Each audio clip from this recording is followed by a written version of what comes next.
by James Patterson and Howard Rowan. Read by David Patrick Kelly.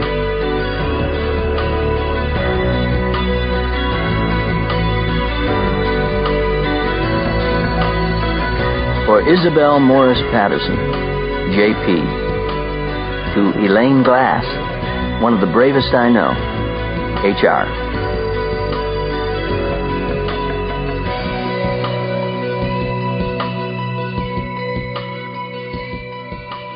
Prologue. In the wink of a blink of an eye. 1. Lombardo's Steakhouse on Manhattan's Tony Upper East Side was justly famous for two things, two specialties of the house. The first was its double-thick, artery-clogging 46-ounce porterhouse, the mere sight of which could give a vegan an apoplectic seizure. The second claim to fame was its clientele. Simply put, Lombardo's Steakhouse was paparazzi heaven. From A-list actors to all-star pro athletes, CEOs to supermodels, rap stars to poet laureates, anyone who was anyone could be spotted at Lombardo's, whether they were brokering deals or she was just looking and acting fabulous. Zagat, the ubiquitous red Bible of dining guides, said it best. Get ready to rub elbows and egos with the jet set, because Lombardo's is definitely the place to see and be seen. Unless you were Bruno Terenzi, that is. He was the man who was about to make Lombardo's Steakhouse renowned for something else. Something terrible. Just unbelievably awful. And no one seemed to notice him. Until it was too late. Until the deed was almost done. Of course, that was the idea, wasn't it? In his black three-button Ermenegildo Zegna suit and dark-tinted sunglasses, Bruno Terenzi could have been anybody. He could have been everybody. Besides, it was lunch, broad daylight, for Christ's sake. For something this sick and depraved to go down, you would have at least thought nighttime. Hell, make that a full moon with a chorus of howling wolves. "Can I help you, sir?" inquired the hostess, Tiffany, the one person who did manage to notice Terenzi, if only because it was her job. She was a young and stunning blonde from the Midwest with perfect porcelain skin who could turn more heads than a chiropractor. But it was as if she didn't even exist. Terenzi didn't stop, didn't even glance her way when she spoke to him. He just waltzed right by her, cool as a cabana. Screw it, thought the busy hostess, letting him go. The restaurant was packed, as always, and he certainly looked like he belonged. There were other customers arriving, getting in her face as only New Yorkers can. Surely this guy was meeting up with someone who was already seated. She was right about that much. Table chatter, clanking silverware, the iconic jazz of John Coltrane filtering down from the recessed ceiling speakers, they all combined to fill the mahogany-paneled dining room of Lombardo's with a continuous loop of the most pleasant sort of white noise. Terenzi heard none of it. He'd been hired because of his discipline, his unyielding focus. In his mind, there was only one other person in the busy restaurant. Just one. 30 feet. Terenzi had spotted the table in the far right corner. A special table, no doubt about that, for a very special customer. 20 feet. He cut sharply over to another aisle, the heels of his black wingtips clicking against the polished wood floor like a metronome in three-quarter time. 10 feet. Terenzi leveled his stare on the bald and unabashedly overweight man seated alone with his back to the wall. The picture he'd been handed could stay tucked in his pocket. There was no need to double-check the image. This was him for sure. Vincent Marcosa. The man who had less than a minute to live. 2. Vincent Marcosa, weighing in at 300 pounds plus, glanced up from what remained of his blood-rare porterhouse steak, stuffed baked potato, and gaudy portion of onion strings. Even sitting still, the guy looked woefully out of breath and very close to a coronary. "Can I help you?" asked Marcosa, seemingly polite. His raised-on-the-streets of Brooklyn tone, however, suggested otherwise. It was more like, "Hey, pal, what the hell are you staring at? I'm eating here." Terenzi stood motionless, measuring the important man. He took his sweet time answering. Finally, in a thick Italian accent, he announced, "I have a message from Eddie." This amused Marcosa for some reason. His pasty complexion spiked red as he laughed, his neck fat jiggling like a Jell-O mold. "A message from Eddie, huh? Hell, I should have known. You look like one of Eddie's guys." He lifted the napkin from his lap, wiping the oily cow juice from the corners of his mouth. "So what is it, boy? Spit it out." Terenzi glanced to his left and right, as if to point out how close the nearby tables were. They were too close, capiche? Marcosa nodded. Then he motioned his uninvited lunch visitor forward. "For my ears only, huh?" he said before breaking into another neck-jiggling laugh. "This ought to be good. It's a joke, right? Let's hear it." Over by the far wall, a waiter stood on tiptoe on a chair, erasing the Chilean sea bass special from a large chalkboard. Hustling by him, a busboy in his gray bucket carried the remains of a table for four, and at the bar, a waitress loaded up her tray with a glass of Pinot Noir, a vodka tonic, and 2 dry martinis with almond-stuffed olives. Terenzi stepped slowly to Marcosa's side. Placing his left hand firmly on the table, he unclenched his right fist, which was tucked neatly behind his back. The cold steel handle of a scalpel fell promptly and rather gracefully from his sleeve. Then, leaning in, Terenzi whispered 3 words, and only 3.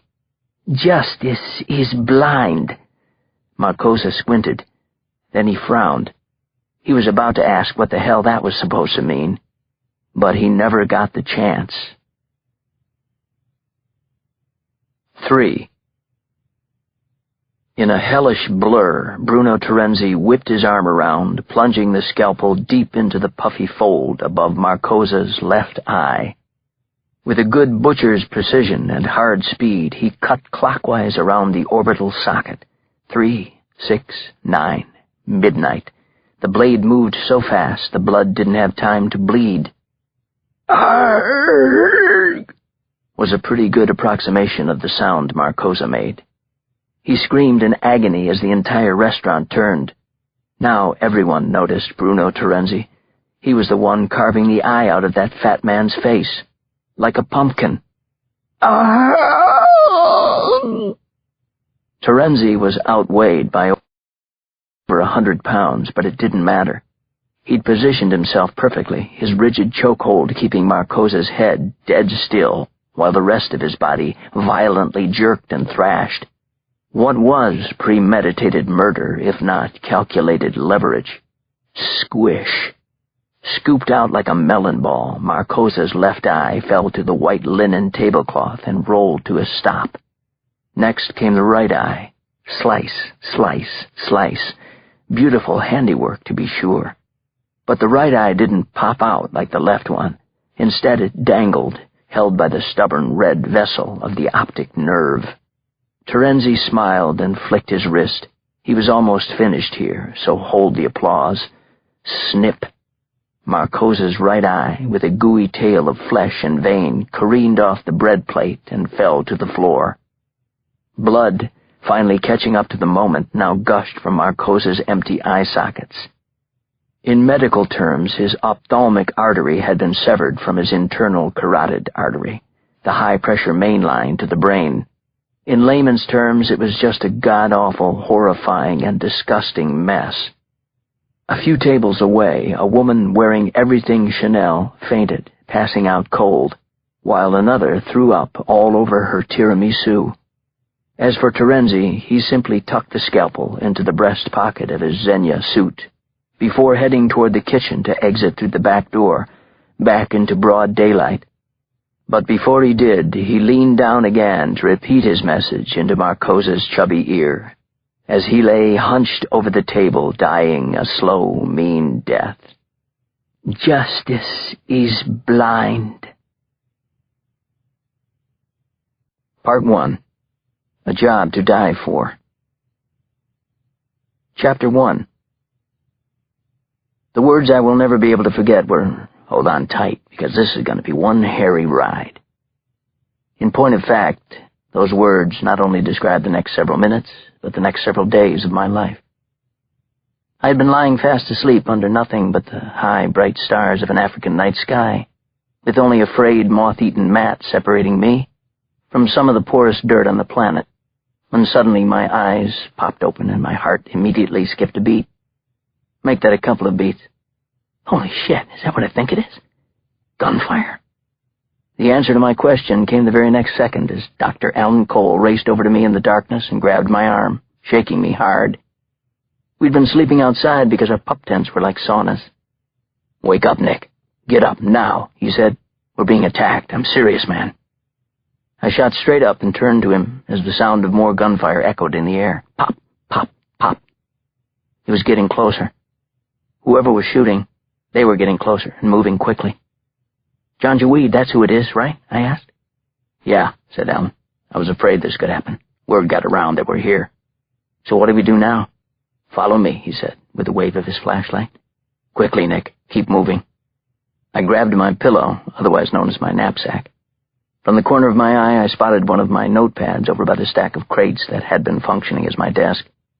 I took one step toward it when Alan grabbed my arm again, this time to hold me back. "There's no time, Nick.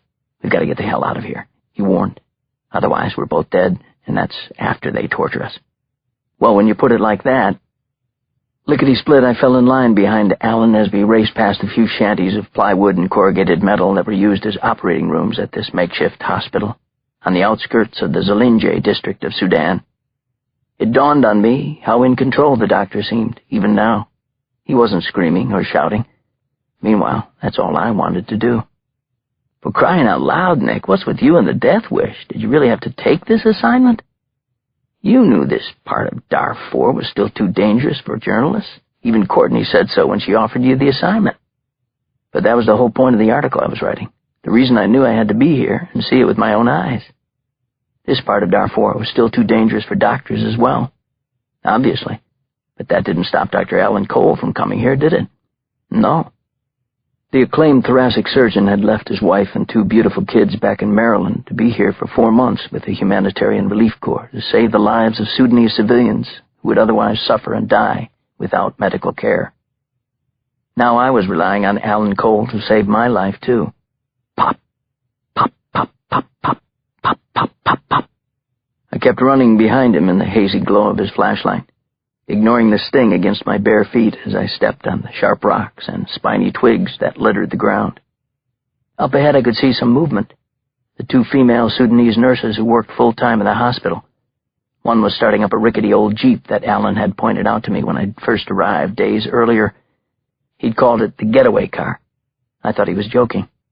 "Ha, ha, ha, ha. Think again, Nick." "Get in," Alan told me as we reached the Jeep. The nurse in the driver's seat jumped out to let him take over the wheel. As I practically hurled myself into the shotgun seat, I waited for the 2 nurses to climb in the back. They didn't. Instead, they both whispered the same thing to us. "Salam alaikum." I'd already learned what that meant. Peace be with you. But I was confused. "Aren't they coming with us?" I asked Alan.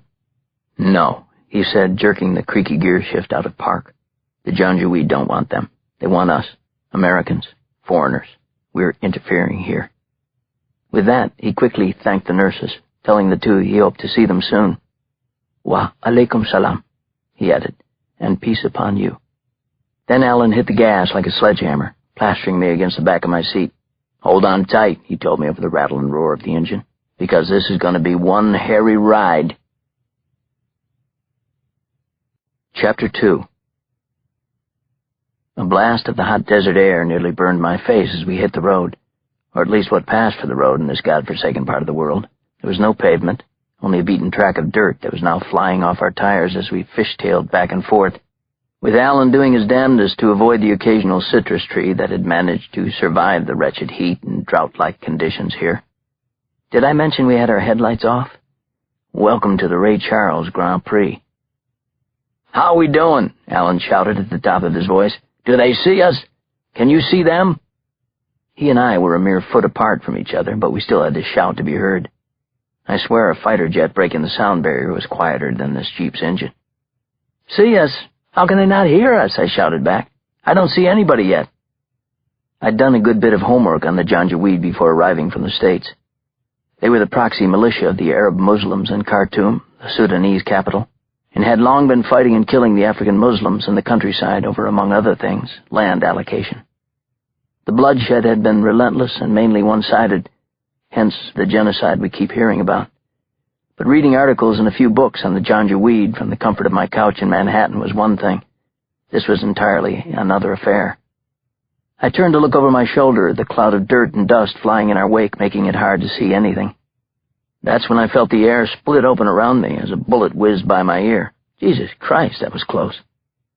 "Faster, Alan," I said. "We gotta go faster. You can go faster, can't you?" Alan gave me a quick nod, his eyes crouched to a squint as he struggled to see through the darkness and flying dirt. As for me, I contemplated my premature death at 33 by counting the unchecked boxes on my life's to-do list. Winning a Pulitzer, learning how to play the saxophone, driving an Enzo Ferrari along the Pacific Coast Highway. Oh yeah, and finally having the balls to tell a certain woman back home that I loved her more than I had previously cared to admit, even to myself. What could I say that one of my half-dozen favorite authors, John Steinbeck, hadn't already figured out? Something about the best-laid plans of mice and men often going awry. But hold on. Speaking of plans, the doctor at the wheel apparently had one of his own. "We need something heavy," declared Alan. "Heavy? Like what?" I asked him. "I don't know. Check in the back, the cargo area," he said, handing me his flashlight. "And stay low. I don't want losing you on my conscience." "No, I don't want that either, Alan." Like an added exclamation point, a bullet ricocheted off the metal roll bar. Ping! "Make that real low," Alan added. I grabbed the thick rubber handle of the flashlight, quickly snaking my way into the cramped quarters of the back seat. Peering into the cargo area, I spotted nothing but a few empty water bottles bouncing around like jumping beans. I was about to tell Alan the bad news when I caught the reflection of something shiny strapped to the side, near the spare tire.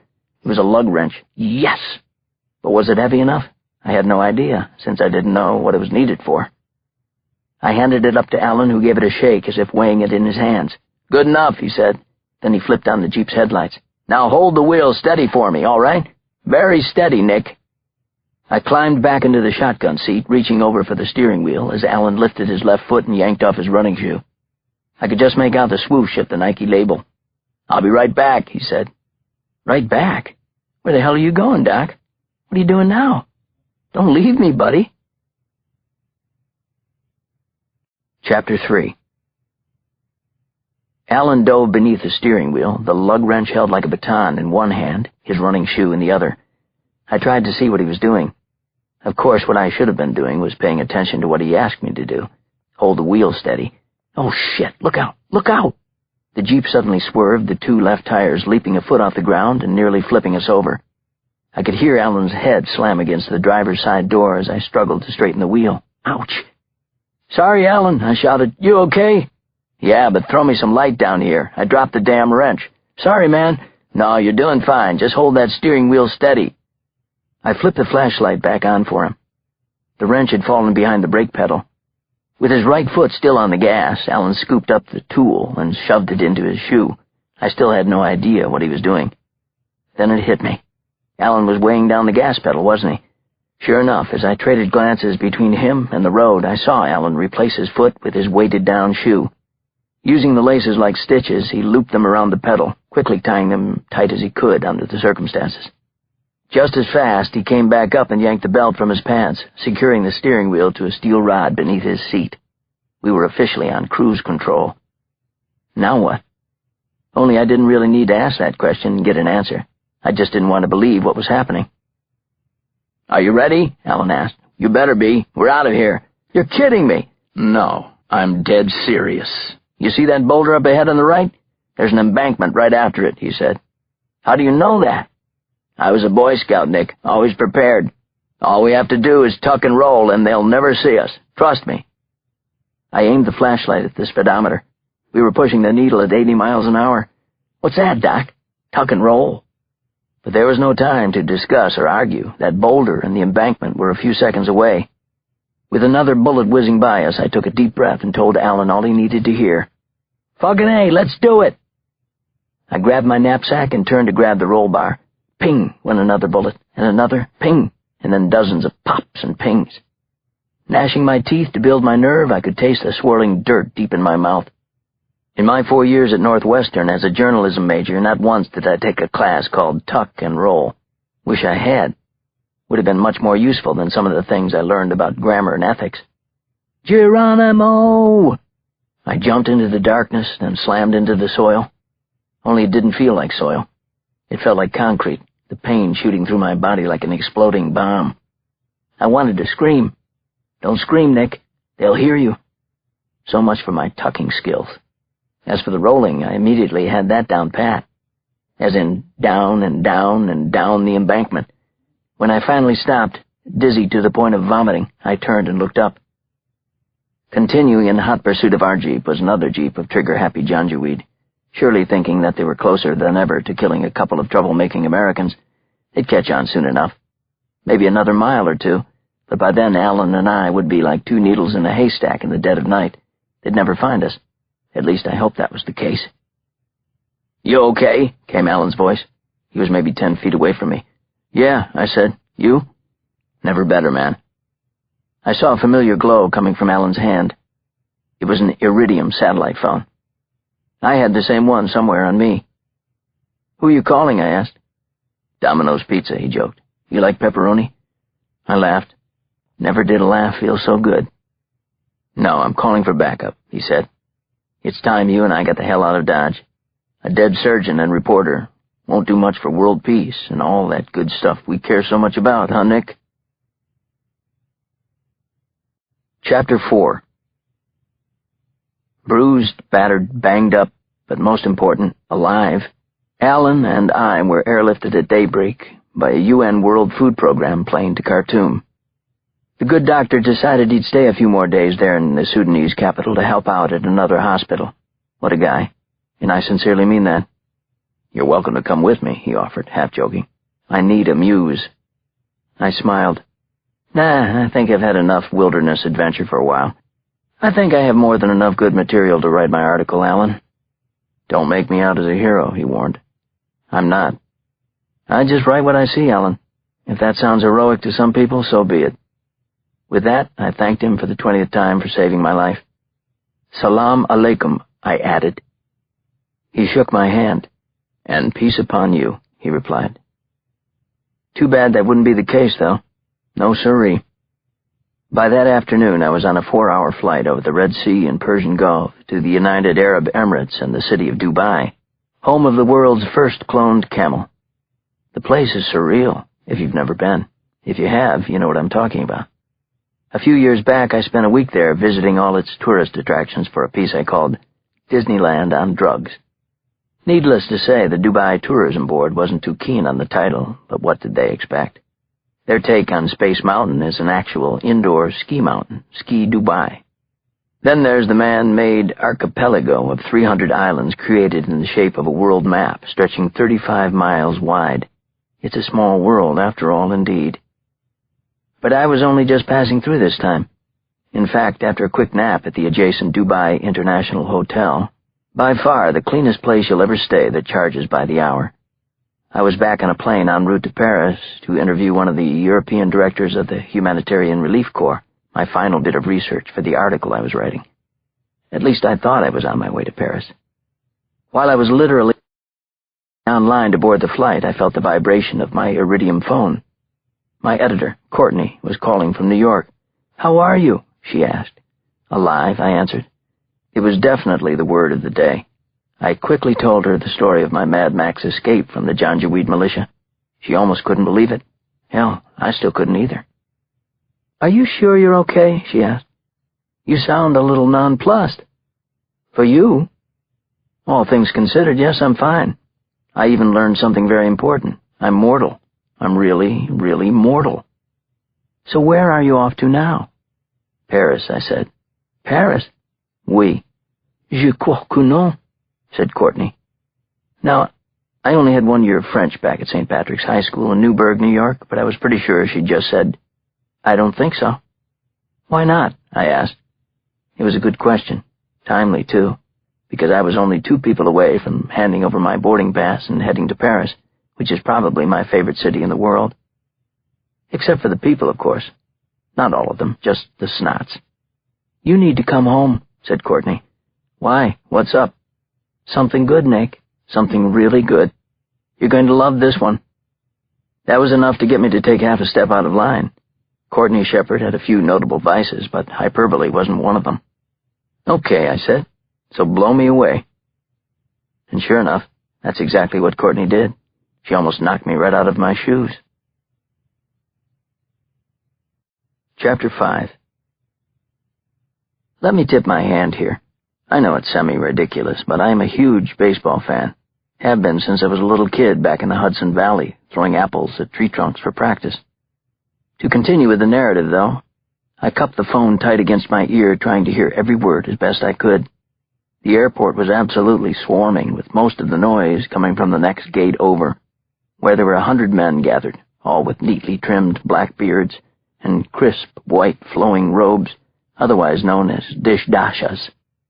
Then there was me, a shock of sandy brown hair on top of my 6'1" frame, dressed in a faded pair of jeans and an even more faded polo shirt. I couldn't stand out more if I were Gene Simmons wearing full kiss makeup and reading the Koran out loud. Courtney drew a deep breath. "You remember Dwayne Robinson?" she asked. Of course I did, and she knew it. "You mean the same Dwayne Robinson who cost the Yankees, my Yankees, the World Series? That crazy bastard?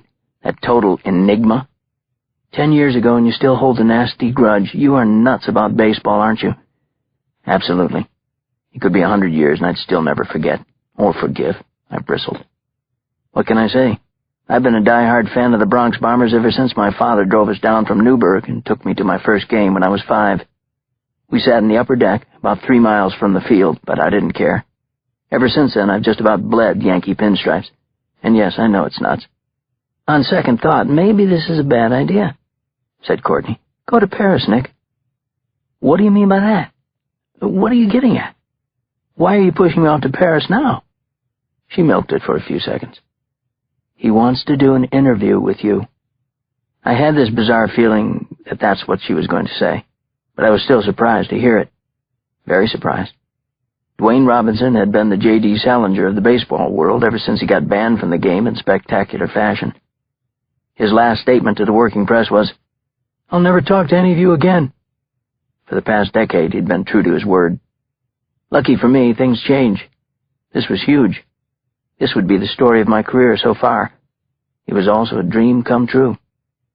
"Courtney, you miracle worker. How'd you get him to agree to an interview?" I asked. "I wish I could take some of the credit," she said. "Instead, I just answered the phone. I got a call from Robinson's agent yesterday." "The guy still has an agent? That's amazing in itself." "I know, go figure. Maybe they're hoping he'll be reinstated. Maybe that's it. What he wants to talk to you about."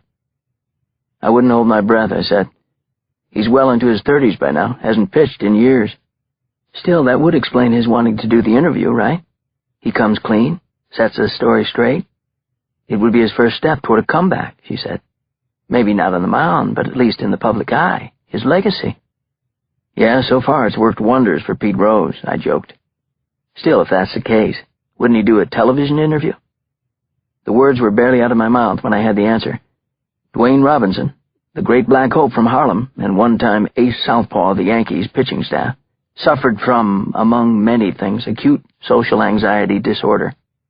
While he could take the mound and pitch brilliantly before 55,000 screaming fans, he could barely carry on a conversation one-on-one, especially in front of a camera. "I forgot one thing," I said. "The guy was like a walking advertisement for Paxil." "Bingo," said Courtney. "In fact, Robinson's agent told me that he's afraid his client might change his mind. That's why he's already set up a lunch for you two, Nick. You and Dwayne. Dwayne and you. Cozy, huh?" "When?" I asked, beginning to get more than a little excited about this. "Tomorrow," she said. "Lombardo's, 12:30.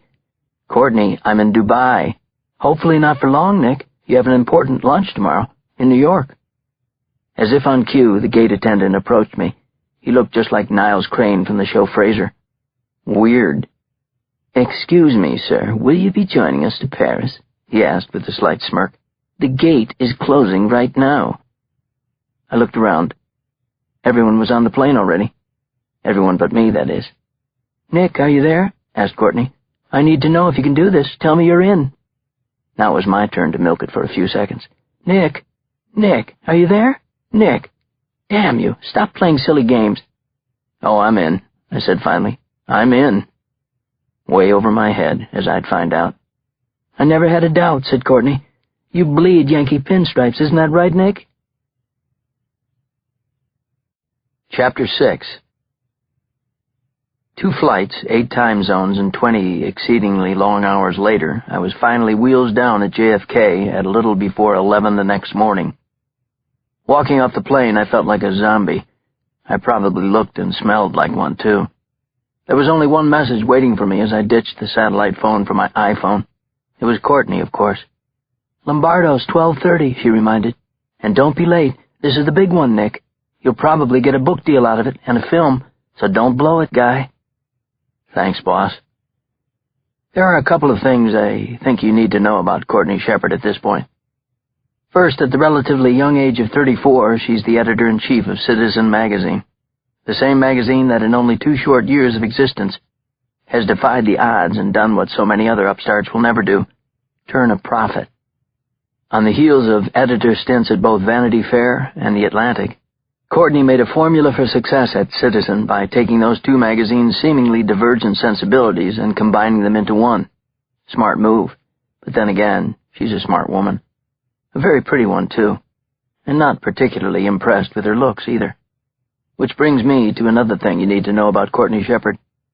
On second thought, we'll get to that information a little later. From Kennedy Airport, I caught a cab to my apartment on the Upper East Side of Manhattan. I live mostly out of my suitcase, and that's a good thing, because my apartment isn't all that much bigger than one. Clearly, I'm not in journalism for the money. Who, besides maybe Thomas Friedman of the Times, is? I don't mean that Friedman doesn't love what he does, merely that he makes a lot of change doing it. Anyway, when I was 11 years old, I saw the movie All the President's Men with my parents. My father loved it because he despised Richard Nixon. Like Pavlov's dog, he would always blurt out, "That crook," at the mere mention of Nixon's name. My mother was gung-ho on the movie as well, but I'm pretty sure her motivation was a crush on Robert Redford. And maybe Dustin Hoffman, too. My parents had no real intention of having me tag along. I was supposed to stay home under the evil eye of my older sister, Kate. Instead, I smooth-talked them into taking me. "Who knows, maybe I'll grow up and be a famous news reporter one day," I said, pleading my case. "I could be another Woodward, another Bernstein." Of course, that was a ripe load of bull. I was only in it for the bucket of popcorn, a Mountain Dew, and maybe some Raisinets if my dad was in a chipper mood. But as I sat there in the theater, munching and slurping away, something amazing happened. Magical, almost. Up on the screen were 2 young guys who were on the biggest treasure hunt of their lives. Only they were searching for something more valuable than gold or diamonds, or even the Ark of the Covenant. I was only 11, but I got it. Until this day, I've never wanted to let go. They were searching for the truth. So even after 2 flights, 8 time zones, and 20 exceedingly long hours, I couldn't wait to travel a few miles more. I quickly grabbed a hot, then cold shower and changed into some clean clothes. Then it was out the door and back into a cab heading down to 67th Street and 3rd Avenue. At 12:30 on the dot, I walked into Lombardo's Steakhouse, ready to meet one of the best pitchers and most confounding puzzles ever to play the game of baseball.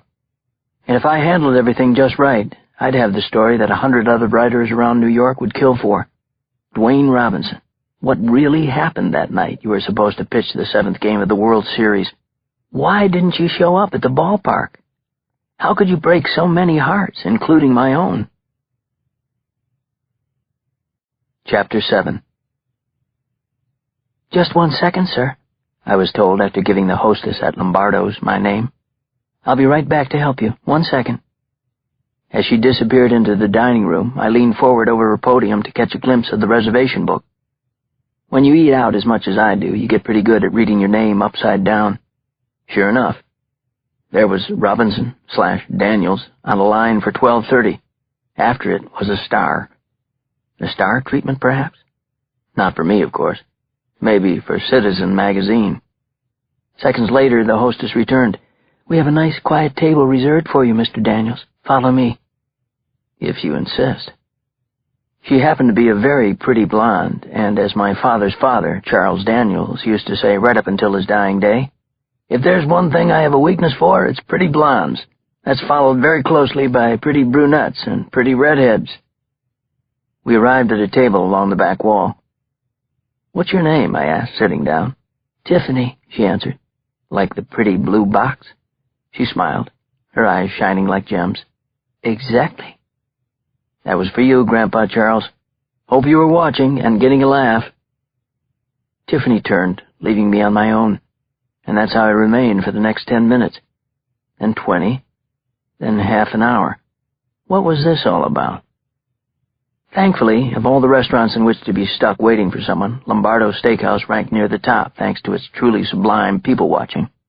It was easy to pass the time counting the Botoxed foreheads, or for the truly cynical, playing Hollywood Hamlet with a tabloid celebrity sprinkled in the mix.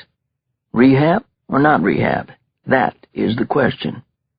I guess that's why I had been a little surprised that Dwayne Robinson would agree to meet me here, let alone be the one to actually choose the place. Sure, he was as famous as they come in the world of sports, or maybe infamous was a better word these days. But even way back when he was the toast of New York, make that America, he never would have eaten at Lombardo's.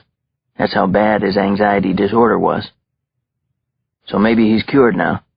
Maybe that's one of the hooks of this interview, that he's going public in more ways than one. Or maybe not.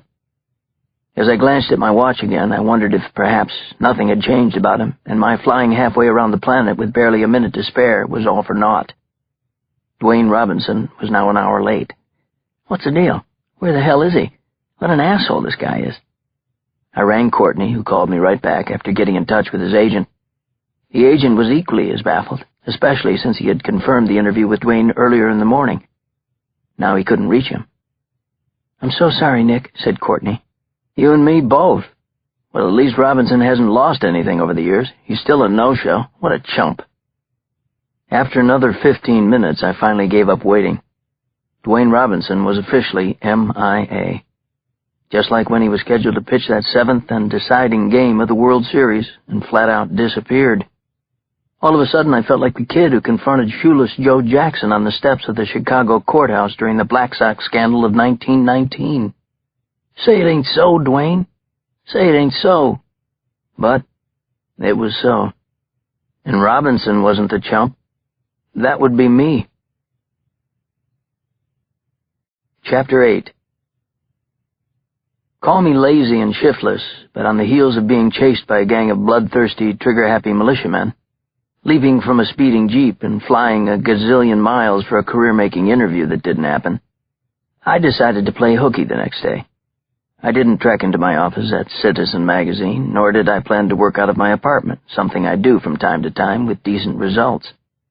Instead, I spent the morning in bed, relaxing with some coffee, cream, no sugar, the New York Times, sports section first, then arts, then news and review, and one of my favorite Elvis Costello albums, My Aim is True. And by records, I mean literally the record. Nothing against CDs and MP3s, but I've yet to hear anything that quite captures the pure sound of a needle against vinyl. So yeah, I'm afraid I'm one of those people, a purist, who still swears by his LP collection. Anyway, at a little past noon, I finally ventured out to my go-to neighborhood eatery, the Sunrise Diner, a few blocks south of my apartment. I was just being served my lunch, cheese omelet, sausage, black coffee, when Courtney called. "Where are you?" she asked in a near panic. "About to bite into a delish-looking omelet at the Sunrise." "Don't," she said. "Step away from those eggs." "Why would I do that?" "Because you're already late." "For what?" I had no idea what she was talking about. Then it suddenly clicked without her saying another word. "You're kidding me," I said. "No, I'm not. I just got a call from his agent. Dwayne Robinson is sitting inside Lombardo's at this very moment waiting for you." "He thought our lunch was today?" "I don't know. I didn't exactly hang around for the excuse," said Courtney. At least I thought that's what she said. I was already clicking out the phone. "Check, please." "Is anything wrong with the omelet, Nick? I'll get you another one, honey." No, it looks great, Rosa. I just have to run. Sorry." Luckily, I had my shoulder bag with me, the same beat-up brown leather bag I've had since I graduated from Northwestern. Tucked inside, as always, was the one thing I absolutely needed to conduct the interview, my tape recorder. It's actually a digital voice recorder, but thanks to that pure streak in me, I've yet to get comfortable calling it that. Probably never will. Bolting out of the sunrise, I snagged a cab heading south and offered the driver $5 for every red light he ignored. 8 minutes and $25 later, we were screeching to a halt in front of Lombardo's. For the second day in a row, I was walking into the same bustling steakhouse for lunch. As my favorite Yankee catcher, Yogi Berra, said, "It's déjà vu all over again." Fittingly, the same hostess, Tiffany, right, was there to greet me. She took the leather jacket I was wearing and led me to the same quiet table in the back. And there he was, in the flesh, Dwayne Robinson, the legend, the fallen legend, and definitely the greatest sports mystery ever. "I'd just about given up on you," he said. "Right back at you, buddy." Chapter 9. I honestly didn't know what to expect next as I sat down across from him. I knew my job was to be objective, but sometimes it's pretty hard, if not impossible, to completely shut off your feelings. There had been a time I had revered Dwayne Robinson, but that was ages ago. Now he was just some guy who had squandered an amazing Hall of Fame talent, and if anything, I resented him for it. Maybe that's why I was so stunned at my reaction to the man now. After just one look into his eyes, the same eyes that used to stare down opposing batters without an ounce of fear, I could feel only one thing for him. Sorry as hell. Because all I could see in those eyes now was fear. "What are you drinking?" I asked, eyeing the 3 knuckles worth of what appeared to be whiskey in front of him. "Johnny Walker," he answered. "Black." "Sounds good to me."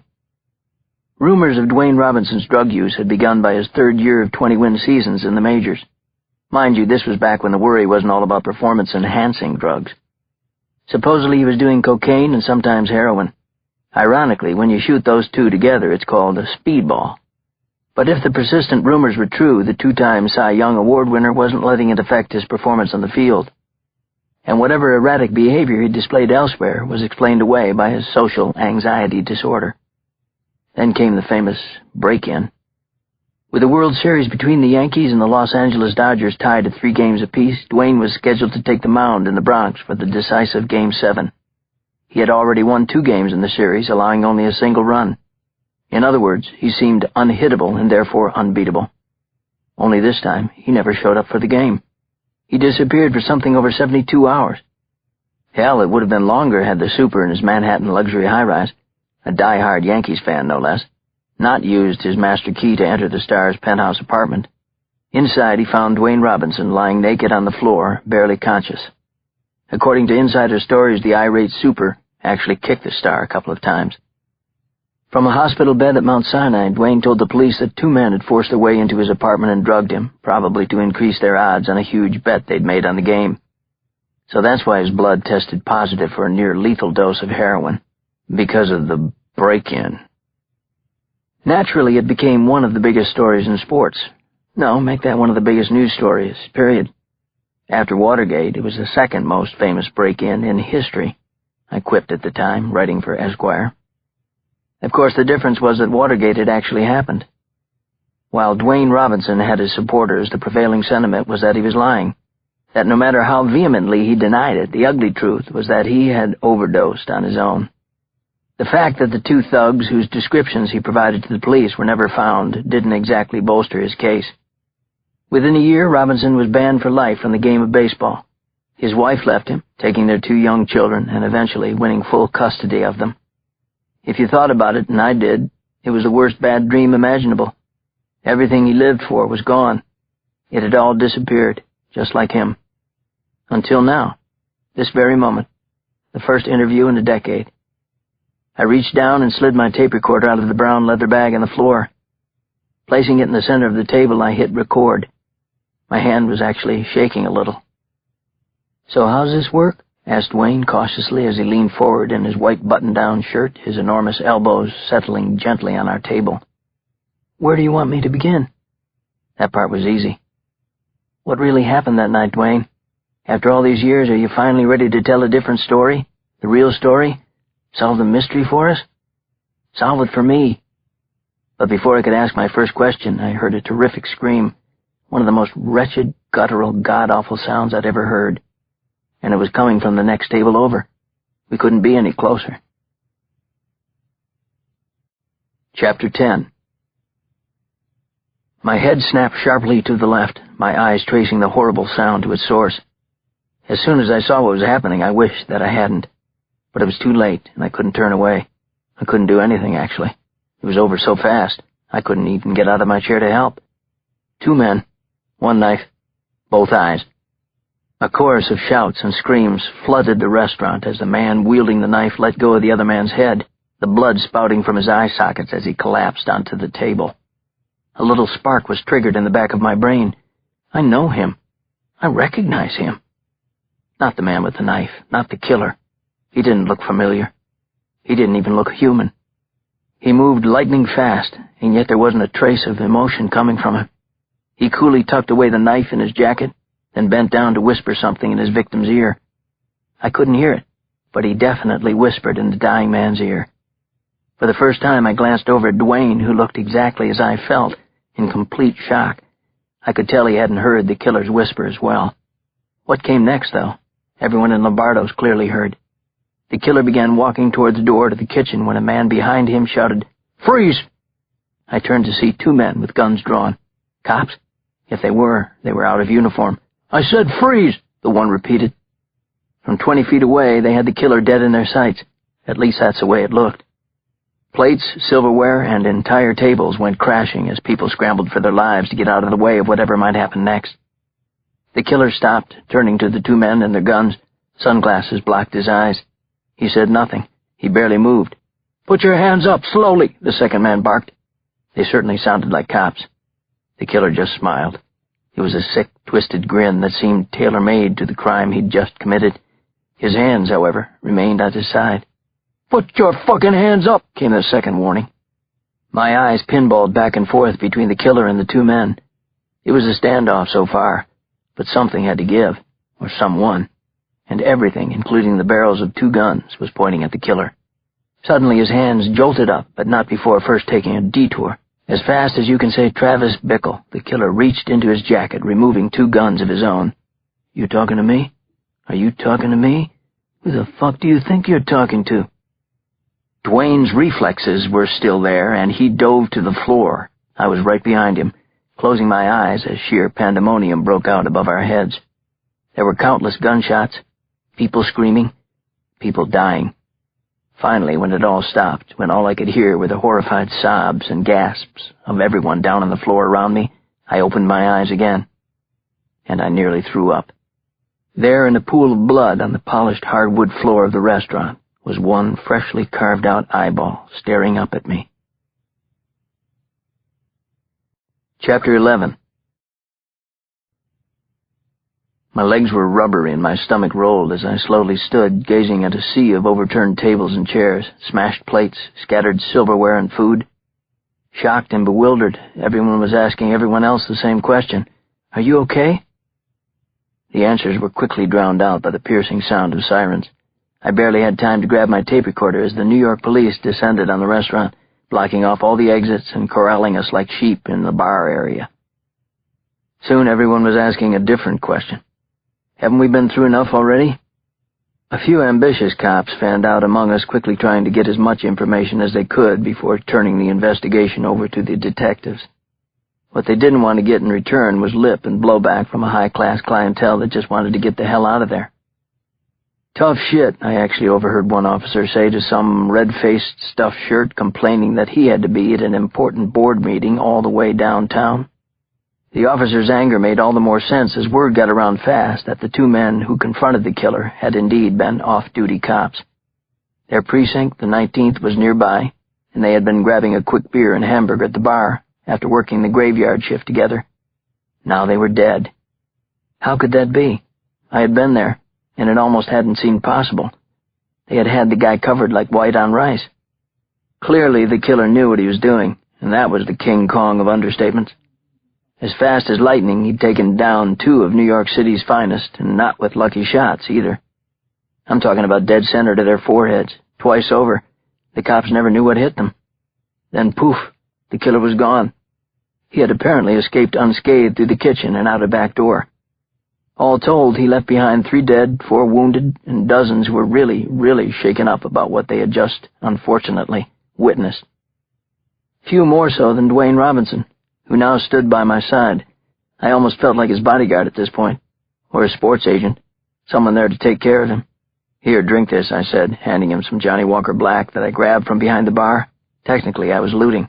Officially, I didn't care. Thanks, Dwayne mumbled, reaching for the glass. That's when I saw that his hands were trembling badly. Is there a Valium in the house? Or maybe it was his anxiety disorder kicking in.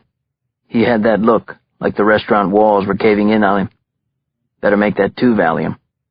It didn't help matters that people were beginning to recognize him. He didn't need any poker skills, though, to read his body language. It basically screamed, back off. Unfortunately, one idiot couldn't help himself. He walked right past Donald Trump, Orlando Bloom, and Elizabeth Hasselbeck, heading straight for us. Hey, aren't you Dwayne Robinson? He asked, removing a slip of paper from inside his suit jacket. Do you think maybe you could sign? Now's not really a good time, I interrupted. The guy turned to me, raising his tweezed eyebrows. He looked like a real slickster, maybe from Madison Avenue. Who are you? He asked. Good question. Who was I to Dwayne Robinson at this moment? But the answer seemed to come easily. I'm a friend of his, I answered. Then I channeled my best tough guy imitation, and like I said, now's not really a good time. I must have been convincing enough because the guy backed off. He even mumbled, sorry. Thanks, Dwayne said again. You're welcome. So what brings you here? I said, and grinned so he'd know I was trying a joke to ease the tension. Not a good joke, just a joke. Dwayne took a big gulp of the Johnny Walker and finally managed to find his voice. Man, I don't know if I can do this, he said. How long do you think they'll keep us here? It was another very good question. I was about to tell him I had no idea when some guy with a badge hooked to his belt stood on a chair and introduced himself as Detective Mark Ford. That was followed by a bit of good news, if you could call it that. He and his partner wanted to take statements from people according to how close they had been sitting to the initial murder. We'll do this table by table, he said. As soon as you're done, you can go. I glanced over at Dwayne, expecting him to be relieved at the news. We'd be among the first to be interviewed. Except Dwayne wasn't there. He wasn't anywhere. He just up and disappeared. Gone. Again. Chapter 12. It took another 2 hours before I finally got out of Lombardo's. While I was being interviewed by one of the detectives, I kept waiting to be asked about Dwayne's disappearance. The question never came. That probably explained how he was able to escape Lombardo's undetected. There were just too many people for the police to control, too much commotion. It was truly a mob scene. A prophetic choice of words, as I'd soon discover. Anyway, the last thing I felt like doing later that night was go to a party, but Courtney wouldn't take no for an answer. Not even under the circumstances. You're coming, and that's that. You promised me, she told me over the phone. Besides, you need to get your mind off what happened today. Compartmentalize, Nick. Just stuff it into a box for a little while. I had to chuckle. Compartmentalize? Stuff it into a box? That was Courtney at her best. And worst, I guess. Since I first met her 10 years ago at the National Magazine Awards banquet, I've yet to meet anyone who could, for lack of a better word, compartmentalize better than she could.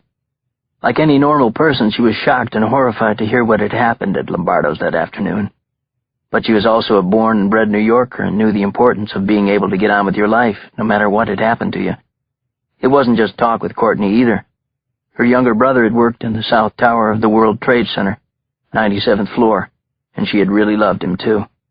So at 8 o'clock I walked into the white marble splendor that was Astor Hall in the New York Public Library. The party was a benefit for New York Smarts, a citywide tutoring program for grade school students. Courtney was one of its board members and had purchased a table for 10 on behalf of Citizen magazine. Good for her, even better for the kids. $1,000 a plate can buy a lot of tutoring. There you are, I heard over my shoulder. Courtney had found me where you can always find me at these types of events, the bar. And I see you've discovered the house Scott, she said. Indeed I had. It was a Lafroig 15-year-old, which happened to be my personal favorite. Courtney obviously had some pull with the event's liquor committee. Thank you, I said, tipping my glass. I definitely needed this. You're welcome. Just try to leave a little for the other guests if you can, she said, deadpanning. Okay, but just a little. Courtney helped herself to one of the flutes of champagne that were being passed around. Well, so much for being able to take your mind off today, she said. Why do you say that? Because Lombardo's is the talk of the party, Nick. Hell, it's the talk of the city. I was hardly surprised. The front page of the New York Post had screamed, "Death du jour." Meanwhile, the local and cable news networks were having a field day. By the time they hit the airwaves with live feeds outside of Lombardo's, they were able to report the identity of the first victim, the guy sitting next to Dwayne and me. I could have sworn I knew him, and I was right. His name was Vincent Marcosa, and he was the longtime lawyer, consigliere, for reputed Brooklyn mob boss Eddie the Prince Pinero. "Everyone's convinced today was payback," said Courtney. I nodded. "I guess." Eddie the Prince Pinero had been convicted the week before on criminal usury charges, otherwise known as loan sharking, at an interest rate that would make even your credit card company blush. The case was the first time Vincent Marcosa, a legal heavyweight in every sense of the word, had failed to spring his biggest client. But hey, even Bruce Cutler didn't win every time on behalf of John Gotti. But Marcosa's performance in the trial had been heavily criticized by legal pundits. They said he'd been uncharacteristically sloppy and at times seemed ill-prepared. As Jeffrey Toobin told Anderson Cooper on CNN, Marcosa really took his eyes off the ball this time. His eyes, huh? Courtney raised her champagne glass, and she gave me that big blue-eyed wink of hers. "So here's to you, Nick." "Me? For what?" I asked. "For starters, being alive," she said. "I had no idea you were such a magnet for danger these days. A girl could really get in trouble hanging around you." We clinked glasses, but what followed could only be described as an awkward silence between us. It was all due to the subtext of what she'd just said. Which brings me back to the second thing you need to know about Courtney Shepard. I owe you that one, remember? Chapter 13. The problem between us was as clear as the 10-carat diamond on her finger. Courtney was engaged. And not just to anybody, but to Thomas Ferrimore, one of the wealthiest guys in New York. We're talking loaded here. Super megabucks. A one-man stimulus package, if you will. Ferrimore owned commercial real estate, lots of it. He owned an airline. He owned over a dozen radio stations, 2 soccer teams. Oh yeah, and he owned Citizen magazine. After their year-long whirlwind courtship that rivaled the likes of Lindsay Lohan, Britney Spears, and Brangelina for bold-faced mentions in the gossip pages, the 2 of them were scheduled to be married this fall at the ultra-posh San Sebastian Hotel here in the city. You guessed it. Ferrimore owned that too. The whole thing promised to be the don't-miss social event of the season. A real storybook wedding. Problem was, there'd been an unexpected chapter written. Only 2 people knew about it, and Thomas Ferrimore wasn't one of them. The night before I left for Darfur, Courtney and I had slept together. We immediately agreed that it was a one-time thing, a complete lapse in judgment due to our close working relationship over the years, and our friendship, platonic up until then, sometimes histrionic, often hilarious. "We can't pretend it didn't happen, nor do I want to," she said the morning after. "But we have to act like it didn't happen, Nick, okay? And that's that." Compartmentalizing again. But I suspected it wouldn't be as easy as that's that.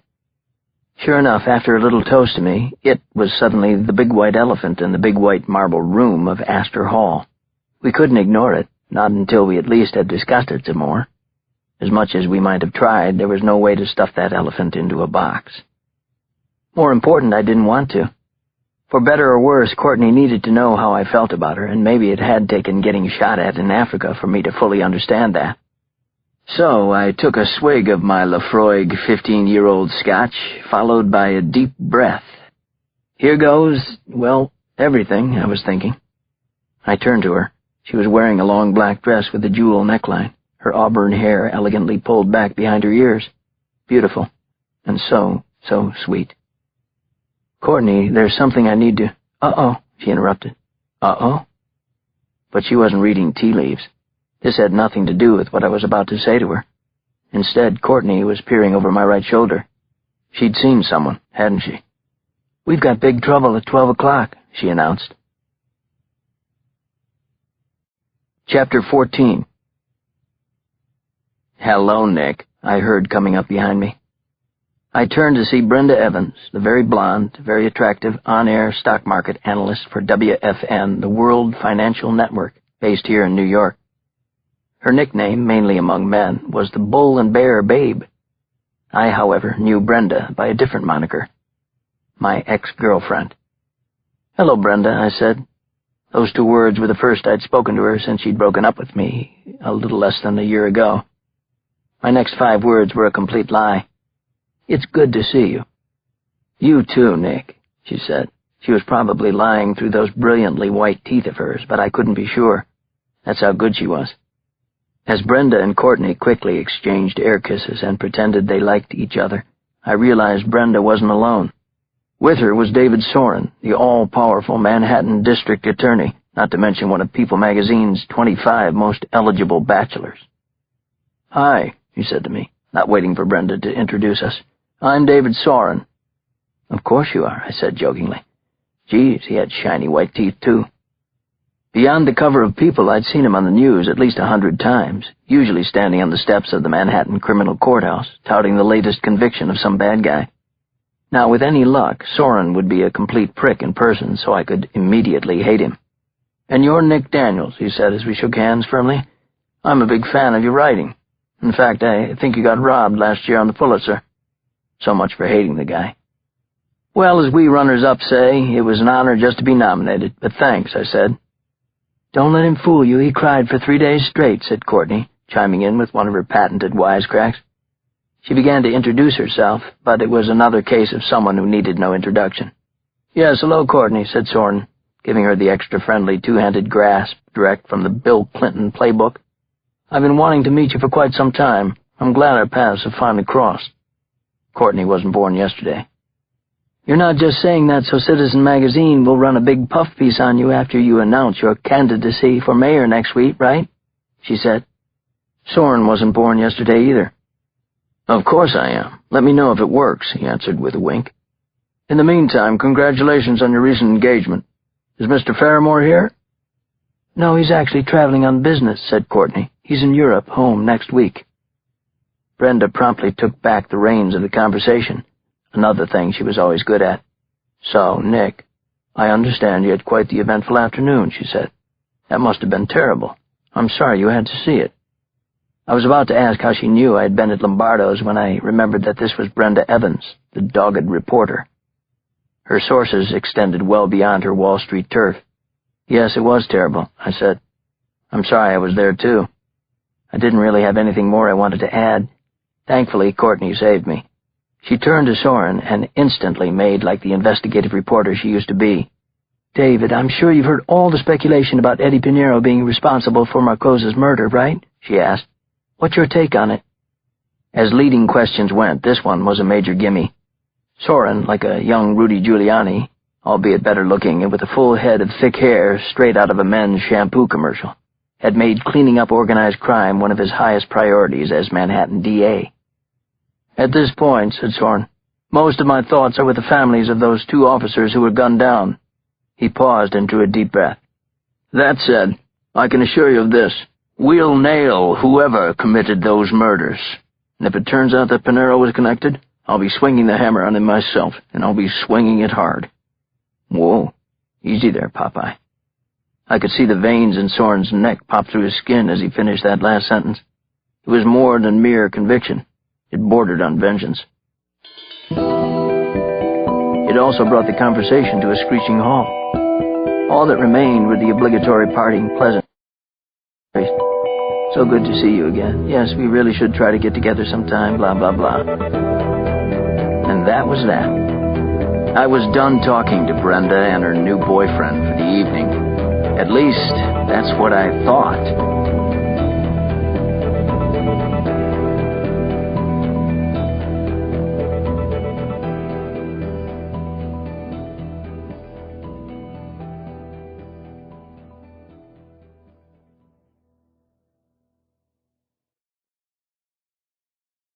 Chapter 15. "So, what were you and I saying before we were interrupted by blonde ambition?" asked Courtney when we were alone again. "You were about to tell me something, no? So, tell me, Nick." Yes, I was. The timing is, everything. And the moment for that heartfelt declaration had come and gone, along with my having the guts to say the actual words to her. All the more reason why I suddenly didn't feel like sticking around at the benefit. I guess it's jet lag, I explained to Courtney. I need to catch up on some sleep. You okay with that, boss? She probably knew I was making an excuse to leave, but she also knew the only reason I had come in the first place was because she'd asked. Plus, I'd had a rough couple of days, right? We'll talk tomorrow, she said, giving me a sweet kiss on the cheek. As soon as possible, we've got to get you back together with Dwayne Robinson. We need that interview, Nick. I couldn't agree more. I definitely wanted this story as much as she did. A minute or so later, I was on the steps outside the New York Public Library, smack between its two landmark lion sculptures, Patience and Fortitude, when I heard someone call out my name. I turned to see David Soren catching up to me. He was jogging, actually. You got a second? He asked. Sure, I said. Soren reached into his jacket, removing a pack of Marlboro Lights. I was surprised to see that he smoked, if only because of his widely known political ambition. Gallup poll, candidate, plus cigarettes, equals less trustworthy. Obama didn't go on the patch just for health reasons. You want one? He offered. No, thanks. Yeah, I know, bad habit. Don't tell the press, he said, lighting up. Wait a minute, you are the press. I smiled. I'll consider this off the record. Besides, I'm not much for petty crap. Good, because I actually have a favor to ask you. Soren slid the pack of Marlboro Lights back into his jacket. When I saw his hand again, he was holding something else. Here, he said. Go ahead, take it. It was his business card. I looked at it as if to ask, what's this for? Now's not the time, but I was hoping the two of us could maybe talk on Monday about what you witnessed at Lombardo's, he said. I shouldn't be saying this to you, but I'm convinced Eddie Pinero was behind it. Now I have to figure out some way to prove it. Believe it or not, I am torn up about those two detectives. I understand, I said, taking the card. I'll give you a call on Monday. Great, I appreciate it. Because if it's the last thing I do, I'm going to bring that cocksucker Pinero down. I nodded. I think I nodded. Tell you the truth, I was still pretty taken aback by the district attorney's intensity. He wanted Pinero bad. Really bad. Soren firmly shook my hand again and was halfway back up the steps when he turned around. Hey, one other thing, he said. Brenda told me that the two of you used to be a couple. He let go with a slight chuckle and a shake of the head. Small world, huh? Yeah, I said. Small world. Maybe a little too small. Chapter 16. Cue the nightmares. I knew I'd have trouble sleeping that night. There wasn't enough warm milk and Ambien in the world. As soon as I closed my eyes, it was as if I were back in Lombardo's, living it all over again, the continuous loop. I could hear the screams, the chorus of terror that ripped through the restaurant. I could see the shine of the scalpel in the killer's hand, the dark plum color of the blood that was suddenly spurting everywhere. At one point, it was even my eyes being carved out. Finally, I raised the white flag. I got out of bed and into the chair behind my desk. If I couldn't sleep, maybe I could at least get some writing done. Perhaps that was the only silver lining in my missing the interview with Dwayne Robinson. I could put all my focus into the piece on Dr. Alan Cole and his work in Darfur with the Humanitarian Relief Corps. First things first. I needed to cull through the hours' worth of recordings I had made with him, taking careful notes to string together an outline. Note to any kids reading this, outline, always. The reality is, the longer I do this, the more I understand that there are no shortcuts in journalism, at least not any worth taking. So I flipped on my laptop and grabbed my tape recorder. I was about to hit the rewind button when my hand suddenly froze. I realized something. In the horror of those moments at Lombardo's, as well as in the haze and commotion of the aftermath on the killing floor, I'd forgotten that I had already been recording when Vincent Marcosa and those cops were murdered. I didn't get my interview with Dwayne Robinson. But what did I get? Part of me almost didn't want to know. After tossing and turning half the night, I didn't particularly want to relive the murders yet again. But how could I not? Taking a deep breath first, I braced myself for what I knew was coming. Once more I'd hear Marcosa crying out in agony. I'd hear the shots that had brought down the two detectives. But before all of that, there had been something else. Something I couldn't believe as I listened to the tape recording now. Holy shit. This changes everything. Chapter 17. My heart was pounding as I played the tape back 3 times just to make sure. Am I really hearing this? Did he really say that? Yes. Yes, he did. It was the voice of the killer before he committed 3 murders in cold blood. He was speaking to Marcosa, telling him something I wasn't supposed to hear, something I shouldn't be listening to now. I have a message from Eddie. My recorder had barely picked it up, and the Italian accent wasn't helping, but there it was. Creepy, ominous, and beyond a reasonable doubt. Evidence. There was no other Eddie it could be. Not since Vincent Marcosa had worked for Eddie Pinero. The speculation around town was nearly unanimous. Pinero had ordered the hit. Now, word for word, it was more than just speculation. I have a message from Eddie. The killer delivered it all right. I listened to his words once, twice, 3 times. Then I pushed back from my desk, the wheels of my chair carrying me nearly all the way to my bed. On the bench by the footboard were the trousers to the suit I'd worn to the benefit at the public library. I dug through the pockets looking for the business card David Soren had handed me. I hadn't lost it, had I? No, there it was, along with my money clip, a half-eaten roll of Cristo Mint Lifesavers, and 2 pieces of Trident bubblegum.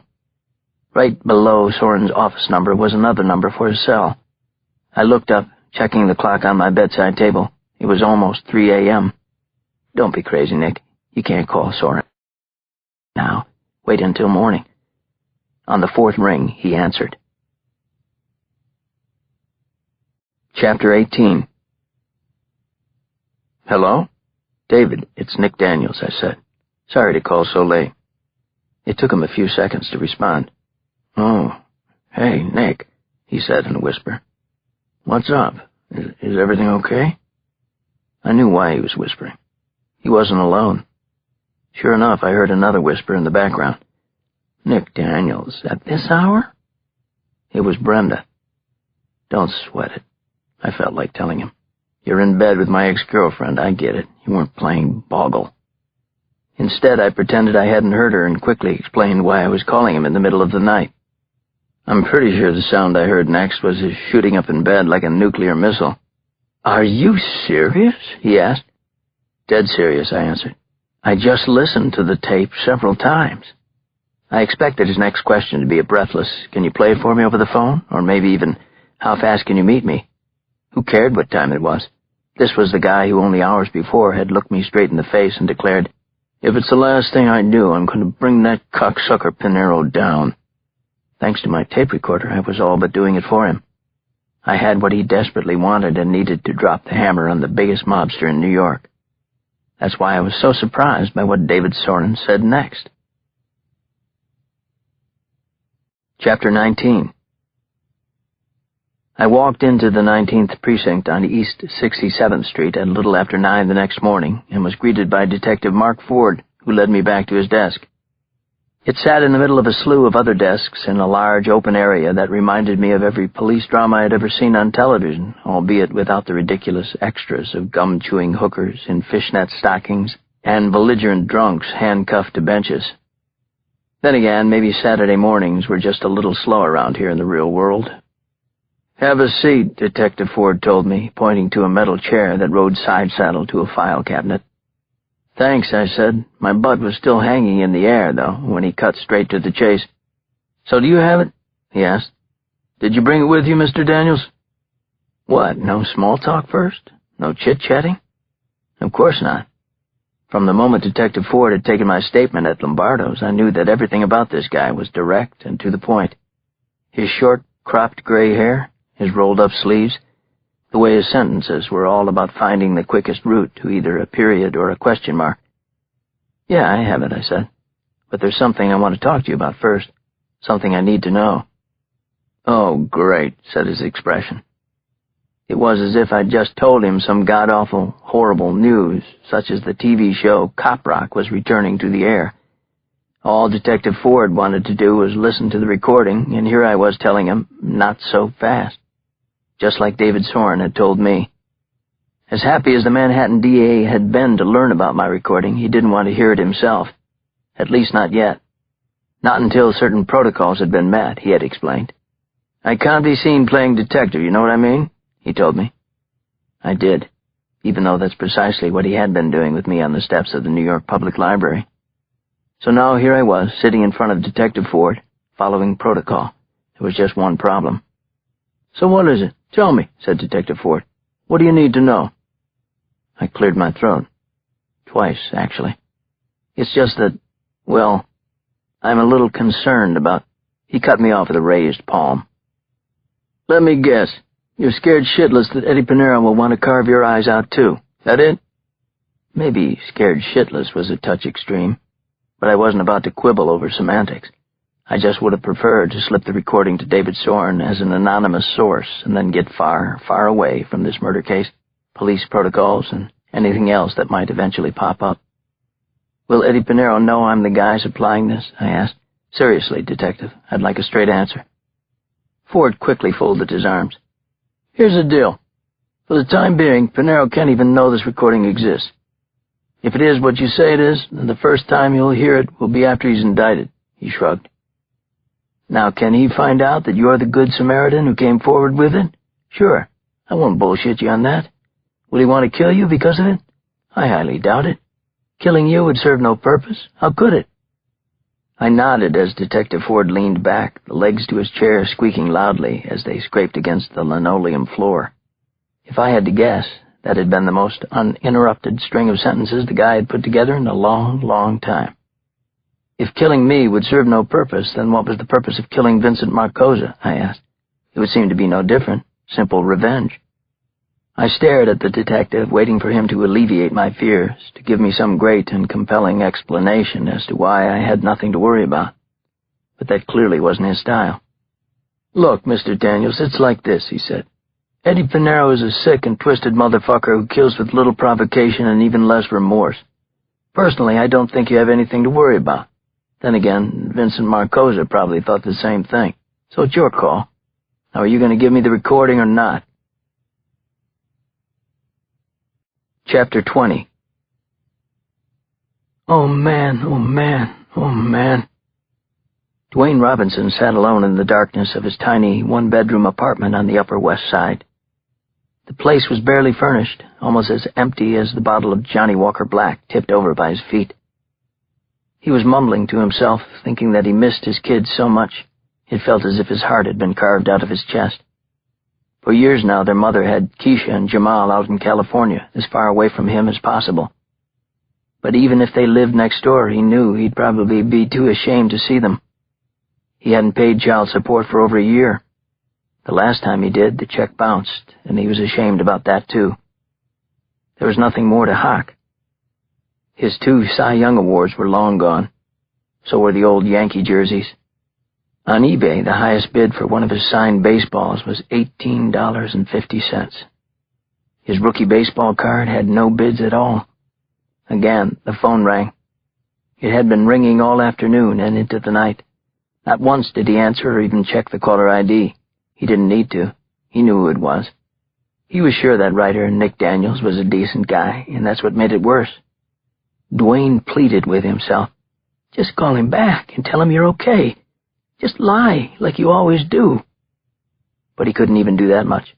He was too scared. The same fearless pitcher who chose to stay here in New York, even after letting the entire city down, was too scared to talk to some writer. All he could do was close his eyes and let the darkest of dark thoughts creep into his mind like shadows across the outfield and around the monuments at Yankee Stadium. Never having to open his eyes again. Not ever. That would be good. "God damn it!" he yelled, swinging his huge clenched fist through the darkness. But the invisible demons were always out of reach. His eyes popped open as he stood, turned on the light, and began pacing the floor. His fear had turned to rage. the alcohol coursing through his blood no longer dulling the pain. Instead, it was greasing the monuments at Yankee Stadium. Never having to open his eyes again. Not ever. That would be good. "God damn it!" he yelled, swinging his huge clenched fist through the darkness. But the invisible demons were always out of reach. His eyes popped open as he stood, turned on the light, and began pacing the floor. His fear had turned to rage, the alcohol coursing through his blood no longer dulling the pain. Instead, it was greasing the wheels. Every muscle, every nerve ending fired at once as he lunged for the empty bottle of Johnny Walker, scooping it up while cocking his arm. This would be no curveball. This was a 98-mile-an-hour fastball aimed right at the bare wall before him. Smash! Shards and splinters of jagged glass scattered across the apartment as he fell hopelessly back into his chair, sobbing into both hands. Dwayne knew one thing for sure. He couldn't keep his secret any longer. He had to talk to that damn reporter. What's his name? Nick Daniels. Chapter 21. After returning home from the 19th Precinct, where Detective Ford had sweet-talked me into handing over my recording from Lombardo's under the threat of a subpoena, I spent the rest of my day alternating between calls to Dwayne Robinson and contemplating life on the run from Eddie Pinero. On the plus side, an extended stint in the Witness Protection Program would make for one hell of an article. I could only pray I was overreacting about Pinero and what he might do to me. As for getting through to Dwayne Robinson, well, that was getting damn frustrating, and I don't give up easily, especially not in a story as big as this one could be. Courtney had given me Dwayne's home number, courtesy of his agent, but if Dwayne was home, he sure wasn't picking up.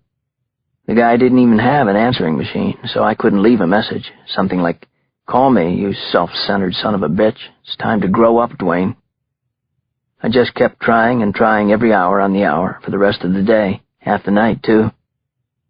I'd like to tell you I had big plans for that evening as a certified, very eligible bachelor living in Manhattan, but I hadn't expected to be home for the weekend, let alone in the country. There were friends I could call, but I wasn't really in the mood to do anything. As for the one person who maybe could have changed my mind about that, she was with her fiancé. Unfortunately, I happened to know that the future Mr. and Mrs. Thomas Fairmore were guests of the mayor and fellow billionaire Mike Bloomberg at his home on the Upper East Side. Clearly my invitation had gotten lost in the mail. So instead I ordered in a Hawaiian pizza, popped open a Heineken, and watched some TV. Flipping around the dial, I sampled a few minutes of Larry King and his Suspenders, followed by the local 10 o'clock news. Then I landed on the ultimate of ironies. Staring back at me beneath the brim of his cap, pulled tight above those intense, fearless eyes I remembered, was none other than Dwayne Robinson. The channel was ESPN Classic, rebroadcasting the game that had first put Dwayne on the map. A 20-strikeout gem against the Oakland A's on a very hot August night 10 years ago. Given my fruitless attempts that day to reach Robinson, I was tempted to switch the channel, if only out of spite. I couldn't, though. It truly was a classic game, and no matter how many times I've seen it, I always have to watch some of it again. Apparently, I wasn't alone. Out of the blue, the phone rang next to me on the couch. "Private caller," read the ID. "Hello?" I answered.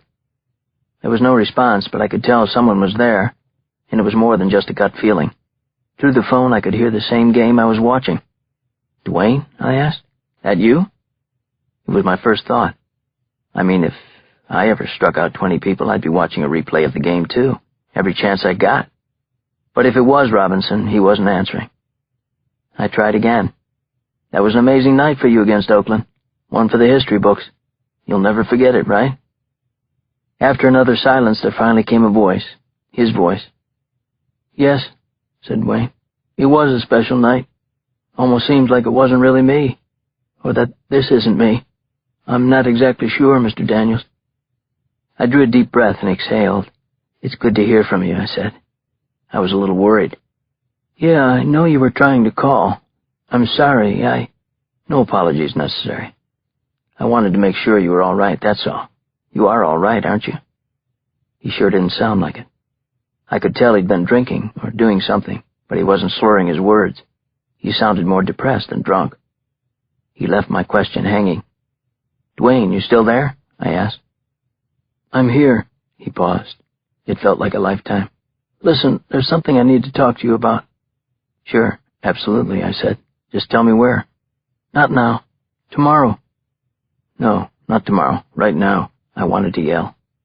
This was no longer about finishing a sports interview. That much was pretty clear. There was something else going on. What the hell was it? Where are you now, Dwayne? Are you home? I can be there in 10 minutes. No, I'm tired, Nick. A little wasted, to tell the truth. I need to get some sleep. But we'll do it tomorrow, I promise. Believe me, I can keep a promise. I wanted to keep pressing, hopefully change his mind. Instead, I pulled back. Okay, how about we meet for breakfast? I've got something to do in the morning. Let's meet for lunch again, he said. We didn't exactly have a great track record with lunches, but I didn't want to point that out now. Sounds good, but on one condition, I said. What's that? What's your condition for the interview? He asked, and chuckled lightly. It was simple, and it made all the sense in the world. I choose the restaurant this time. Chapter 22.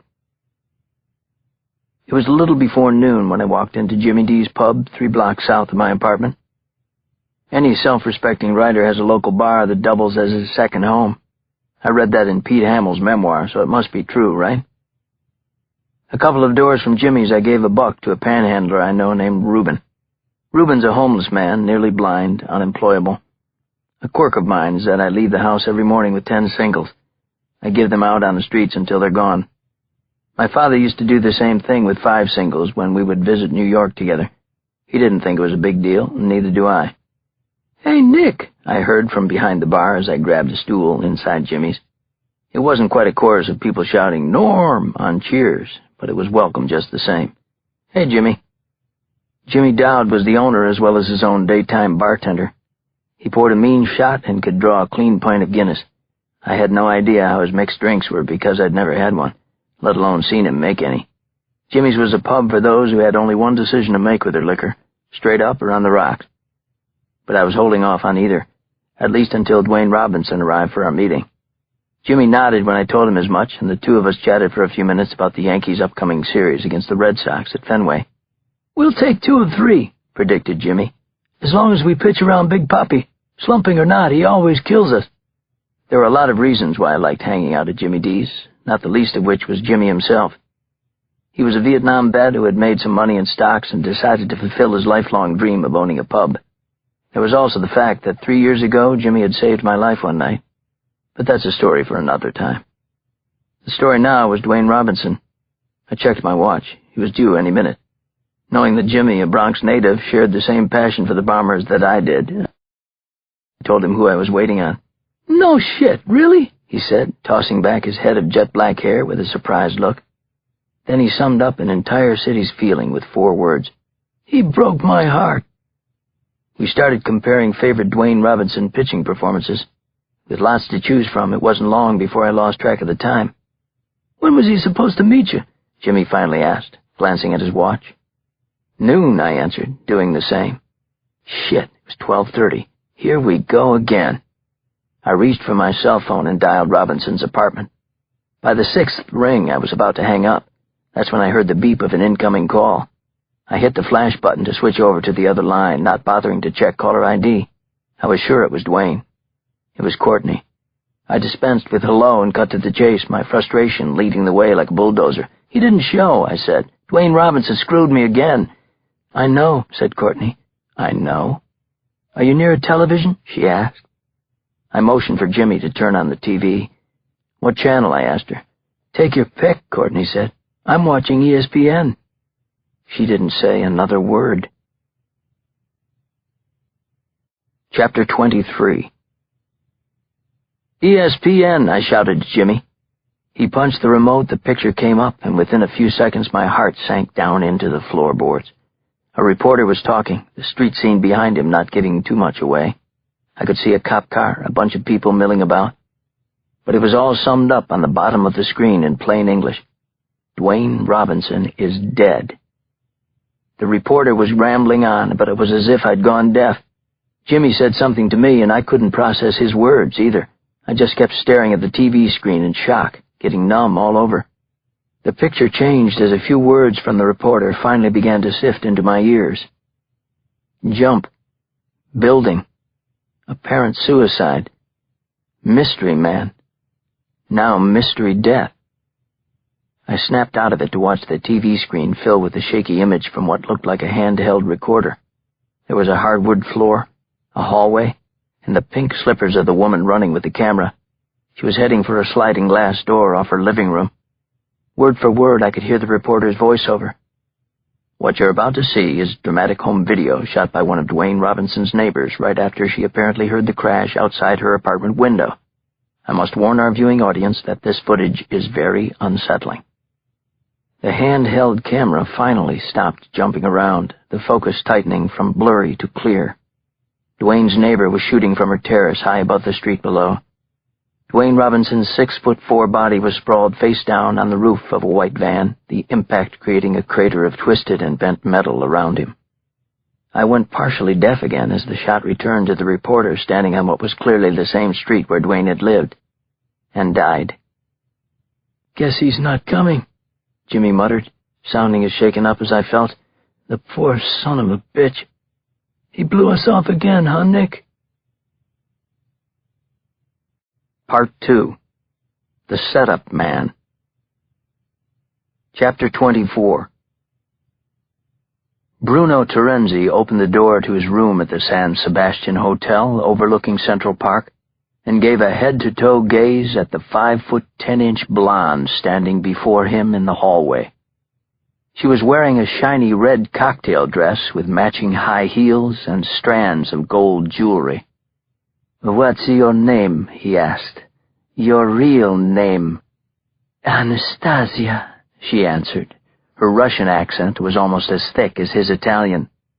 "What's your real name?" Terenzi ignored the question and simply turned around, walking back inside. "Nice to meet you," the blonde said, closing the door behind her. "I'll call you Sebastian then, like the hotel." "I get the joke," Bruno Terenzi called back to the girl. Terenzi's preference was for Italian girls, but the ones on this side of the Atlantic were like eating at the Olive Garden. You would never mistake the experience for a home-cooked meal. As for the American girls, they talked too much about themselves, and the Asians were too skinny for him, nothing to grab onto. Thank God for the Russian girls, or Polish, or Greek for that matter. "Take your clothes off," said Terenzi, grabbing a beer from the minibar. There was no offer of anything for the girl. "First things first," she shot back. "Sebastian?" "Sure," he mumbled, walking over to an open black duffel bag perched on a round table in the corner. He pulled out a stack of cash. 2,000, right?" he asked, removing the rubber band holding the wad together. "Not including gratuity," said Anastasia, hoping the Italian man, the apparently rich Italian man, didn't know the rules of the game. Terenzi peeled off 20 crisp $100 bills and stuck out his hand. "I wasn't born yesterday, Anastasia." She took the 2,000 and thought that would be good, for a start. Then she nuzzled up to his ear while sliding her hand down to the crotch of his black trousers. Nice material, Italian-made. "You know what Anastasia means?" she whispered through lips painted cherry red. "Means flower of resurrection." Terenzi took a swig of his beer. "Excellent. Now take off your clothes," he repeated. "Forget about the history lessons." The big guy liked to be the boss, and he was hardly the first, thought Anastasia as she reached for the zipper running down the back of her dress. Let him enjoy it while he still can. The former governor of New York notwithstanding, most men know that $2,000 was a pretty good price to pay for a call girl, meaning she better be pretty and she better be good. Anastasia didn't disappoint. As the cocktail dress slipped off her shoulders, her blue eyes and high cheekbones became all but an afterthought to the rest of her. There was no bra, no panties underneath the dress, just all natural, gravity-defying talent and beauty. "You know what, Sebastian?" she purred. I like you. Terenzi finally laughed, and then he unbuttoned his dress shirt. When it came off, along with his white undershirt, Anastasia couldn't help but stare. He was solid muscle, chiseled to perfection, but that wasn't all. My God, what happened to you, honey? She asked. She couldn't help herself. The better question would have been what hadn't happened to Bruno Terenzi. His left shoulder and arm were riddled with the scars of a shotgun blast. Black, tar-like circles the size of nickels and quarters. Count them all up, and you had $1.50 and change.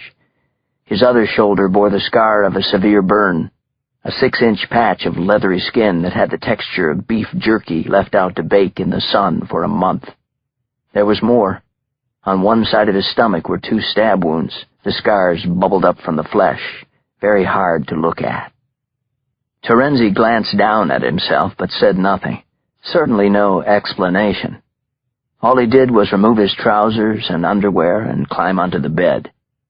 Anastasia didn't press it. As it was, she was beginning to feel sorry for the guy. Oh, I get it, she said playfully, the back of her hand gently brushing across the curve of her breasts. You're one of those, a real tough guy, right? She had no idea. Neither did the 2 men just now stepping off the elevator, heading for the hotel room. Her partners. For a year, the 3 of them had had the perfect scam going, but they had overlooked one thing this time. Even contract killers get horny sometimes. Chapter 25. The Belova brothers, Victor and Dmitri, pumped up on adrenaline and blow, arrived at room 1204 of the San Sebastian. They eyed the plush hallway around them to make sure they were alone. Our father wouldn't approve, said Dmitri. He always said that before they did a job. Always. Fuck him, said Victor, who thought he was sounding more American every day. Fuck our father, Dmitri. A dozen or so times before, they had stood outside expensive hotel rooms all over Manhattan, breathing fast to the point of panting while flipping off the safety switches on their Yarrigan Pia semi-automatic pistols. The Yarrigan 17-round double-column, single-feed magazine was a major reason why it was the standard Russian military-issue sidearm. But for Victor and Dmitri, it was the ultra-sleek stainless steel barrel that they loved. It felt sturdier than the old-school Makarov pistol, more reliable. Not that they had ever had to pull the trigger during one of these jobs. That was the beauty and the brilliance of the scam. Most of the time they caught their victims with their pants down. More important, the Johns were always too embarrassed to go to the police afterward. These were men of some means, usually high-level executives traveling on business. They had reputations to protect. They had wives and children. Whatever was stolen from them wasn't worth looking an NYPD detective in the eye and explaining, "I just got swindled by a prostitute and her 2 partners." And all it had taken was an ad in the back of 212 magazine, promising the highest quality escort for the discerning gentleman. "From Russia with love," read the headline. It was good enough to entice somewhere around 12 men to date. Not that Victor or Dmitri were keeping track. They were too busy counting the laptops, gold Rolexes, Keaton suits, and cold, hard cash. The brothers traded quick nods. Everything was good. Anastasia had placed the swath of tape over the lock chamber, same as always. All they had to do was turn the handle, and they could stroll right in. No muss, no fuss. But where was the fun in that? Instead, the 2 of them burst into the room like a couple of Class 5 hurricanes. They immediately spotted Bruno Terenzi lying buck-naked above the covers. "Don't move, motherfucker," barked Victor, taking advantage of one of the design features of New York's better hotels, thick walls. Terenzi's confusion lasted only a second. He eyed Anastasia, standing at the end of the bed. She confirmed what he already knew. It was a setup. She was the bait, and he was today's sucker. Sure enough, she started to put her dress back on. "Duffel bag," she announced. "Jackpot." Dmitri's eyes moved off Terenzi, and he walked over to the black duffel bag on the table in the corner. His smile grew as wide as Red Square at the sight of the cash inside. Then the smile disappeared. It was gone. Totally gone. What the hell is this? Chapter 26. Dmitri reached down into the duffel bag. He removed a gray rectangular block of C4 explosive. A detonator wire was hanging from one end like a mouse's tail. Next, he pulled out an absolute beast of a handgun, the Model 500 Smith & Wesson Magnum. A box of .50 caliber cartridges followed. This was one serious duffel bag. Dmitri's eyes narrowed to a suspicious squint as he looked back over at Terenzi. It was as if he'd just seen the second image in one of those optical illusion drawings. This guy was naked, with the shiny barrels of 2 guns aimed directly at him, but he was completely calm and under control. Not a trace of fear. Who is this guy? Is he connected? And why is it suddenly fucking hot in this room? Dmitri pulled at the baby blue silk shirt now sticking to his chest. Do you work for somebody? He asked. Terenzi stared straight back, taking his time to answer. Not your business. Dmitri jerked his head at the duffel bag. What are you doing with this stuff? Not your business. I'm making it my business, he snapped. I say again, what are you doing with this stuff? You better talk to me. Terenzi continued to stare at Dmitri, only now he was silent. Then he actually smiled and scratched his balls. Suddenly Victor lunged forward, jamming the barrel of his Yarrigan into the John's cheek. You think this is funny? Some kind of joke? My brother asked you a question, he yelled. But Terenzi didn't even look at Victor. His eyes remained focused on Dmitri over by the table. There was something else in the duffel bag. A box the Russian hadn't discovered yet. Victor pulled back the hammer on his Yarrigan. Hey, I'm talking to you. You deaf? For Christ's sake, answer him, chimed in Anastasia. She was practically pleading with the Italian. These guys aren't fucking around. Neither was Bruno Terenzi. Faster than Victor's trigger finger, Terenzi swung his hand and knocked away the barrel of the Yarrigan pressed against his face. With his other hand, he reached underneath the goose-down pillow behind him. He pulled out a Bursa Thunder 380 pistol. The other box in the duffel bag was the extra ammo for it, not that it was needed right now. Bruno Terenzi's first shot caught Dmitri Belova high in the chest. The second split his forehead between the eyes. Only then did Victor Belova's reflexes kick in. He tried to muscle his gun back toward Terenzi, but it was no use. Terenzi was too strong, too quick, too good at what he did. He pumped 3 rounds into Victor's stomach, sending the Russian flying backwards onto the carpet. As he lay face up and spilling blood, Terenzi stood and lodged his gun into Victor's open mouth. The blast sent his brain shooting out from his skull in a perfect circle. It was a bad day for the Belova brothers. Now the only sound in the room was Anastasia crying like a little girl. She had fallen to her knees, the red cocktail dress still unzipped in the back, hanging off her shoulders. She wanted to run for the door, but couldn't. She was in shock, paralyzed, scared to death that she would be next. Get on the bed, Terenzi ordered. Take off that goddamn red dress. Please, she begged, her blonde hair covering her face and tears. Please, don't. But then she shrugged off the dress. She climbed onto the bed. Now, where were we? Said Terenzi. By the way, Anastasia, my name is Bruno. That is my real name. Hearing that, the girl began to cry even harder. She knew what he meant. That's right. You know my name. You know what I look like, he whispered.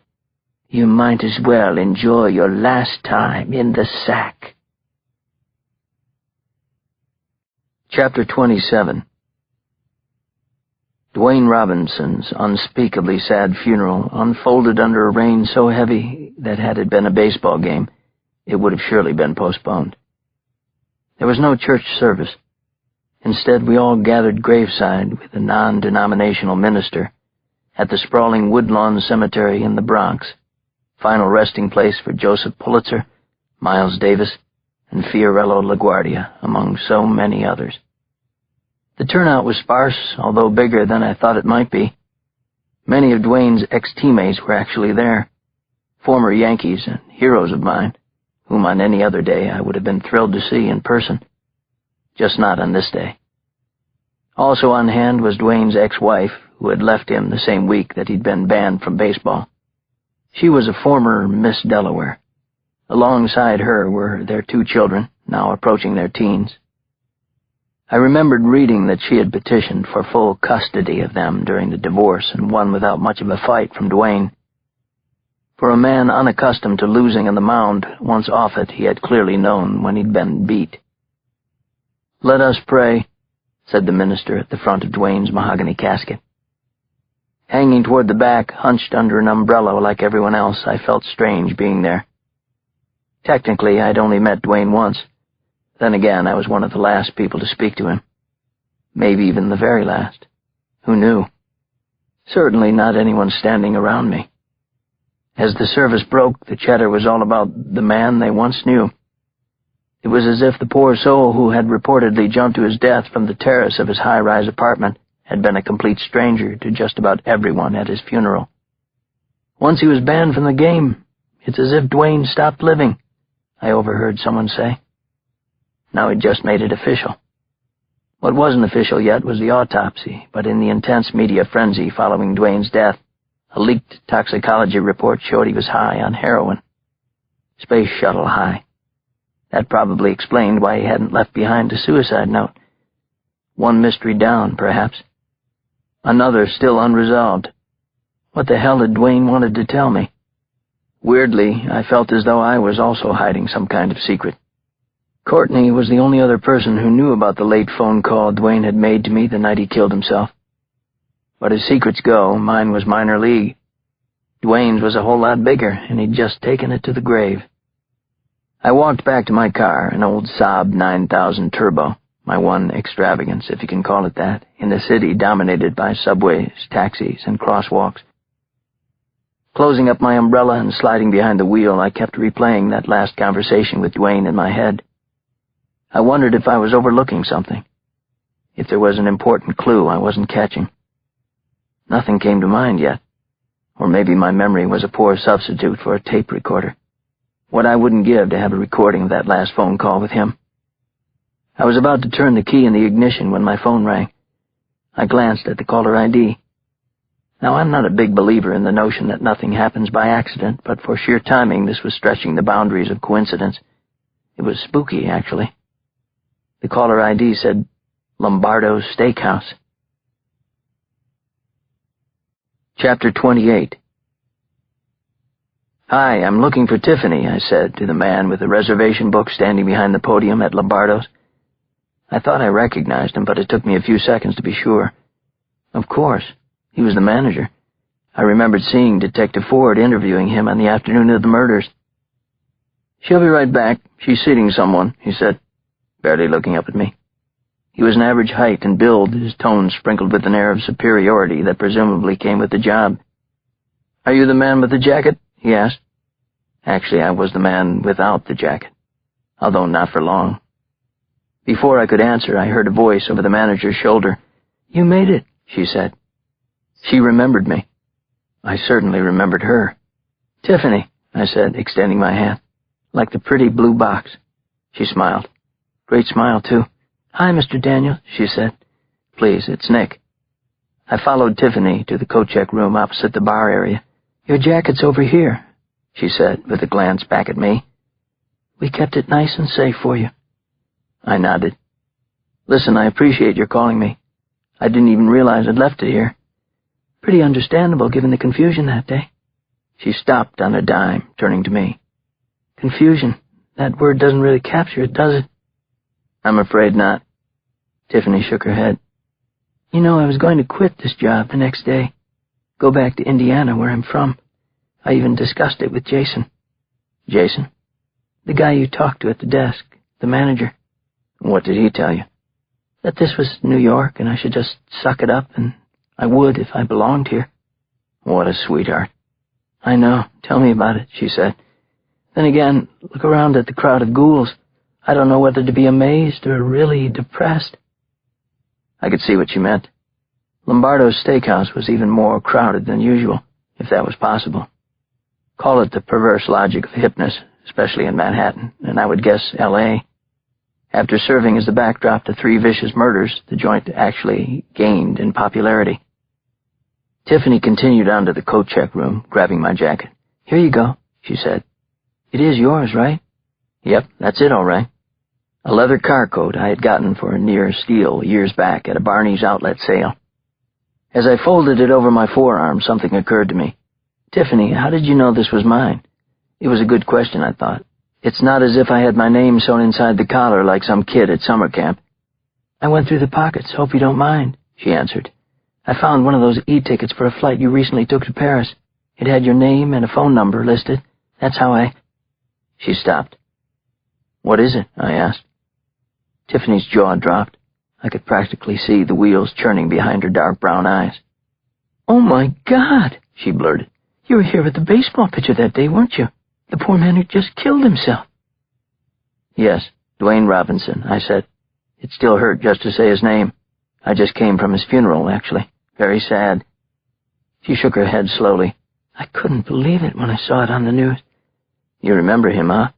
From when he was here that day? I asked. Yes, she said. And from the day before, too? I looked at her sideways as her last sentence knocked around in my head. The day before? Chapter 29. It didn't make sense. None at all. Dwayne Robinson hadn't been at Lombardo's that first day. He had stood me up. But he had been here. At least according to Tiffany. When? I asked. What time was it? Sorry to bother you, but it's important to me. I was supposed to do a story on Dwayne for Citizen magazine. I'm not sure exactly. It was on the early side. Noonish, maybe. That had been before I'd arrived. About a half hour before Dwayne and I were supposed to meet. Odd. Crazy. You sure it was him? I asked. Yes, she said. Of course, I didn't think anything of it at the time. I remembered seeing him only after they showed his picture on TV. I'm not a big baseball fan. I didn't know who he was until then. Did you see him? I asked. No, I didn't even talk to him. What was he doing? Did you happen to notice? Anything at all? I don't know. I was busy with other customers. I just remember seeing him at one point. He was looking around. For me? Had he thought we were meeting at noon instead of 12:30? I stood there utterly perplexed, trying to think this new mystery through. All I knew for sure was that Dwayne had been at the restaurant the following day at 12:30. Courtney had said she'd never bothered to ask his agent why he had stood me up. Could Dwayne have thought I had stood him up? But then why would he have gone to the trouble to meet with me the next day?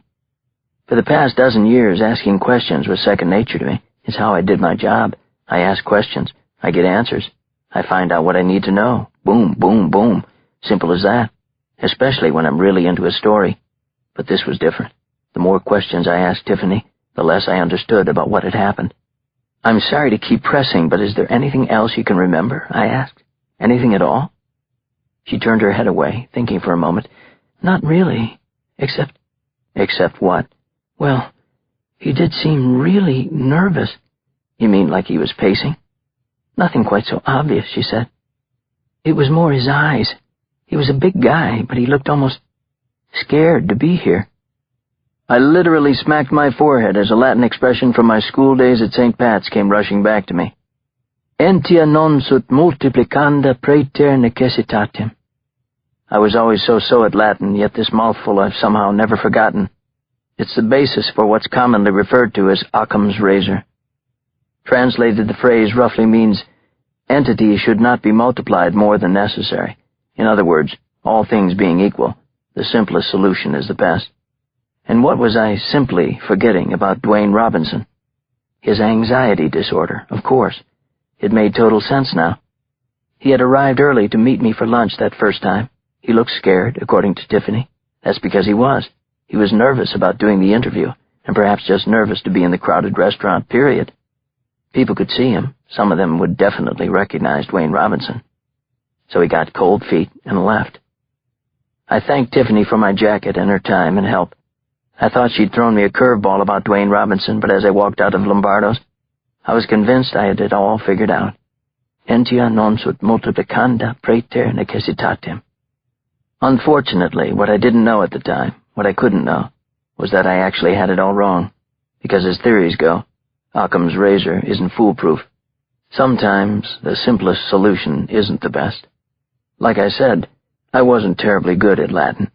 Downright horribilis, to tell the truth. Chapter 30. David Soren just loved one-way mirrors. To him, they represented the heart and soul of his job as Manhattan DA, a literal metaphor for his success. I've always got my eye on you, and I never blink. Ever since he'd been a rising star prosecutor out of NYU law, he'd been standing behind these one-way mirrors, his arms crossed, tie loosened, watching, gauging, sizing up hundreds and hundreds of criminals. Occasionally there'd be an innocent person thrown into the mix, but they were few and far between. The simple truth was, if you ever found yourself in a police station on the wrong side of a one-way mirror, the overwhelming odds were that you had something to hide. And David Soren's job, no, his mission, was to find out what it was. Then nail you to the wall for it and throw the proverbial book at you. I say we play the recording for this douchebag bastard and watch him squirm, came a voice over Soren's shoulder. Make him squirm, make him turn, as in turning state's evidence. Soren heard every word of what his assistant DA, Kimberly Jo Green, was saying, but his eyes remained locked on Eddie the Prince Pinero on the other side of the glass. Dressed in a natty gray pinstripe suit with his trademark black handkerchief stuffed into his lapel pocket, Pinero was seated with his attorney, his new attorney, in the second-floor interrogation room of the 19th Precinct. No stranger to these rooms, Pinero clearly knew he was being both watched and recorded. He wasn't saying a word to his attorney, and he was staring straight into the one-way mirror with a smile on his handsome, ruddy face that declared, "Here I am, folks. Stare at me all you like." "Yeah, play him the tape," came a second voice behind Soren in the observation room. It was Detective Mark Ford. "Pinero's about to return for sentencing. If there was ever a deal to be made, the time is now. Hate to admit it, but I'm with Kimberly Jo on this one." Ford, a first-grade detective, and Green had an openly contentious relationship, to put it mildly, having endured numerous run-ins over the years. That said, they both knew how good the other was at their job. Respect, even when it came begrudgingly, trumped just about everything in law enforcement. Finally, Soren turned around to face Green and Ford. He could feel the heat rising to his head. "A deal? Fuck no," he said. "There's no way I'm ever giving that son of a bitch immunity." But Soren cut Green off. "The hit on Marcosa got 2 detectives killed. 2 good guys with wives and children, 7 kids between them. No, there's only one way I want Pinero, and that's with his head on a plate," he said. But even more than the words, it was the way he said them. Teeth clenched, eyes unblinking, as if everyone's life in the room depended on it. "Christ, did I say immunity? What was I thinking?" joked Green, dotting up her deadpan sense of humor. As an assistant DA, she was smart enough to know when to fall in line behind her boss. "Okay, so let's wait on playing the tape. Who knows? Maybe Pinero will dig his own grave." Soren's scowl crept up slowly into a satisfied smile. "Exactly," he said. "Now let's go give the prick a shovel." Chapter 31. Eddie Pinero gave a quick tug on the starched French cuff of his Armani spread-collar shirt as he watched the 3 men enter the interrogation room. "Look who it is. The 3 Stooges." If he could whack each one of them and get away with it, he would. In a heartbeat, he'd pull the trigger himself, smile while he did it. Especially when it came to Soren, that Elliot Ness wannabe. Pinero was sure that if it weren't for the DA's hard-on for organized crime, he wouldn't be on his way to serving 2 to 4 years upstate. Of course, his former lawyer, Marcosa, hadn't exactly helped the situation. Pinero still couldn't understand how his consigliere had allowed him to take the fall for some trumped-up loan-sharking charges. At the trial, it had been as if Marcosa had been phoning it in. Pinero had a new attorney now, Conrad Hagee, called the white-collar knight among New York's defense attorneys. His usual clientele were Wall Street and CEO bigwigs, mostly WASPs, In fact, Hagee had originally turned down Pinero's request to represent him because he hadn't wanted to sully his image. That's when Pinero had taken out his checkbook and a diamond-encrusted Mont Blanc pen. A half-dozen zeros later, the tall and lean Hagee had had a sudden change of heart. Funny how that happens. "Gentlemen," began Hagee, "I'd like to reiterate for the record that my client has come here voluntarily and will certainly leave here voluntarily. It's further understood that the sole purpose of this meeting is to ask him about the death of his—" "The murder," interrupted Soren. "Excuse me," said Hagee. "Vincent Marcosa was murdered, as were 2 New York City police officers. All 3 of them were murdered. And my heart goes out to all of their families," said Pinero, inserting himself into the conversation. "I'll bet," said Soren with a sneer. "You're just all beat up over it, aren't you?" Hagee resumed his preamble, only to have Pinero raise a palm to him. "Let's get to the questions," he said before turning to Soren. "Sound good to you, Mr. Mayor?" Soren smiled at the jab, but gave away nothing more. He wanted to tangle with Pinero, but not about his own political aspirations. Indeed, let's get to the questions. "Do you have any idea who might have wanted Vincent Marcosa dead?" asked Soren for starters. "That is, besides you." "I loved Vincent," Pinero shot back. "We were very close for a lot of years." "Even after he completely botched your trial? I mean, that was a real butcher job he did. Why am I telling you? You were there." Pinero turned to Kimberly Jo Green, the assistant DA. Green had prosecuted the case. "Your boss sure doesn't give you much credit, does he?"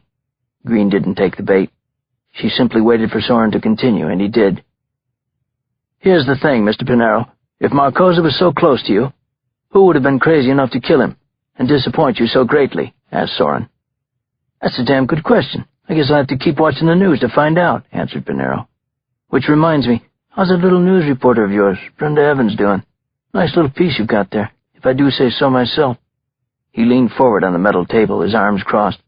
"Listen, do you really think I'd be stupid enough to whack my own lawyer?" Soren shrugged indifference. "Stupid enough? I don't know about that. Angry enough? Perhaps." He turned to Hagee. "Better watch your back with this guy, Counselor. Either that, or just make sure you never lose a case of his, like this one." "Don't you worry," said Hagee, an ex-forward on the Princeton basketball team. He'd taken more than his share of hard elbows while delivering a few in return. "All I've heard here so far is a lot of talk and zero evidence. You do remember what evidence is, don't you, Mr. Soren?" "As a matter of fact, I do," said Soren. "Not only do I remember it, I have it." Pinero immediately broke into laughter. It was loud and from the gut, like he was in the front row at Caroline's Comedy Club. He kept laughing until everyone in the interrogation room had to stop to watch him. This was the very last thing Soren would ever have expected him to do, and Pinero knew it. Or maybe it was the second to last thing. The very last thing was what happened next. "So is this when you play us the recording from Lombardo's?" asked Pinero. "Gee, I can hardly wait." Soren's face said it all. He couldn't hide it.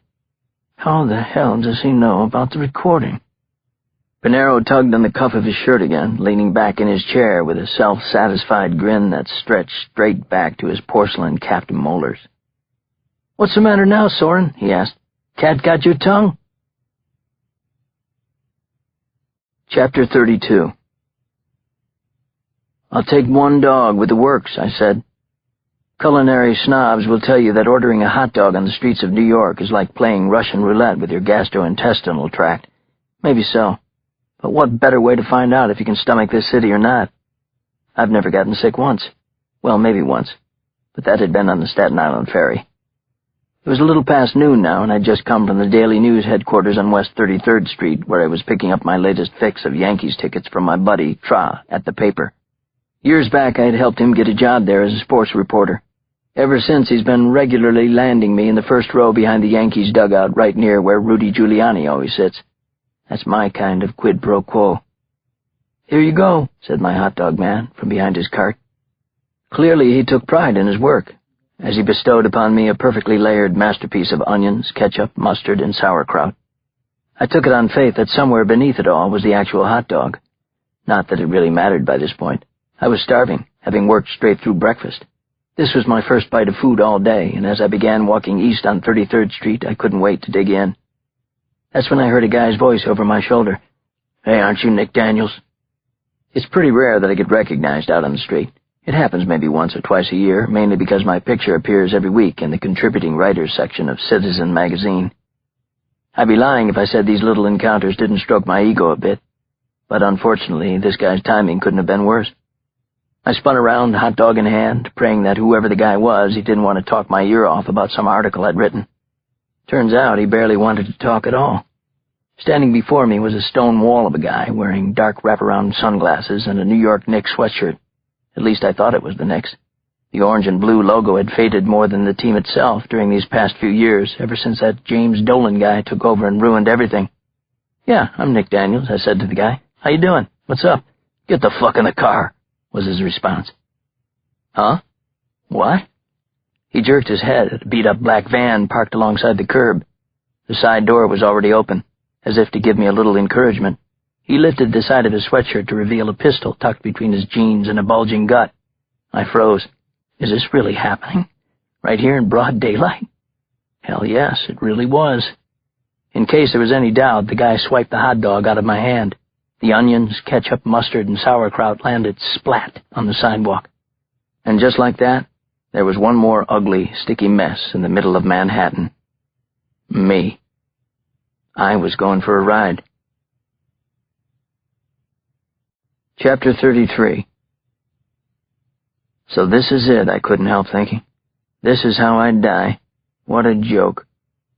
Not while fleeing an attack by the Janjaweed militia in Darfur, or by catching typhoid fever, as I did a couple of years back in India, while doing a piece on the Prime Minister, Manmohan Singh. No, I go down in my own backyard, New York City. All because of a recording I had never intended to make. Christ, how did Eddie Pinero find out about me so fast? Then again, am I really that surprised? He probably has more people on his payroll than the NYPD. "Where are you taking me?" I asked from the back of the windowless van. I was sitting on the metal floor. There were no seats. There were also no answers forthcoming from my captors. My escort in the Knicks sweatshirt was sitting sideways up front, riding shotgun. His dark sunglasses were fixed on me, and his mouth was shut tight. After he had demanded my cell phone, which I had reluctantly handed over, he hadn't said another word. Same for the driver, who was big and baby-faced, at least from his profile. He looked barely 21. On his right arm was a large, seemingly new tattoo of a Harley-Davidson logo. The orange color was so bright, it made the ink look as if it were still wet. Again I asked where we were going, and in their continued silence I realized that there might be something scarier than being told you were going to die. Not being told. For 20 minutes I sat idle with only my thoughts, of panic beginning to feast on me. From the floor of the van I couldn't see the windshield, but I could tell we were out of the city. We were going too fast. The van was old, the suspension shot. I could feel every bump, every pothole. We're going to some out-of-the-way, deserted landfill, aren't we? That's where they were taking me. I was almost sure of it. Out to Brooklyn, out to the middle of nowhere. I could almost smell it. Some godforsaken dump with a stench so thick it hung like fog. "On your knees," one of them would order me. I could hear the words in my head, cold and without mercy. Would they have me turn away, face the opposite direction? Hell no, not these sick bastards. Not if they worked for Eddie Pinero. They'd shoot me straight on, a bullet to the brain. Probably stare right into my eyes, too. Oh, God, my eyes. Were they going to carve my eyes out? I was sweating now, shaking a little, scared shitless a lot. Most of all, I was convinced I had to do something to try to get away from these two gorillas. But what? They had my cell phone, and at least one of them was carrying a gun. So what could I do? That's what, I realized. Tuck and Roll, the sequel to The Desert. The handle to the sliding door of the van was there in front of me. If I could reach it before Mr. Nix could stop me, I could jump for it, maybe outrun them and survive to write another day. Of course, I had to survive the jump first, and this time I wouldn't be landing on desert sand in Darfur. Still, those odds had to be better than staying in the van, right? Those odds sucked, but I couldn't make myself jump out of a speeding van, could I? Yes, I had to do it. So this is it. This is how I don't die. I swallowed a deep breath and pushed the air down into my lungs past my heart, which was beating so loud it was scary in itself. Slowly, casually, I shifted my right foot so I could launch myself toward the sliding door. There would be no do-overs, no second chances. I had to time this just right.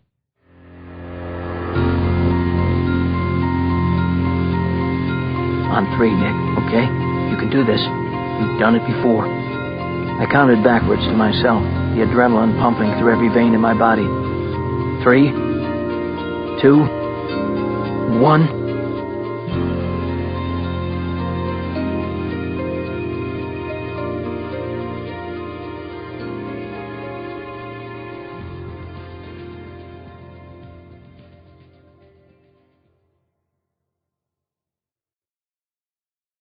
Chapter 34.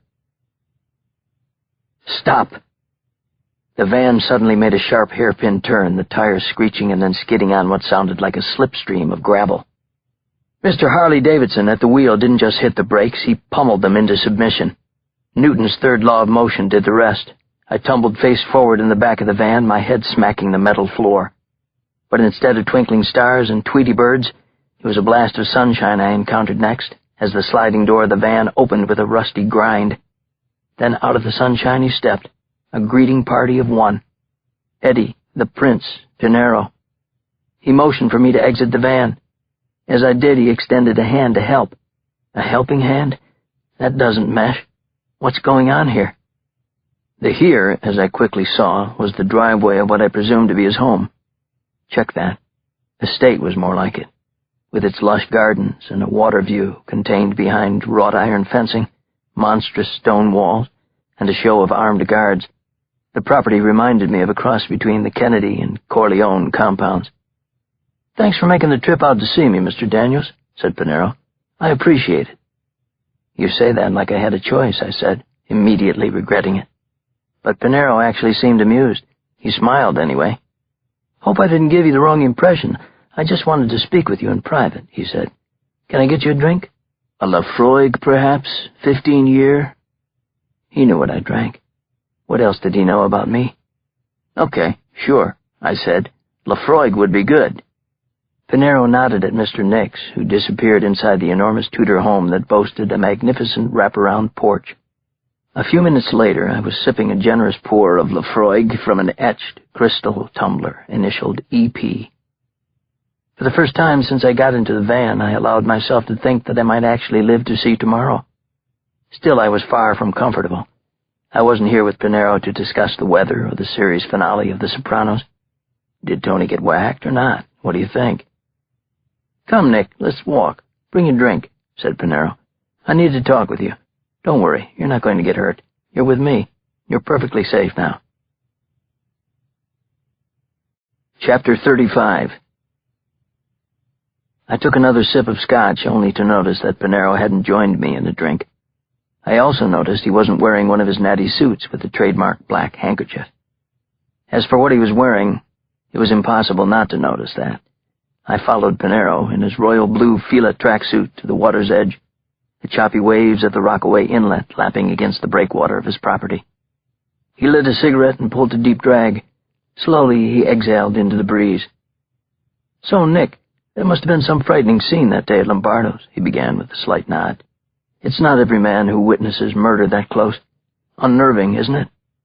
"That's definitely a good word for it," I said. "A good word?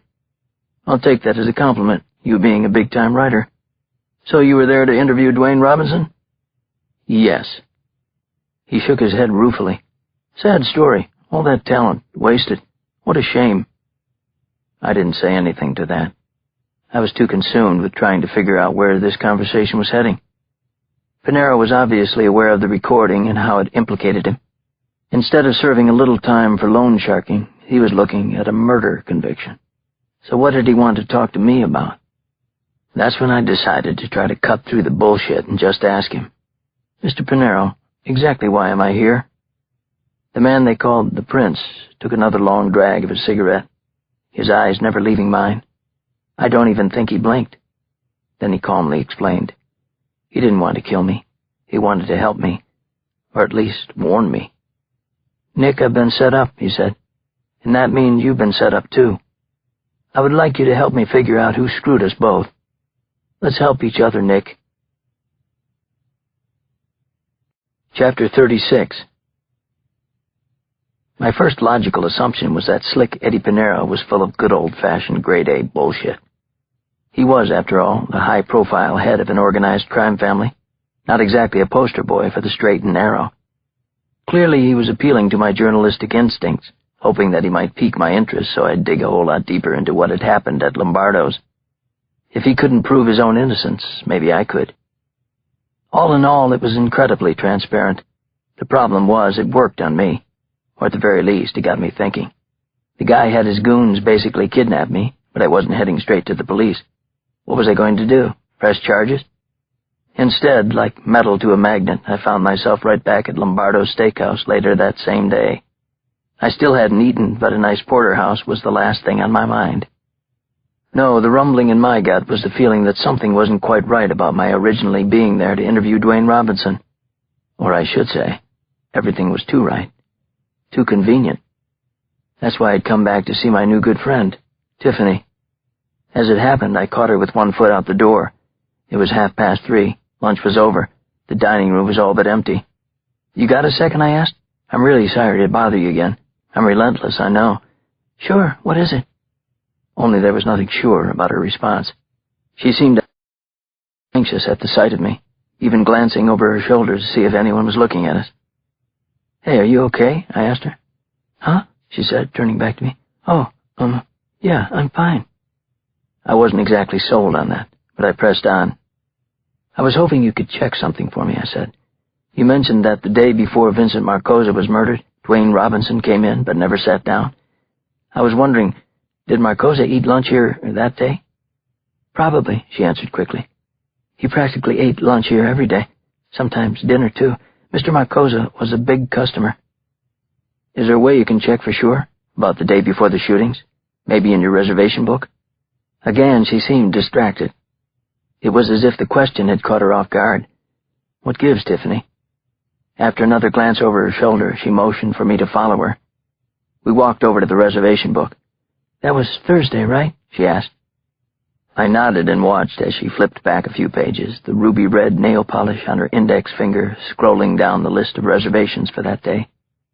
Putting my upside-down reading skills to use, I kept looking for Marcosa's name, but I didn't see it. Neither did Tiffany. I guess he wasn't here that day," she said. "That's unusual for him." "Who wasn't here what day?" came a sharp voice over Tiffany's shoulder. Chapter 37. It was the manager of Lombardo's. Jack, was it? No, Jason, I thought. Given his tone, though, his name might as well have been Mr. Royally Pissed Off. Tiffany froze at the reservation stand like a deer in xenon headlights. I took that as my cue to help out. My fault. I was just checking to see if Vincent Marcosa had eaten here the day before he was murdered. That's all. Nothing sinister. I was expecting the guy to ask me why I wanted to know that. He didn't. Instead, he said, "Reservations made by our guests are considered private. It's restaurant policy, Mr. Daniels." Jason knew my name. That was a little strange. We hadn't officially met or exchanged business cards. "Then my apologies," I said. "I didn't know." "Yes, but Tiffany did," he said, turning to her. She raised her palms apologetically. "Jason, I know you told me." He cut her off. "I don't want to hear it, but—" "Shut up," he barked at the poor girl. "You're fired." "Fired? You've got to be kidding." "What are you doing?" "She was only trying to help me," I said, dumbfounded. "I was a customer here, too. Actually, I am a customer. I was about to have a steak." My new best friend, Jason, gave me a drop-dead stare. "Was I talking to you?" "You are now," I said. He took 2 steps forward, getting right smack in my face. He was so close I could tell what flavor gum he was chewing. Wintergreen. "In that case," he said, pushing the words through his clenched teeth, "I want you to listen to me real closely, okay? Get the fuck out of my restaurant. Don't come back." So much for the customer always being right, or even tolerated. "What are you going to do?" I asked. "Call the cops?" "I won't if you won't," he fired back at me. I wasn't exactly the technical advisor on the movie Fight Club, but I'd been in enough scuffles to more than catch his drift. This prick was challenging me. "Keep your cool, Nick. Diplomacy first." "Listen, there's no reason this thing needs to get out of hand," I said. No sooner had I said it, though, than he suddenly grabbed the lapels of my jacket, pushing me backwards. "I don't think you heard me," he said. "Oh, I heard you all right. Screw diplomacy. I dug my heels hard into the floor and gave Jason the shove back he so richly deserved. Then he raised his fist. Suddenly, this might as well have been a Rangers hockey game down at Madison Square Garden. The gloves were coming off, whether I wanted this to happen or not. Smack. He threw a right-handed jab, tagging my cheek. It was a sucker punch, completely uncalled for, so I let fly with one of my own, only to catch nothing but air. Jason wasn't big, but he was quick. Too quick to go toe-to-toe.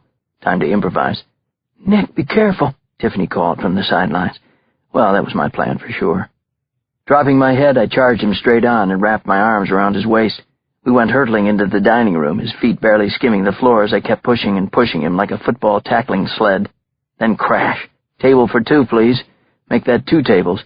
We upended the first and kept right on going, landing squarely on the table behind it.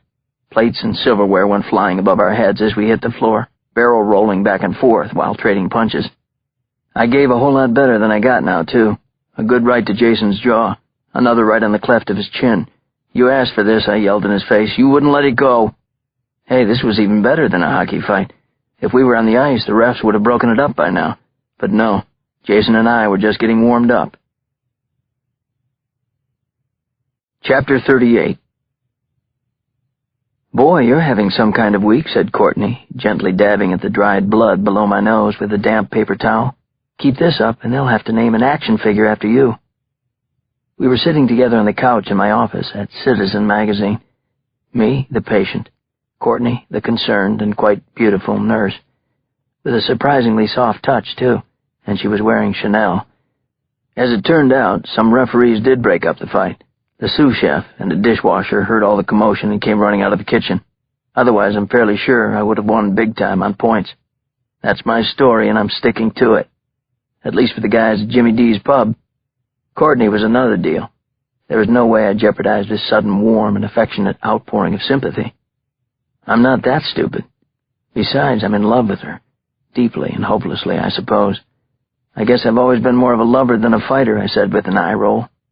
"Oh, you poor thing," she cooed, playing the same game on me. "Why would the manager pick a fight with you like that?" "I'm not sure yet," I said. "It's very strange. Everything is, Courtney. Mystery on top of mystery." I couldn't help but suspect that Jason was under some kind of orders. Someone didn't want me snooping around. But who? That was just one question I had. There were so many others in the aftermath of my recording from Lombardo's. But as I laid my head back and closed my eyes, all I could really focus on was how amazing Courtney was. She was sitting so close to me, her hair grazing my shoulder. Finally, I couldn't help myself. "I love you," I blurted out. I just said it, boom, like that. I didn't know what I was thinking. Actually, that was it. I wasn't thinking.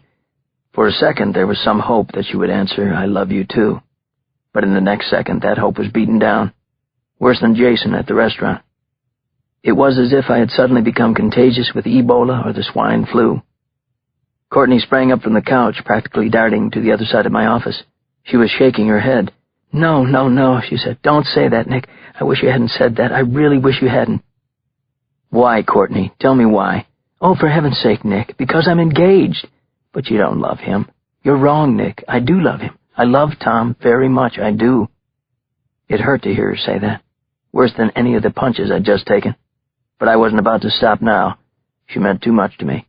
If I hadn't known that before, I sure did now.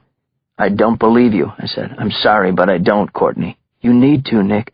"No, you may want to believe that you love him." I looked at her. That's all I had to do. The big white elephant was back in the room. I hadn't meant for it to happen. Neither had she. But it had happened. Courtney and I had slept together. We had made love, not just lust, which had been part of it, I'll admit, but love. We'd been intimate with each other, very much so. We had talked until dawn. "I told you that was a mistake," she said. It didn't feel like a mistake, not to me anyway. "Nick, it did to me." I got up from the couch. That one hurt too. "Do you really mean that?" I asked her. I was trying desperately not to let my eyes plead. "Yes," she said again. "Are you sure?" I asked, taking a step toward her. She raised her hand. "Stop," she said. "Don't." I took another step toward her. She didn't say stop this time. She didn't say don't. She didn't say anything. All she did was stare at me with those amazing blue eyes. But before I could take another step, the door to my office suddenly swung open. "There you are," said Thomas Fairmore, Courtney's fiancé, the man she said she loved. Chapter 39. I guess I couldn't blame him for not knocking, or for that matter acting as if he owned the room the moment he stepped foot in my office. Thomas Fairmore literally did own the room, the entire building, in fact. What better way to cut down on rent for a Citizen magazine than to buy the building that housed it? I stood and watched as Fairmore, with his salt and pepper hair and perennial tan, strode over to Courtney, planting a kiss on her lips. It seemed to last for a couple of eternities, and probably would have, had Courtney not finally pulled back. "Tom, what are you doing here?" she asked. Very good question. Didn't Fairmore realize that Courtney and I were falling in love now? "What else would I be doing here? I've come to see the most beautiful woman in the world." "You know what I mean," she said, rolling her eyes playfully. "Ugh. You told me you were coming home tomorrow." "Change of plans," said Fairmore. "Aren't you happy to see me, Courtney?" "Of course I am," she said. "Why wouldn't I be, even here at work?" He was still supposed to be in Paris making his latest acquisition. For all I knew, he was buying the Eiffel Tower. Now here he was in my office. "You do know this is my office, Mr. Fairmore, right? Or that I'm standing here too?" Apparently not. Not until Courtney shot me the world's most uncomfortable glance. She didn't say a word, but I could read her mind like the first line of an eye chart. Did my fiancé just walk in on another man professing his love for me?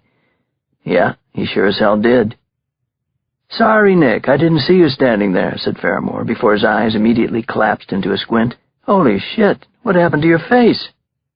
"You should see the other guy," I said, dusting off the old joke, which happened to be accurate in this case. Fairmore humored me with a quiet chuckle, but as he resumed his full attention on Courtney, it was clear he couldn't care less what actually had happened to me or my face. He reached out, taking both of Courtney's hands in his. Ugh, again. "Actually, sweetheart, there is something I need to discuss with you." I took that as my cue. Shit. "Why don't I leave the two of you alone?" I said with a step toward the door. "Nonsense, this is your office, Nick," said Courtney. "Come, Tom, we'll go to mine. Nick has a lot of work to do." Before Fairmore could even nod in agreement, though, my office filled with the sound of Courtney's cell phone. Instinctively, she reached into the pocket of her Chanel suit to check the caller ID. Out of the blue, Fairmore's entire personality changed. He looked anxious and concerned. Now what was going on? Was it about me?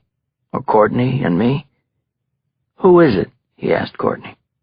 She seemed momentarily baffled that he would want to know, let alone ask her outright. "It's Harold Clark," she finally answered him. Clark was a seasoned reporter with the Associated Press. His nickname was Baskin, short for Baskin-Robbins.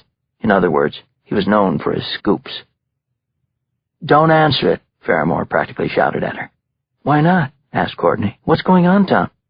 "That's what I need to talk to you about, sweetheart." Chapter 40. "More coffee, Nick?" asked the waitress behind the counter at the Sunrise Diner near my apartment the following morning. She had the glass pot hovering and ready to pour as she waited for my answer. "Absolutely," I told her. "Thank you, Rosa." I was going to need the extra caffeine today. There was no way I could have known what Courtney and Fairmore had discussed once they'd left my office. Even if I had been so nosy as to approach Courtney about it afterward, there was still no way I could have known. That's because I couldn't find her. Courtney had basically disappeared. Poof! For the remainder of the day. Her terrific assistant, MJ, said she'd stormed out of the office without saying a word. That night she didn't answer her phone at home. But then came the morning, and now I understood everything. So did the rest of Manhattan, if not the world. Someone had posted a video on YouTube. It starred the French supermodel Marbella backstage a few days earlier at the Hermès fashion show in Paris. The stunning brunette had a cigarillo in one hand, a glass of champagne in the other, and next season's must-have Jimmy Choo shoe planted firmly in her mouth. A voice off-camera asked the supermodel who the richest man she'd ever slept with was. After a sip of the champagne and a puff of the cigarillo, removing the shoe from her mouth first, she looked straight into the camera and answered with her French accent. "Thomas Fairmore, far and away, him." "When was that?" the off-camera voice asked. She giggled and whispered, "Last night." "Whoops." I hadn't actually seen the video, but news of it was flashed all over the papers, especially the New York Post that was opened on the diner counter in front of me as I gobbled up my fried eggs, over easy, and a stack of wheat toast. How do I stay at my current weight of 175? A very good gene pool. There's no other possible answer. Anyway, of course I felt horrible for Courtney that she would have to endure such a public humiliation, but at the same time I couldn't help selfishly hoping that this would change everything between her and Faramore. "Excuse me, is this your phone?" I suddenly heard to my left. I turned to see a man sitting on the stool next to me. He must have just sat down because I hadn't noticed him. He was pointing at my iPhone on the counter between us. "I'm sorry," I said, moving it closer to me. "No, it's fine. It wasn't in my way. I only wanted to make sure it was yours and not the person who was sitting here before me." "Oh," I said, "thanks. It's mine, all right." I was about to turn back to my newspaper when he motioned to the article about Faramore. "That's pretty amazing," he said. "Don't you think?" "Yep, it sure is," I said, if only to be polite. I knew diner counters were prone to communal chit-chat, but I really just wanted to finish eating and reading in peace, then get off to work and whatever else awaited me at Citizen that morning. But the stranger wasn't finished with his spiel. "That's the thing about gossip. Everybody loves to stick their nose into other people's business," he said. "Then again, how much sympathy can you have for an engaged billionaire who sticks his prick in some Eurotrash supermodel's business, right?" I said nothing. I didn't want to encourage the guy too much. Not that it mattered. "Isn't that right, Nick?" he asked again. "Huh?" Not only did he not need any more encouraging, he clearly didn't need an introduction. "Do I know you?" I asked. "No, Nick, you don't. But I know you," he said with a dead stare. "I also know you're in a shitload of danger. The two of us should talk." Chapter 41. "Okay, you've officially got my attention. Now let's rewind the tape a bit. Who the hell are you?" "What's your name?" I asked. "It doesn't matter," he said. "It does to me, especially if you want this conversation to continue." He smiled, a real shit-eating New Yorker's grin. He was enjoying this. "You can call me Doug. Don't you want to hear why you're in danger, Nick?" "I don't know yet," I said. "But for sure the cop sitting at the other end of the counter might. Would you like me to call him over?" I have to admit I felt pretty smug pointing out the two policemen in uniform saddled up to the counter with their coffees about a dozen stools away. But the stranger, Doug, didn't even bother to look. He kept his eyes trained on mine. "The last time you were in a restaurant with two cops, that didn't work out too well, did it?" "I don't think so." I suddenly didn't feel so smug or protected either. "What do you want?" I asked. "Why did you follow me here?" He casually pulled back the lapel of his sport coat to show me his holster. It sure wasn't empty, and I was getting tired of seeing guns lately. "What I want is for you to ask me nicely why it is that you're in danger, Nick Daniels," he said. "Say please. Better yet, say pretty please." I glanced at all the people around me. The Sunrise was packed for breakfast as usual, just like Lombardo's was for lunch. I could literally feel the sweat beginning to seep out from my pores. Not so good. "Please tell me why I'm in danger," I said, my voice nearly cracking. The stranger stared at me, saying nothing. He was waiting. "Pretty please," I added. He leaned in close. "You see? That's what's so intriguing," he whispered. "Because I think you already know the answer, Nick." He tilted his head, inspecting the bruises around my eyes and mouth. They were now ripening to a soft purple. In fact, you might say it's written all over your face. "Who do you work for?" I asked. "What makes you think I work for someone?" It was actually a pretty good question, because he certainly didn't come across as the for-hire type. Unless, that is, IBM was doing the hiring. This guy was clean-cut, straight-laced. He didn't look scary at all. Actually, he looked like a Doug. And that was scaring me even more. "You obviously know a lot about me," I said.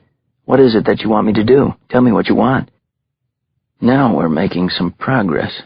Finally," he said with a satisfied nod. "What I want you to do is nothing. Whatever you're planning on doing, whatever you're even thinking of doing, I don't want you to do it. Do you follow what I'm saying?" "I think so." "Good, because if you do nothing, maybe, just maybe, you'll live to see another sunrise. Hey, make that another sunrise diner." With that wisecrack, he stood and walked away, out the door and out of the diner. Gone, but definitely not forgotten. Chapter 42. 20 minutes later, I was marching very quickly into 1 Hogan Place, otherwise known as the New York County District Attorney's Office, or David Soren's home away from home. "Hi, Nick Daniels to see Mr. Soren," I said to his secretary, a young woman with big hair and an attitude to match. She acted as if I'd just interrupted her wedding ceremony. "Who are you?" she asked. "Nick Daniels," I repeated my introduction of myself. "I'm here to see David Soren." "That's what you think." "Excuse me. Do you have an appointment to see Mr. Soren?" "No." "Is he expecting you?" "No." "Yeah, like I said, that's what you think." Cute. Very cute. But in case you haven't noticed yet, I'm in no mood for cute today. I'm a man with a mission, a man on fire. I stormed right by her. "Hey," she shouted, "come back here!" But she was a little too slow on the draw. By the time she scrambled out of her evil little chair on wheels, I'd already opened the door to Soren's office. The funny thing was, he barely batted an eyelash as he looked up from a file he was reading. "Hey, Nick, have a seat," he said, almost as if he actually was expecting me. "It's all right, Molly." "Yeah, it's all right, Molly," I echoed him. "We're good." I winked at his secretary, who shot me the royal stink eye as she closed the door on her way out. Then I did exactly what Soren had invited me to do. I took a seat facing his big wooden desk. Frankly, I didn't know where to start. The threatening guy I'd just met at the Sunrise Diner? My bout with the manager of Lombardo's? Or perhaps what I had learned from the hostess there? Turns out, Soren decided for me. As I began to apologize for barging in on him, he interrupted my train of thought with one of his own. "So, how was your visit with Eddie Pinero?" he asked. "That's quite a spread he's got out there in Sheepshead Bay, huh? Crime does pay after all. Boy, does it ever." My jaw dropped. How did he know I'd been there? Quickly, it occurred to me. "You've got his place staked out? There's surveillance on Pinero?" Soren leaned back in his chair with an easy chuckle. "Hell no. That would require way too many man-hours, too much overtime pay," he said. He pointed his finger in the air. "There's a much cheaper way." "Satellites?" Soren brought his finger down, tapping his nose. "Bingo. It's kind of ironic, actually," he said. "These capos love to talk outside to make sure we're not listening. Little do they know we can practically read their lips now. That's how well we can see 'em." He did a double take, squinting at the bruises on my face. "Though I don't recall seeing any punches thrown during your visit." "There weren't any punches, at least not there," I explained. Then I told Soren everything else, the whole shebang, what I'd learned since I'd first called him about my recording from Lombardo's. As clear as those satellites were, he'd see why I was concerned. Right? "So let me get this straight," he said with a befuddled look. "You think we've got the wrong man? You think Eddie Pinero had nothing to do with Marcosa's murder, or the 2 cops? Is that your conclusion, Nick?" "I don't know anything for certain. All I'm saying is that I have my doubts." Soren swung his black wingtips up onto his desk, the perfect heels landing against the wood with a jarring thud. He'd been cool and easy-breezy up until this point. Now that same intensity I'd first encountered was bubbling up to the surface. "I don't get you," he said finally, shaking his head. "You come forward with that terrifically useful recording, what amounts to a smoking gun, and here you are now trying to make me forget about it. What gives, Nick?" "I'm not trying to make you forget about anything, David. I simply want you to rethink it, that's all." "Rethink it? What's there to rethink?" he asked, his voice booming. "There's a reason the only currency we trade in around here is cold, hard evidence, because evidence speaks for itself, clear and simple. Just like the killer's voice on your recording, remember? I have a message from Eddie." Before I could even respond, the intercom on Soren's phone beeped. It was his secretary, Miss Stinkeye, "Excuse me, Mr. Soren, but they're waiting for you downstairs." "Thank you, Molly. I'm done here." He shot me a look that said, "We're done, Nick, for now." Then Soren jumped up, grabbing a suit jacket from behind his chair. He swirled it through the air like a matador's cape as he put it on. "Now, if you'll excuse me, I've got a—" "Just like the killer's voice on your recording, remember? I have a message from Eddie." Before I could even respond, the intercom on Soren's phone beeped. It was his secretary, Miss Stink-Eye. "Excuse me, Mr. Soren, but they're waiting for you downstairs." "Thank you, Molly. I'm done here." He shot me a look that said, "We're done, Nick, for now." Then Soren jumped up, grabbing a suit jacket from behind his chair. He swirled it through the air like a matador's cape as he put it on. "Now, if you'll excuse me, I've got a press conference to give," he said. "Big one, too. You might want to stick around for it. This morning, Eddie the Prince Pinero was arrested for ordering the murder of Vincent Marcosa." Chapter 43. I would have sooner volunteered for a double root canal than stuck around for Soren's press conference that morning. Still, there was no escaping it later that night on the news. It was everywhere on the dial. Not that I was too surprised by that. Americans have always loved a good mob story. But was David Soren telling the public the right story? Was it the truth? With practically every flip of the channel, there was a clip of Pinero in handcuffs, followed by another clip of Soren facing the hordes of media on the steps of his building. And to watch and listen to Soren was to make no mistake. The New York County DA's office was his building. For now, anyway. As I continued to watch him address the cameras without a single hair out of place, it was easy to picture him making the move to a new building, like City Hall. If timing is everything, then Pinero's arrest would be the perfect lead-in for Soren to announce his candidacy for mayor. "So don't screw it up," I was about to be told in no uncertain terms. Out of the blue, or at least out of my blue, the doorbell rang. Whoever it was had made it past the night doorman unannounced. Then again, what else was new? Newborn babies dozed off less than the guy manning our front door. Looking through the peephole, I blinked with disbelief. It was really her, though. Brenda. Bumping into her at the New York Library benefit was one thing, but now here she was at my apartment. "Wow, twice in 1 week," I said as I opened the door. "Just like old times." "Twice too many," Brenda shot back, zipping right by me into my narrow foyer. She turned to face me, her hands planted sternly on her hips. "Just what the hell do you think you're doing? Excuse me. Can I have a little hint here?" "Don't play dumb, Nick," she said. "I really hated when you played dumb. That was another of our problems." "Fair enough. Did Soren put you up to this?" I asked. "He's worried about me, isn't he?" "David doesn't even know I'm here. He would never ask me to intervene on his behalf. Never happen." Again, it was so hard to tell when Brenda was lying, telling the truth, whatever. "He obviously told you I went to see him today, though, right?" I asked. "Yes," she answered. "David and I are a couple, Nick. Couples tell each other things." "Don't remind me," I said. She knew exactly what I meant by that. It was ostensibly the reason we broke up.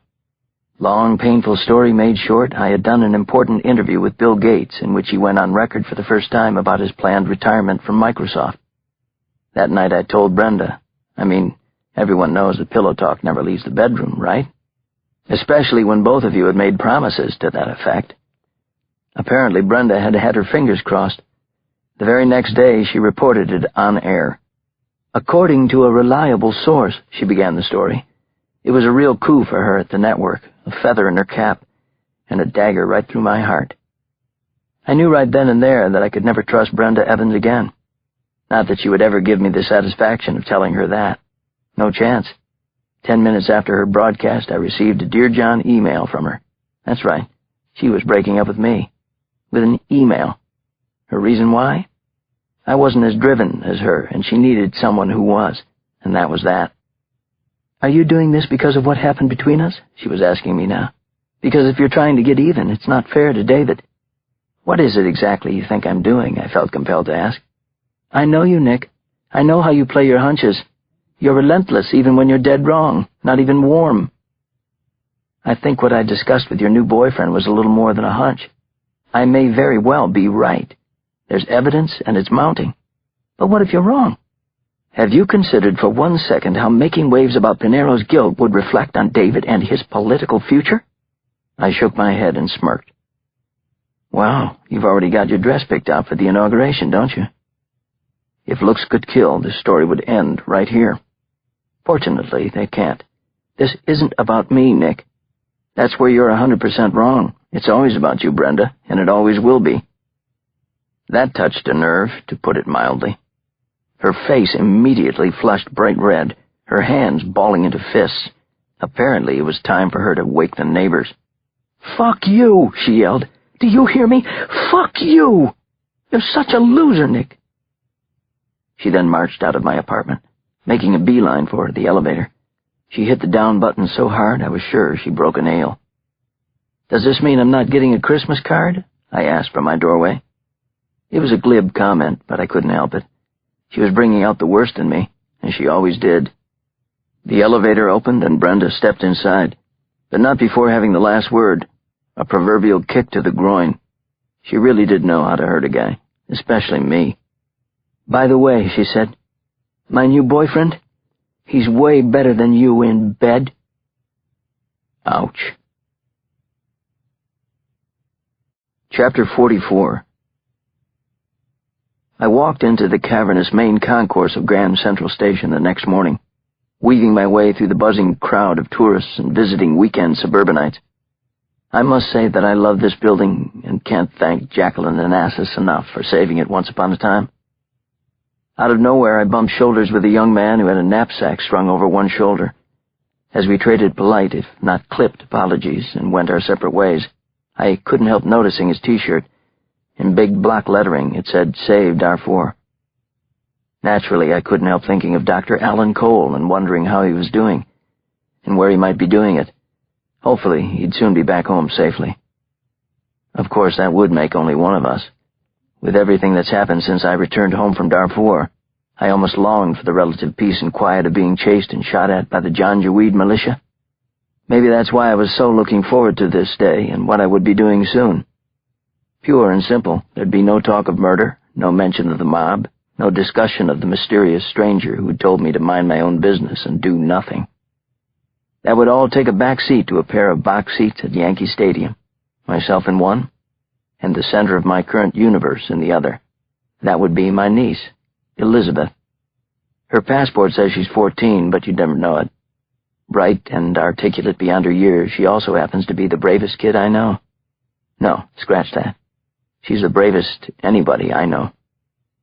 Elizabeth's train hissed to a stop right on time at platform 40, the long row of doors opening in perfect unison. While the mad dash to exit was nowhere near your typical weekday morning rush hour, there was still enough of a crowd that I couldn't spot her right away. That's when I heard her, the familiar sound that always accompanies her arrival on any scene. Immediately I smiled. I could see her now, but she couldn't see me. Elizabeth couldn't see anything. She's been blind since the age of 5. "You forgot your mitt again, didn't you?" I said as she got a little closer. She smiled an amazing smile before scrunching her freckled nose. "And you're wearing too much cologne again. I could just about smell you on the train coming in." I gave her a hug, squeezing her tightly in my arms. "I think Jeter's going to hit one today," I whispered. "I can feel it in my bones." "I think he's going to hit too," she whispered back. "Let's go and see." Then she did what she always did. She broke away from my grasp so she could walk on her own, her fold-out white cane leading the way. Tap, tap, tap. That's my niece, Elizabeth. The bravest anybody I know. The perfect antidote for everything that had happened this week. Chapter 45. You might wonder, wasn't I afraid I might be putting Elizabeth into harm's way? I had thought about it and briefly considered canceling our day together, but that would have broken her heart.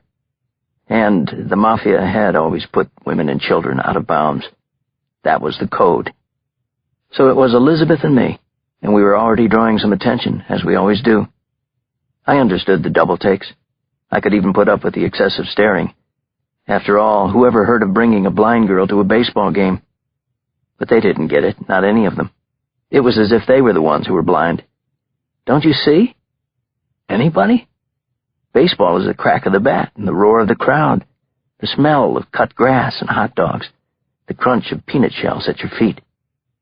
Elizabeth couldn't see the game with her eyes, but she enjoyed it no less than those who could. Perhaps she even enjoyed it more, because while others merely watched it, she felt it. And the gushing smile on her face was all I needed to see to be assured of that. "So, how is Courtney?" Elizabeth asked after the top of the first. Between innings was when we did most of our talking. My niece had met Courtney half a dozen times, and they adored each other. "Courtney told me to say hello," I said, which was the truth. "How's your mom?" I asked then, quickly changing the subject. "Mom's lonely. That's how she is," answered Elizabeth. "But she's tough, too." As often as I spoke to my older sister, Kate, I never felt as if she completely leveled with me. Elizabeth, on the other hand, always told it like it was. "Lonely, huh? Like sad lonely?" I asked. "Is there any other kind?" "Good point." "She needs to meet someone," said Elizabeth. "Isn't Courtney getting married?" "She is, and to a very impressive guy." "Your mom's been going on a few dates, hasn't she?"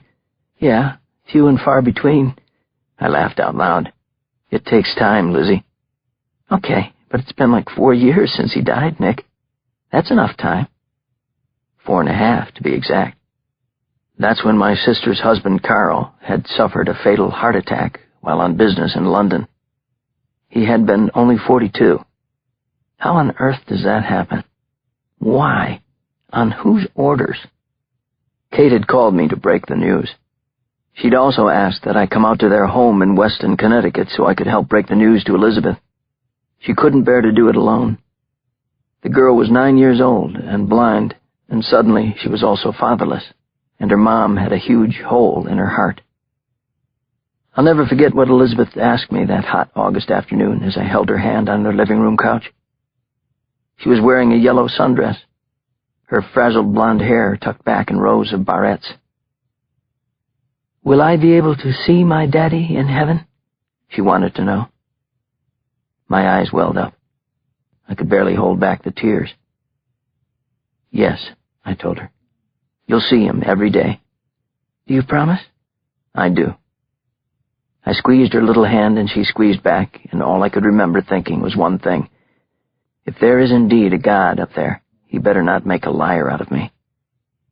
"So anyway, Uncle Nick," Elizabeth said after a quick sip of soda, "tell me all about Courtney and this impressive fiancé of hers." Okay. I'm heartbroken," I finally admitted. "I knew you were," she said. "I could tell in your voice, just in the way you say her name. You truly are heartbroken. And I'm heartbroken for you." Part 3. In Too Deep. Way Too Deep. Chapter 46. Courtney had apparently been holed up in her large Upper West Side apartment through the weekend. When she finally returned one of my many phone calls that Sunday evening, I convinced her to let me come over. When she opened the door, she was dressed in baggy sweats. She wasn't wearing a touch of makeup, and her eyes were so red from all the crying that she could have been the before picture in an allergy medication ad. But to me, she never looked more beautiful. I just wanted to hold her, but I didn't. I wouldn't even try under the circumstances. We hung out in her kitchen and opened up a bottle of Bordeaux. It was a 2003 Brunner du Cru, her favorite. I couldn't help wondering if Thomas Ferrimore knew that. Did he know any of her favorite things? Maybe he did. Maybe he loved her like I did. Screw Ferrimore. Of course he doesn't. After a few sips in complete silence, she took the deepest of deep breaths and exhaled. "Go ahead," she asked. "Ask the $64,000 question." Given Ferrimore's bank account, it was more like the $64 million question, but that was a bad joke I wasn't about to crack. I was also going to do my best to avoid the word supermodel. Still, I asked the question she wanted, make that needed me to ask. "Is it true?" "Tom swears that it isn't. He even said he'd be able to prove it to me." "Do you believe him?" "Don't, Courtney. He's a super rich, super scumbag." Courtney stared down at the wine glass cradled in her hands, the plum red of the Bordeaux reflecting off her 10-carat diamond ring. She was still wearing it. "I don't know," she answered finally. That was that. She didn't ask my opinion. She didn't want to know what I thought she should do. Perhaps that's because she already knew. She is that smart. "Let's focus on work," she said. "I've got a magazine to run, and you might have the biggest story in your life to write. Correct so far?" I had to smile. She was proving it once again. If Arnold Schwarzenegger was the Terminator, Courtney Shepard was the compartmentalizer. "The police have arrested the wrong man for the murder of Vincent Marcosa," she continued, "and you're the only one who can prove it." "They maybe arrested the wrong man," I corrected her. "As for my proving it, I'm nowhere near doing that." "Not yet, you're not. But tomorrow's another day," she said. "Tomorrow's always another day." I shot her a look. "What are you up to?" I asked. There was something about the way she'd said tomorrow, like she had something tricky up her sleeve. And sure enough, Courtney definitely did. Chapter 47. "Come on in," said Derek Phelan of the Organized Crime Task Force, greeting me with an easy smile and a firm handshake at the door of his office in White Plains, New York. As he walked back to his desk, he motioned to an old, beat-up gray chair in front of it that looked to be one fat guy away from total collapse. "Have a seat if you dare," he joked, though given the chair's condition, it wasn't all that funny. "Thanks," I said, gingerly settling in. Then I reported, "Made it okay." Quickly glancing around the young prosecutor's modest office, I came to an equally quick conclusion. This guy worked for a living. His desk was absolutely covered in paperwork, while files as thick as phone books surrounded him like a moat. But it was the little yellow stickies of notes and phone numbers that really caught my eye. They were stuck to every conceivable surface: his computer, desk lamp, stapler, coffee mug, even the framed diploma from the Fordham School of Law hanging on the wall. "So, how do you know Courtney?" I asked. She didn't tell me all the details. "I was roommates with her brother Mike at Middlebury College," he said. I immediately felt as if I'd put my foot in my mouth, even though I knew I really hadn't. "Oh," was all I could manage. "Yeah," he said. "I know. We're coming up on 10 years since Mike died, and I still can't believe he's gone." He rubbed his chin, reflecting. "He was a hell of a guy. In fact, I was actually in Manhattan that morning, and we were supposed to have lunch together. He even left a message on my cell phone to confirm 20 minutes before the first plane hit." Phelan paused for a moment. "I still listen to it from time to time." "Jesus, I'm sorry," I said. "Hey, no, I'm sorry. I didn't mean to be a downer on our first date." He sat up in his chair, snapping his shoulders straight. "So tell me, what can I do for you? And for Courtney?" "To tell you the truth, Derek Phelan, I'm not sure. That's what I'm here to find out." "Did Courtney give you any of the background?" I asked. "Anything at all?" "Only that you wanted to talk to me about Eddie Pinero," he said. "I assume it's for an article you're writing for Citizen. Right so far?" "Yes, hopefully," I said. Instinctively, I reached into my leather bag to retrieve my tape recorder. I placed it on his desk. Immediately, Phelan looked at it like Superman does kryptonite. "I'm sorry, Nick," he said. "As I told Courtney, I'm happy to talk to you, but I can't go on record, or for that matter be recorded, when it comes to anyone this office has investigated. Them's the rules." "I'm sorry, I didn't realize," I said. It was the first and only time I wasn't 100% on the level with the guy. He'd soon know why. "No worries," he said. "It's just that when you work for the Organized Crime Task Force, you try to limit how much your name appears in print." "I can certainly appreciate that," I said. I then held up my tape recorder, giving it the same kryptonite look Phelan had. "Actually, this thing has been nothing but trouble for me lately." "What do you mean?" asked Phelan. Bingo. There it is, my opening. A week ago, I was worried that word about my recording of Vincent Marcosa's killer would leak. Now here I was about to leak it myself. "You might say, I'm the reason Eddie Pinero is in jail for murder right now," I said. "How's that for an opening line?" Phelan leaned back in his chair, a knowing smile filling his lean face. "Holy shit, it was you? All I'd heard was that someone had accidentally recorded Vincent Marcosa's killer at Lombardo's." "Yeah, well, that's what I wanted to talk to you about," I said, "because I don't think it was an accident. I expected Phelan to immediately ask me what I meant by that. He didn't. Instead, he stood up and asked me a question I never would have guessed in a million years. Chapter 48. "Do you like pasta fazool?" asked Phelan. "Huh? Come again? Bizarre soup segues for 1,000, Alex?" Phelan didn't wait for my answer.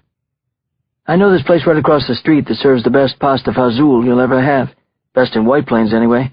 Come on, we'll get a bowl, have some lunch." The next thing I knew, I was following the guy out of his office and to the elevator bank on his floor. What's going on?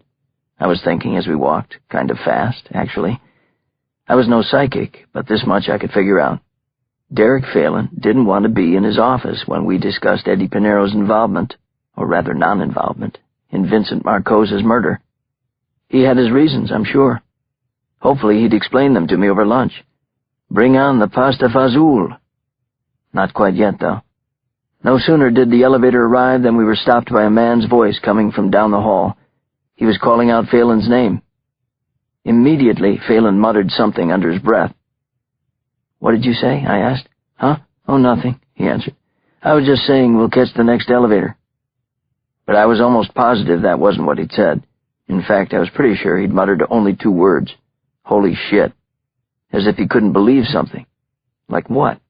This bruiser coming down the hall? "Oh, hey, Ian," said Phelan as the man caught up to us at the elevator. "How are you?" "I'm good," he said. "You got a minute?" The two of them started to talk shop for a bit. At least I think that's what they were doing. I tuned out mostly, my ears giving way to my eyes and how different these two guys were physically. Derek Phelan was a lean, compact man with short-cropped brown hair and a square jaw. Ian LaGrange was much taller and considerably wider. To be blunt, the word fat came to mind. So did the all-you-can-eat buffet at Caesar's Palace in Vegas. Of course, I didn't even know then that Ian LaGrange was, well, Ian LaGrange. "Oh, I'm sorry," said Phelan, suddenly realizing he hadn't introduced me. "Ian, this is Nick Daniels." "Nice to meet you, Nick," said LaGrange as we shook hands. Phelan turned to me. "Ian's the Deputy Attorney General in charge of the Organized Crime Task Force, or as I like to call him, the Godfather." "It does have a nice ring to it, I have to admit," LaGrange said, smiling through his scruffy beard. "So where are you guys heading?"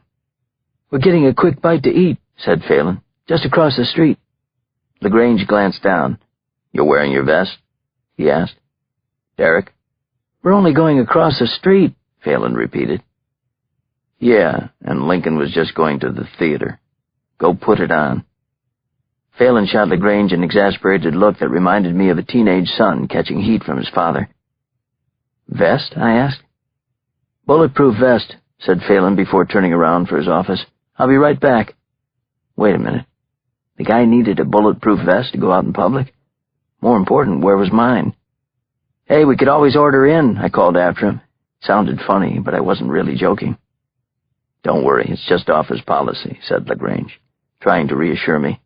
"There's never been an attempt on anyone working for the OCTF." I was going to make some crack about there always being a first time for everything, but I bit my tongue. I'd only just met this guy.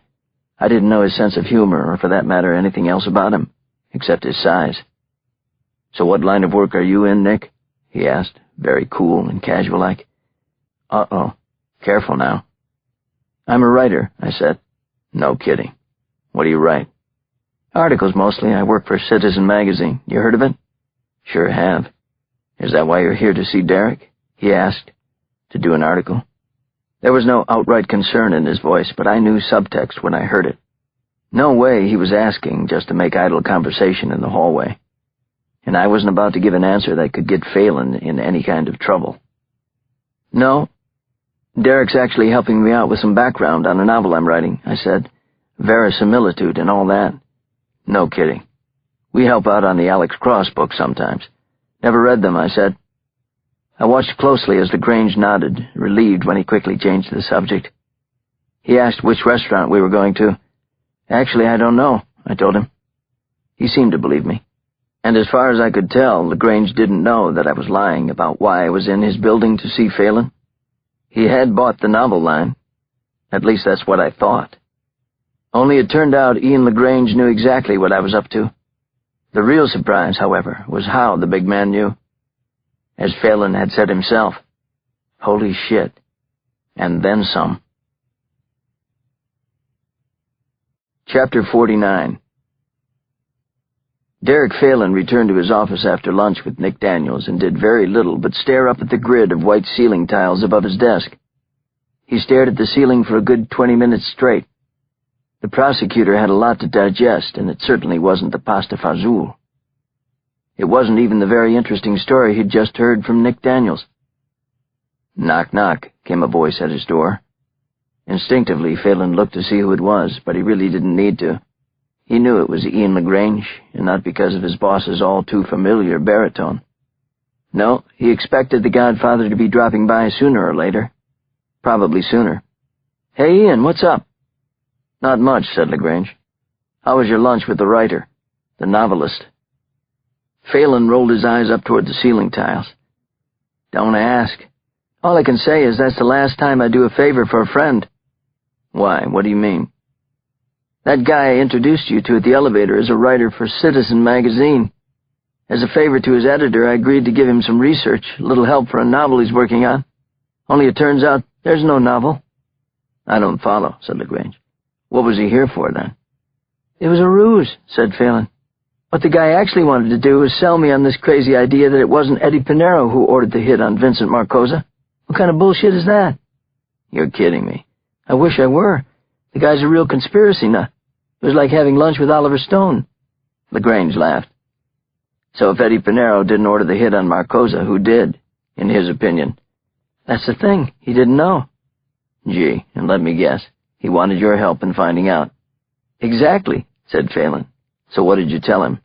"A polite version of go sell your crazy somewhere else, you nutbag. What else could I do?" "That a boy," said LaGrange, tipping an imaginary cap at Phelan. "Keep your distance from the guy, okay? Writers like that, all they can spell is trouble for everybody concerned. Consider it done."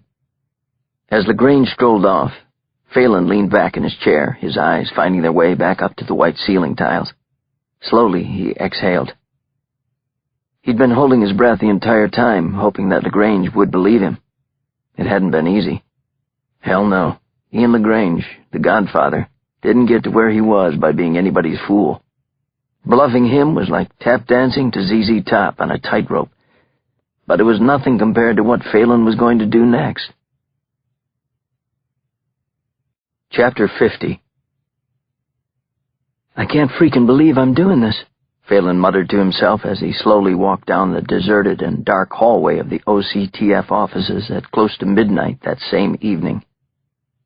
But of course he could believe he was doing this. He even knew why. If he'd learned anything in his nearly 3 years with the task force, it was that his family of fellow prosecutors actually shared one major similarity with the Mafia families they were trying to take down. The motto, never trust anyone, including the Godfather. Granted, it was impossible to work for the OCTF without succumbing to a little paranoia. Phelan didn't have to look any further than the standard-issue bulletproof vest. But worrying about your enemies in the mob was one thing. Worrying about the people who worked for you, that they weren't loyal, or worse, they were out to get you, was entirely another. Enter Ian LaGrange. Were it not for a spilled cup of coffee, Phelan may never have found the bug planted beneath the enter key of his computer's keyboard. When he did, though, he had no question who had planted it. He just had no proof. So he left the bug alone. Phelan went about his business, knowing that LaGrange could hear everything in his office at any time. For others, that might have been an awful burden, always having to choose your words carefully, always acting like the good soldier. For Phelan, however, it was like being given the answers to a test in advance. He always knew the smart thing to say in every situation. He always had a heads up. Right up until that afternoon, when he had asked Nick Daniels if he liked pasta fazool so they could get out of his office and talk in private. That's when the big surprise had come. The 6'4" Ian LaGrange had come bounding down the hallway from his office almost like a linebacker for the New York Giants. Right then and there, Phelan had known this seemingly coincidental meeting at the elevator was no coincidence. LaGrange was very interested in Nick Daniels and what he had to say about Eddie Pinero and Vincent Marcosa. A little too interested, in fact. Something wasn't right about this. It stunk to high heaven already. That's why Phelan was about to return the favor to LaGrange. Patiently, he waited in his office until everyone else had gone home for the night. He even waited out the cleaning crew until they'd emptied every last can and mop pail. Now it was just him and a little birdie. A Flex 8 F-bird, to be exact. The latest, most sophisticated digital recording device used by none other than the OCTF itself. Battery-powered, smaller than a quarter, and on its way to a brand-new home. The Godfather's office. Phelan slowly turned the doorknob at the end of the hall and stepped inside, quiet as a mouse. Or a bug. Here's listening to you, Ian. Chapter 51. I had to admit, Derek Phelan knew his pasta fazool. It was good stuff.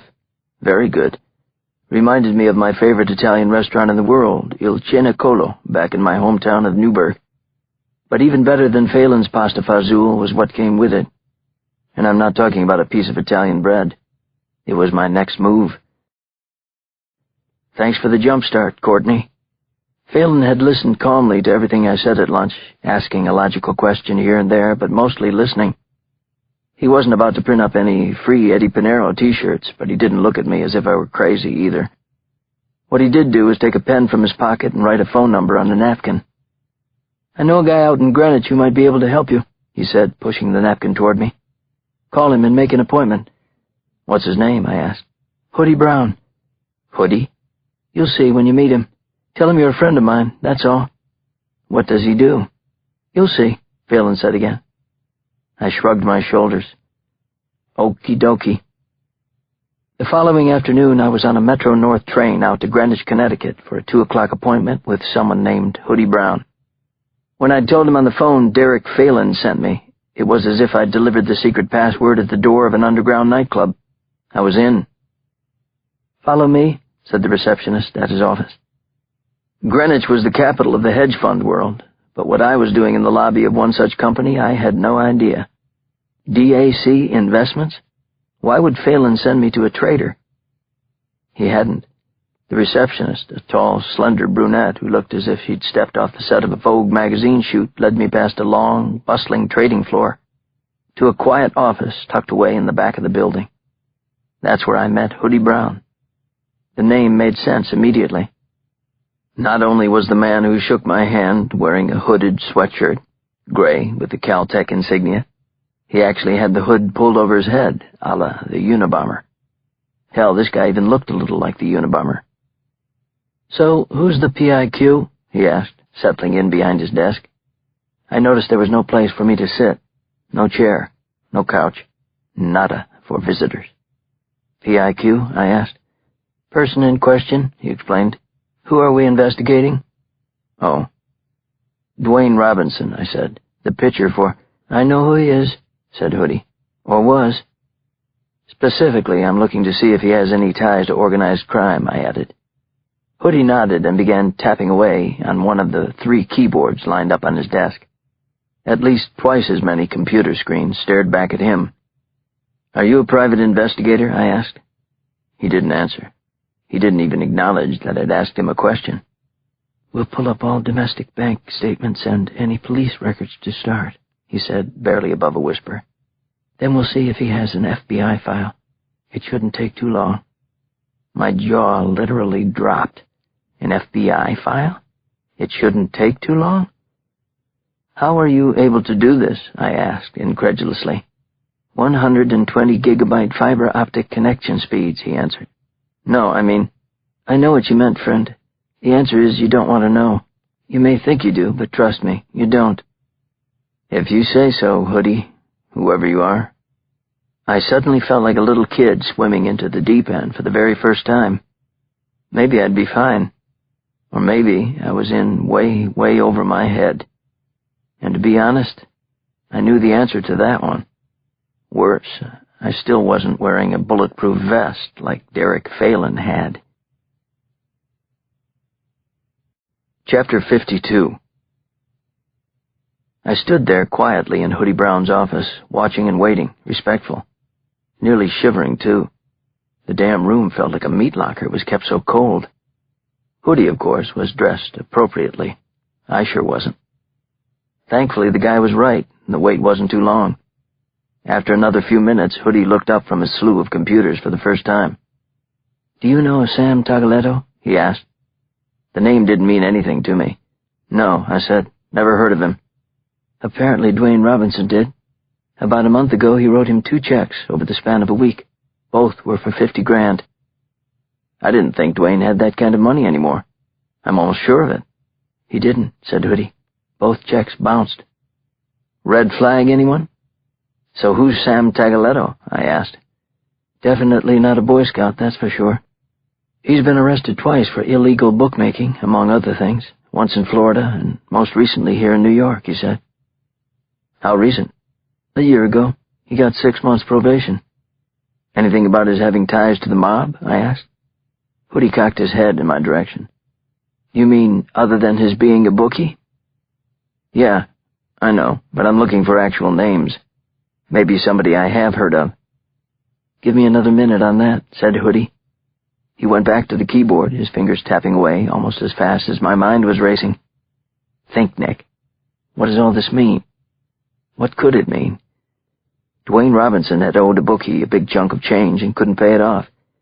He hadn't bounced just 1 check to this guy, Sam Tagaletto. He'd bounced 2.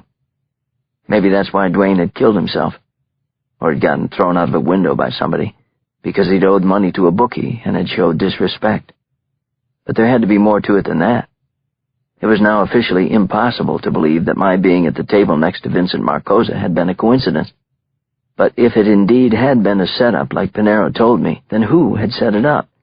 Dwayne Robinson? I doubted it.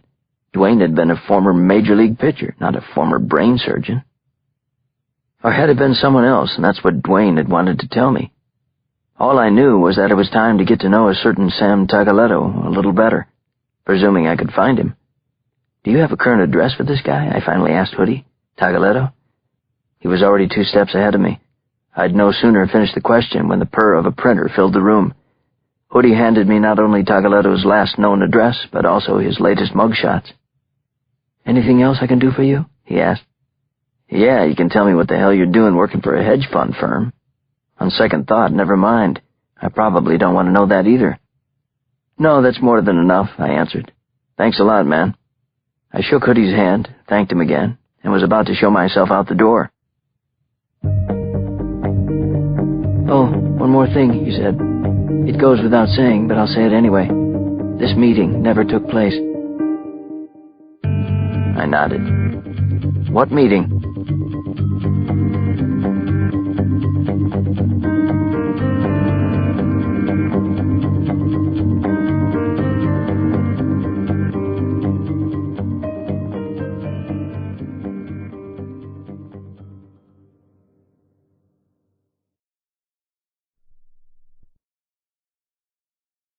This audiobook has been broken into multiple parts to make the download faster.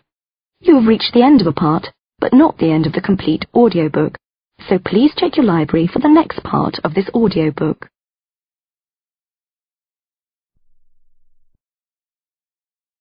Audible hopes you've enjoyed this program.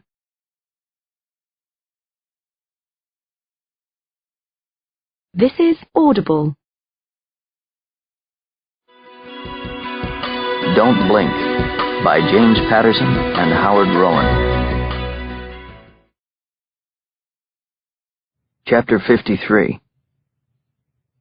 I was never one to keep secrets from Courtney, personally or professionally. Nonetheless, I felt I owed it to Hoodie Brown, not to mention Derek Phelan, to keep mum on the meeting that had supposedly never happened. What I did plan to tell Courtney was that Phelan had promised to try to help me out, albeit on the down low. That wasn't a lie. It just wasn't the entire truth. A sin of omission, as they say.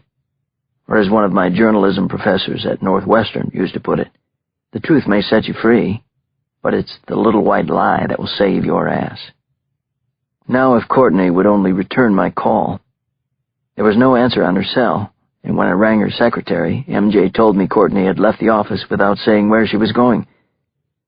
Of course, the last time Courtney did that, Thomas Fairmore had stopped by the office with news of a certain supermodel's YouTube video. Why was I suddenly getting a weird feeling again? The answer came soon enough as I stepped off the train back from Greenwich. Walking through Grand Central Station, I passed a newsstand just as a guy was stacking the late edition of the New York Post. Voila! There she was again, the French supermodel Marbella, on the cover with yet another glass of champagne in her hand and a mischievous smile. "Just kidding," read the headline.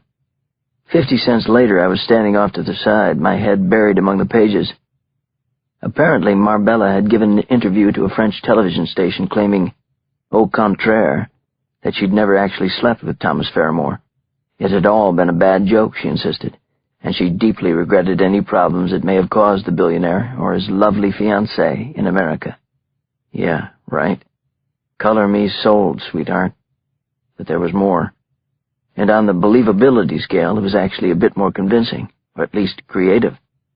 The CEO of Paris Jet, the company in France that Fairmore was negotiating to buy, had told the French business magazine Les Echos that Fairmore had been in talks with him day and night for his entire trip.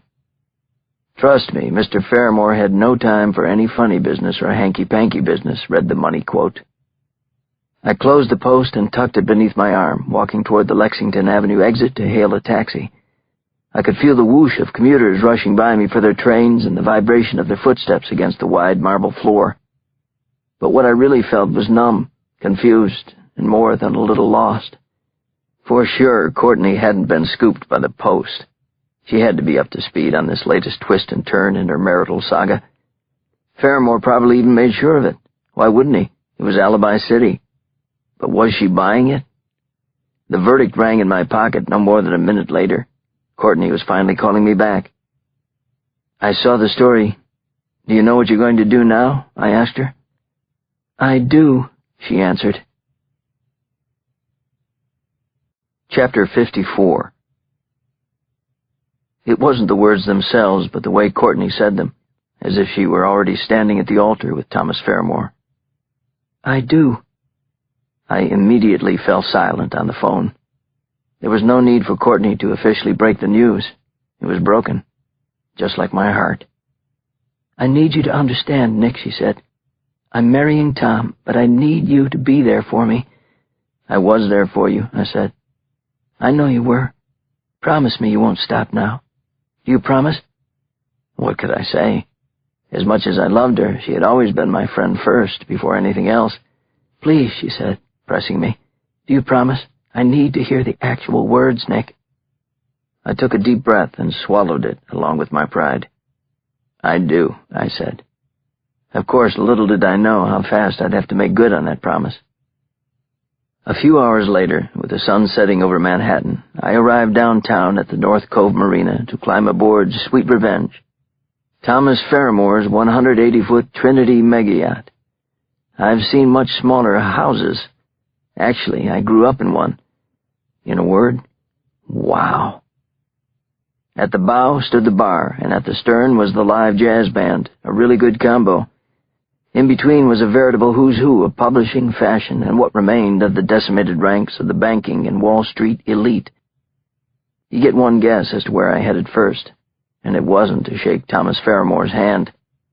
"I'll have a Lafroig 15-year-old, I said to the rent-a-bartender, who barely looked old enough to drive, let alone serve drinks. The young man looked at me as if I'd just spoken Swahili to him. "Oh, what?" he asked. "A Lafroig 15-year-old, came a voice over my shoulder. It was Courtney, and in her hand was an entire bottle of my favorite Scotch whiskey. "Here," she said, handing the bottle to the bartender. "Please keep this behind the bar for Mr. Daniels, and Mr. Daniels only." "Yes, ma'am," he said, quickly pouring me a double. "Lafroig 15-year-old. Courtney took my arm as we moved away from the bar. "Thanks so much for coming," she said. "It means the world to me. You're the best." Apparently not, but I took a big swig of excellent whiskey and winked at her. "What are friends for?" I said. She gave me a huge smile and leaned in to tell me something when the music suddenly stopped. It was replaced by the sound of a knife tapping on crystal. Oh boy, Thomas Fairmore wanted to make a toast.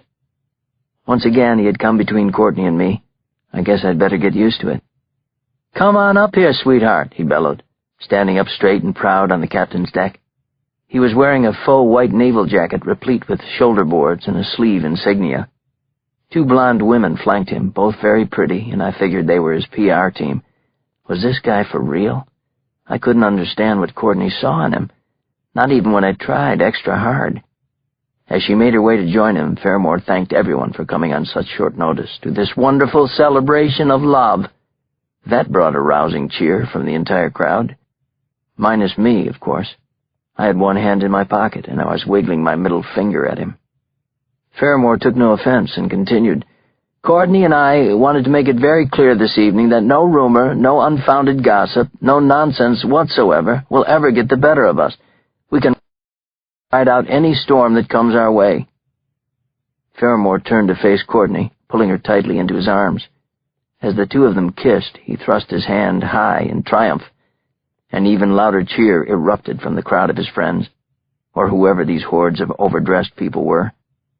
Right on cue, the first firework exploded in the night air, a beautiful collage of rainbow colors mixing with a sea of stars. It was an amazing spectacle, actually.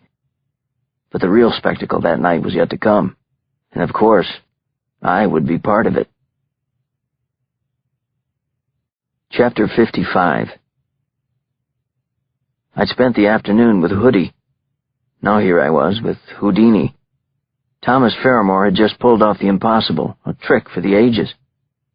He had escaped the seemingly inescapable bind he'd been in, and he'd made it look easy. Deep down, Courtney may still have had some suspicions, but there on his yacht, for all of Manhattan's glitterati to see, Fairmore still had his prize. That's all that mattered to him. And me. I should have stolen a page from Courtney's playbook and put everything into a box. Instead, I put it all into a glass and drank it. After about an hour at the party, and after the youthful rent-a-bartender decided that my drinking 2/3 of a bottle of whiskey was clearly 1/3 too many, I decided I would tell Thomas Fairmore exactly what I thought of his marrying Courtney. Only I couldn't find him, so I did the next worst thing. I told Courtney. Cornering her along the starboard railing, I slurred the truth to her in a voice somewhat louder than it should have been. "You can't marry him. You're making a mistake. Don't you see what a mistake this is? You're smart. So act smart, Courtney." Her eyes filled with tears as everyone within earshot turned to gawk at the scene I was making. Courtney was so upset she could barely get the words out. "All I see is someone drunk who just broke his promise to me," she said. She walked away then, leaving me alone. Unless, of course, you count all the looky-loos still watching. That's when I really gave them their money's worth. All that whiskey in my otherwise empty stomach churned and sloshed its way up past my heartache and back out through its original port of entry. Right there over the starboard railing, with an ear-wrenching heave-ho, I power-fed the fishes. I should have been embarrassed to death, but that's the temporary beauty of being drunk, complete lack of self-awareness. Still, I did manage one decent decision, to go find a bathroom to wash up so I could hail a cab home without scaring off the driver. Parting the deck crowd like Moses with the measles, I babbled while stumbling and bumbling off. A bathroom, my kingdom for a bathroom. No one laughed, and I guess I couldn't blame them for that. I had let myself become a complete horse's ass on Courtney's special night. I had let my best friend down. I entered the main galley and immediately began twisting every doorknob in sight down a long hallway. It figured that every room was locked. Finally, one door opened. As I groped for a light switch, all I could think was, "Please, Lord, let this be a bathroom." But as the room lit up, I couldn't believe my eyes. "You've got to be kidding me," I blurted out. "This can't be for real." Chapter 56.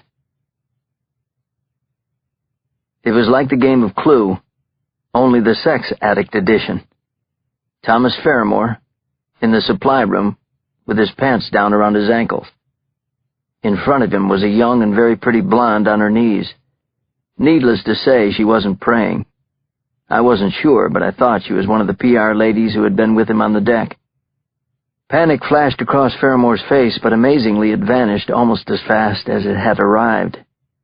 Apparently you don't get to be a billionaire without being able to think quickly on your feet, even with your dick hanging out. "Get up, honey," he said calmly to the young blonde. "Go enjoy the rest of the party." She quickly buttoned her white blouse, dabbed at her lips, and hurried out the door. I suppose I couldn't blame her, but not once did she look at me. Meanwhile, that's all Faramore could do. His dark eyes bore straight into mine. He was staring, unblinking, and of all goddamn things, he started to smile. "So you caught me," he said, the second we were alone. "Now what are you going to do about it? You have a plan of action yet?" The son of a bitch hadn't even bothered to pull up his pants. "What do you think I'm going to do about it?" I shot back. "At your own engagement party? After what you said to Courtney up there?" He shook his head and laughed some more. "It's your word against mine, and your word is pretty drunk, isn't it?"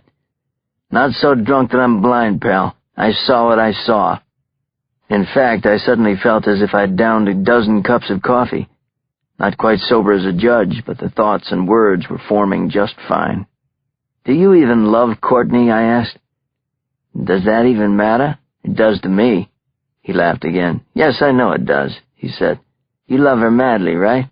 That's probably why you felt it was okay to fuck her when you knew she was engaged to me." That stopped me cold. How did he know that? "She told you?" I asked in disbelief. His laugh grew louder, a booming cackle now, and it dawned on me that there was another explanation. "Christ, you had her followed." "I always look after my investments, Nick. Force of habit. In a way, all it proves is that Courtney and I are meant for each other. In fact, for your sake, you should feel lucky I was okay with it." "Tell you what, then," I said. "Since you know about Courtney and me, why don't we go tell her about what I just walked in on and she can decide for herself? You do that, and you can kiss your sweet job at Citizen Magazine goodbye." "Yeah, but I'd sure be going out with a bang." "Yes, you sure would. Too bad about Courtney, though. She'd be out of a job, too. You understand that, of course." Checkmate. And he knew it, too. Citizen was Courtney's baby, the joy of her life. Faramore finally reached down and pulled up his trousers. "To show you there are no hard feelings, though, how about I cut you a check and we forget this whole thing ever happened?" Was this prick really trying to buy me off? That was the worst insult yet. "That depends," I said. "What does your being caught getting a blowjob go for these days?" "That's a very good question," came a trembling voice over my shoulder.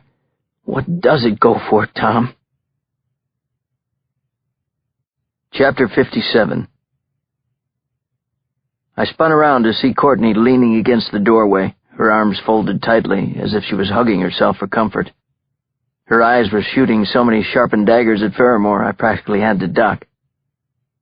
No one had to ask how long she'd been standing there or how much she'd heard. She'd obviously heard enough.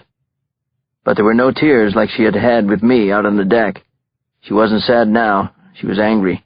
Mad as hell at Faramore and even more pissed off at herself. I thought I knew what she was thinking. How could I have been so stupid? "So tell me, Tom, what did you have to pay your little French supermodel to change your story? How much was that check?" she demanded to know. I expected Faramore to show at least a little remorse here. Maybe even a little class. Boy, was I ever wrong. The rich have such incredibly high opinions of themselves. The prick smirked. "Hell, she was cheap compared with the CEO of Paris Jet. I actually had to buy his company." All at once, Courtney yanked off her 10-carat diamond ring and threw a fastball at Faramore's chest. "Come on, Nick, let's go," she said. It was the four most beautiful words she or anybody had ever said to me. "I hope you two are extremely happy together," chirped Faramore as he buckled his trousers. "Oh, and by the way, you're both fired. Good luck finding new jobs." "Don't worry, we will," Courtney shot back. "You see, I get to start over. But you'll always be a scumbag." Brava, Courtney. She turned and walked off, and I was about to follow in her steps, but I just couldn't help myself. The moment was too good. I wasn't quite ready to leave yet. "By the way, Faramore," I said, glancing down at his ridiculous white jacket, "Captain Stubing from the Love Boat called. He wants his uniform back." Chapter 58. In the movies, Courtney and I would have made mad, passionate love all night long to the tune of a saxophone soundtrack. Then we would have blissfully woken up in each other's arms without a single hair out of place. So much for the movies, which don't seem to get it right very often anyway. I didn't have Courtney in my arms or anywhere else in my apartment the next morning. What I did have, however, was a terrific hangover and a severe case of bedhead that would have scared Lyle Lovett. As upset as Courtney had been as she'd stormed off Faramore's yacht, she'd known better than to engage in any sweet revenge scenarios with me. And as drunk as I had been, I really hadn't been looking for anything more than a kiss on the cheek. Maybe. After all, I had been beyond obnoxious at the party, and I'd broken my promise to her. "We'll be making 2 stops, Courtney had told the cab driver. "First his apartment, and then mine." But she held my hand for the entire ride, and indeed gave me that kiss on the cheek when we rolled up to my place. And that's how the night ended. At least I'm fairly sure that's how it ended. It was all still fuzzy in the a.m. In fact, it wasn't until I'd taken in some hot, uber-strong coffee and a cold shower that I managed my first lucid thought. According to Thomas Faramore, I was no longer employed by Citizen magazine. Just like that, I was suddenly out of a great job, probably the best one I'd ever had. Pink-slipped, canned for doing the right thing. But I still had work to do. I had my mission impossible to try to accomplish. Armed with an address and some ugly mugshot photos courtesy of Hoodie Brown, I headed out to the South Bronx in search of Sam Tagaletto. Ironically, he lived less than 6 blocks from Yankee Stadium. Was that how he'd first met Dwayne? Tagaletto's home was on the 2nd floor of a decrepit corner brownstone, the bricks of which looked to be literally crumbling when not outright missing. This guy apparently didn't care much about curb appeal. Or for that matter, who wandered into his building off the street. Not only was there no buzzer system, the front door was actually propped open with, what else? One of the bricks from the building's facade. My plan, once inside, was fairly simple. So simple, in fact, any 8-year-old could have done it and probably had. Ring and run. After climbing the stairs, I rapped my knuckles hard against the door of apartment 2B before dashing up to the 3rd floor. I needed a glimpse of Tagaletto to make sure it was really him, assuming he was home. He was. After the sharp snap of a turning deadbolt, the door to his apartment opened as wide as its chain lock would let it. That's when I saw him. Tall, skinny, and with a narrow, mottled face not even a mother could love. Hell, this guy looked worse in real life than in his terrible mugshots. I stole another peek down through the 3rd floor railing as Tagaletto glanced left and right with his dark, deep-set eyes. Then, like a turtle, he retreated back into his apartment. I settled in for the wait. Hopefully the guy would soon have places to go and people to see, any one of which could be the break I was looking for. I needed to get lucky. Then again, with my luck, the guy would turn out to be a hermit. Sam Tagaletto, the agoraphobic bookie of the South Bronx. Great. Just great. Less than half an hour later, though, I heard it once again, the sound of a turning deadbolt. Yes! Sam Tagaletto was leaving his apartment. Now where was he going? And could I follow him without being spotted and getting the shit kicked out of me? Chapter 59. I could count on one hand how many times in my life I'd ever tailed someone, and I'd still have 5 fingers left over. This was a new feeling, all right, including the relentless pounding of my heart as I fell in line behind Tagaletto out on the street. How close is too close? Best not to find out, I decided. I kept a safe distance for a few blocks, nearly losing him once when he turned a corner at a busy intersection. In fact, were it not for Tagaletto's nicotine habit, I would have lost him for sure along the crowded sidewalk. All I had to do was keep my eye on the great cloud hovering over his head. The guy smoked more than a chimney in the wintertime. Lean and scraggly, Tagaletto wasn't exactly the physically imposing type, but somehow, some way, he still managed to look menacing. Maybe it was the "don't fuck with me" walk. He definitely had that down pat. For another few blocks I kept right in line behind him, until finally he made another turn, disappearing from view in a maze of storefronts. Immediately I began to sprint. Tagaletto had gone down a narrow alley next to a pizza parlor, its red neon sign glowing in the window, Slice of heaven. Shit, where is he? I mumbled, reaching the alley and peering around the corner. Out of breath, all I could see were piles of garbage lining both sides and no one in between. Slowly, I started to walk. Where the hell did he go? I saw the most probable answer halfway down. It was a metallic door, the only one. If I had to bet, it led into the kitchen of Slice of Heaven, but that's as close as I wanted to get. My nose was telling me this was a bad place to be, and it had nothing to do with the smell of pepperoni and onions in the air.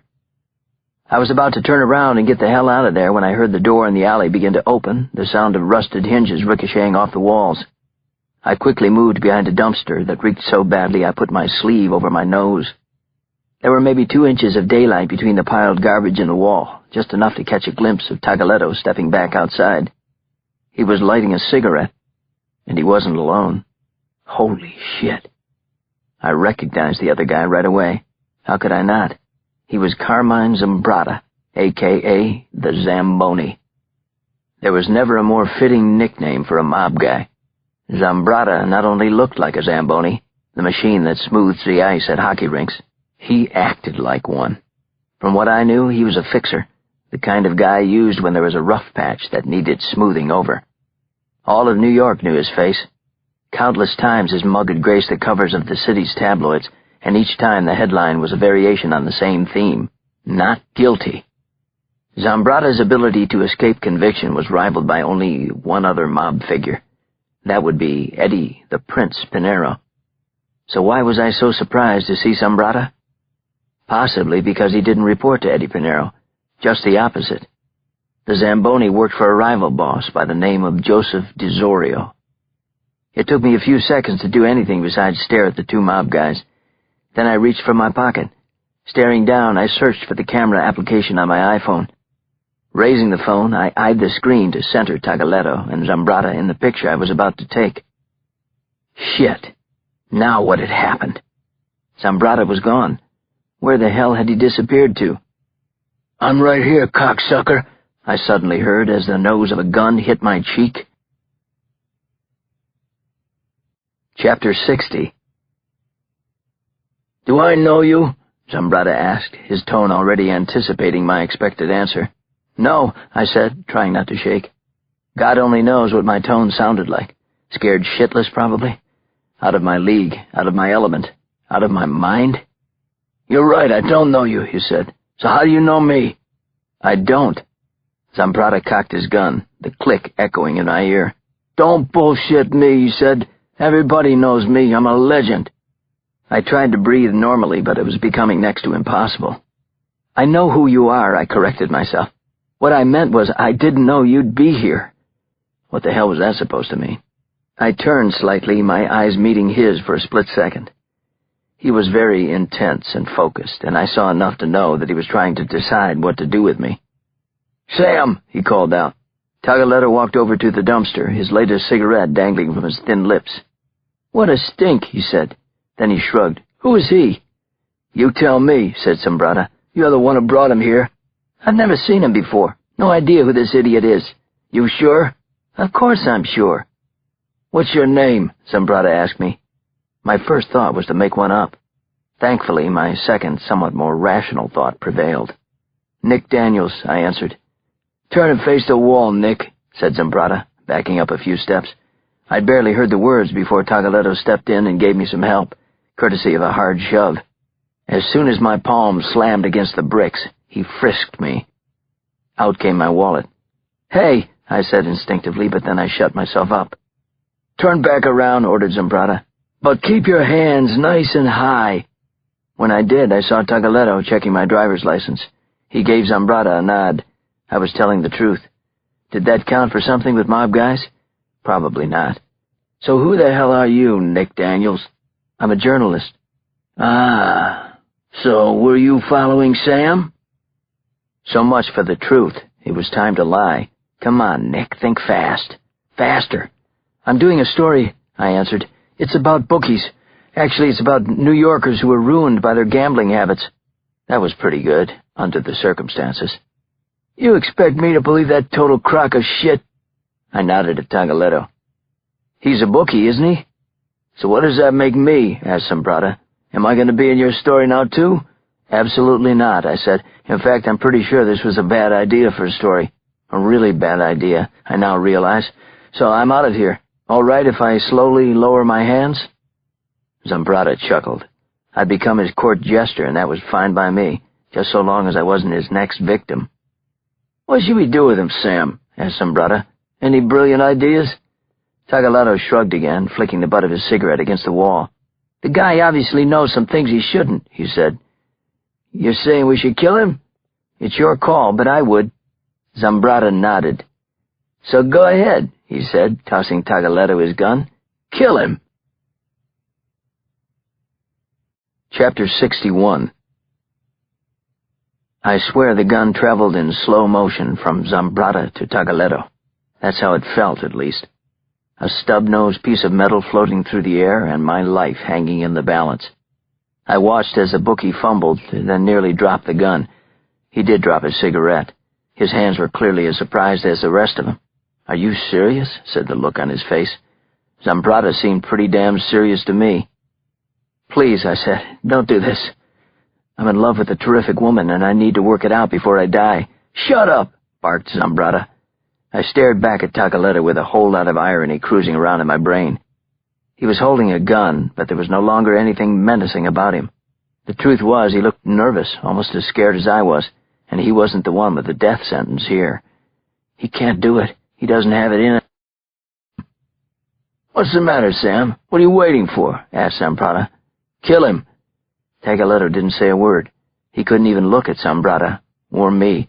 His head was down, his eyes trained on the filthy ground of the alley.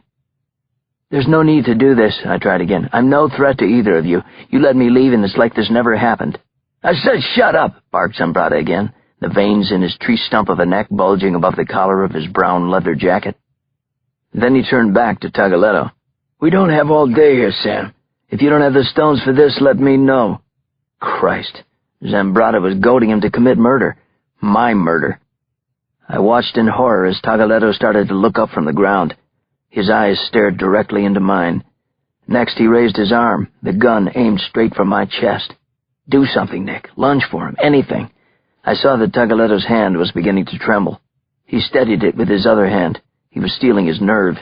This was his first time, wasn't it? Don't do this, I told him. Then he pulled the trigger. The air exploded around me, the blistering sound of the shot piercing my ears. But no pain right away. I looked down at myself. There was no blood visible, no wound that I could see. Did Tagaletto just miss me from 6 feet away? That's when I finally looked at Tagaletto, except he was no longer standing there. He was lying on the ground in a pool of his own blood. Lucky for you I always carry a spare, said Zambrata. He returned the second pistol to a holster inside his jacket. I couldn't move, and I felt paralyzed. The question I wanted to ask was why was Tagaletto dead and not me? But I couldn't speak. Zambrata answered anyway. Sam was a careless motherfucker, always has been, he sneered. Today it's a reporter like you, tomorrow it's a Fed. He slid my driver's license into his pocket and tossed my wallet to the ground. Then he really fucked with me. I'm not supposed to kill you yet, he said. Chapter 62. All the way back to my apartment, Zambrata's last line echoed in my head like the sound of the gunshot that had killed Sam Tagaletto. What's more, he knew who I was even before he saw my driver's license, because he worked for Joseph DeZorio. Everything was coming together in a way I could never have imagined, and that wasn't a good thing. People whom I didn't know, whom I'd never even met before, knew exactly who I was and wanted me dead. Just not quite yet. It was all the more reason for me to run. Don't walk. Straight to the police. But I didn't. I decided not to. Just not quite yet. I was too consumed with the chase for the truth by this point. The same kid who had stared up in awe at the screen at Woodward and Bernstein and all the President's Men was now too preoccupied with piecing together what had really brought me and Dwayne Robinson together that bloody day at Lombardo's. Or rather, who had brought us together. If I had it right so far, it had all begun when Dwayne Robinson made some bad bets and lost money he didn't have. He owed Sam Tagaletto, But Tagaletto was just a middleman. Whom Dwayne really owed was Joseph DeZorio. After Dwayne bounced 2 checks, DeZorio could have broken his arms or sunk him to the bottom of the Hudson River. But DeZorio didn't become a mob boss by using muscle alone. He was smart and he was cunning, played chess, not checkers. So he came up with a better way for Dwayne to pay off his debt. All the former ace southpaw had to do was break his long-standing silence with the media and consent to an interview in a seemingly random steakhouse with a credible journalist who would eat up the potential story. Let the tape recorder roll. I have a message from Eddie. Just like that, DeZorio had set up Eddie Pinero. He had used Dwayne and me, but most of all he had used the fact that Pinero would have a motive to want his longtime attorney dead. It was a pretty damn perfect plan, right down to my coming across the Pinero reference on my recorder. Of course I would have done that. In fact, had I not left my jacket at Lombardo's and talked to the hostess, Tiffany, I never would have become the least bit suspicious. That's when DeZorio's plan became a little too perfect, at least for me. The question now was whether I could prove my theory to anyone, or at least anyone who mattered in police circles, and whether I would live long enough to do it. The second I walked into my apartment, I grabbed Derek Phelan's business card. It was only a little past 2 o'clock. Odds were he was in his office. Still, he had asked that I call him only on his cell. Phelan picked up quick, only 1 ring, but then said he'd have to call me back in a couple of minutes. When he did call back, I could hear street sounds in the background. He'd obviously gone outside to speak to me. Was he being extremely paranoid, or just smart as hell? We've got a lot to talk about, I told him. This is going to blow your mind. You don't know the half of it, he came back. What I found out last night will blow your mind. Chapter 63.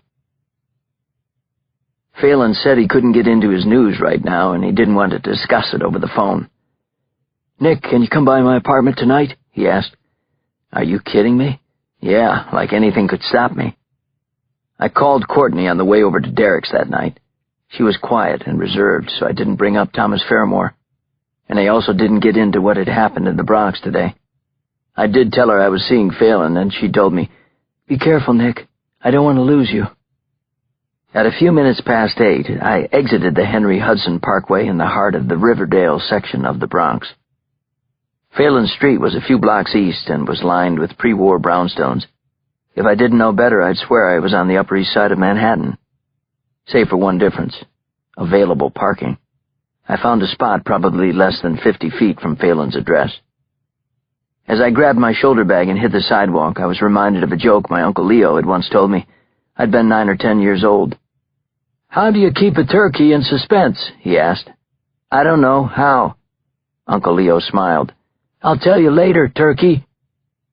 I could barely wait to hear what Phelan had for me. I was actually speed-walking towards Brownstone, and my heart was going pretty good. With 1 foot on the front stoop, however, I stopped. Did I lock my car? I couldn't remember. I reached into my pocket, my thumb searching for the lock button on my electronic key fob. I gave it a click and watched for the taillights on my Saab to blink. Only they didn't. I clicked again. No luck. I cursed under my breath and started walking back, thinking I was out of range. The entire keychain was out of my pocket and aimed squarely at the dash. I was definitely close enough now. But the taillights still weren't blinking.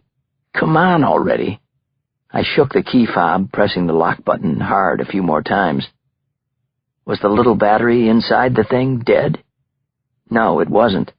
But I sure as hell was supposed to be. Boom! Went my sob. Chapter 64.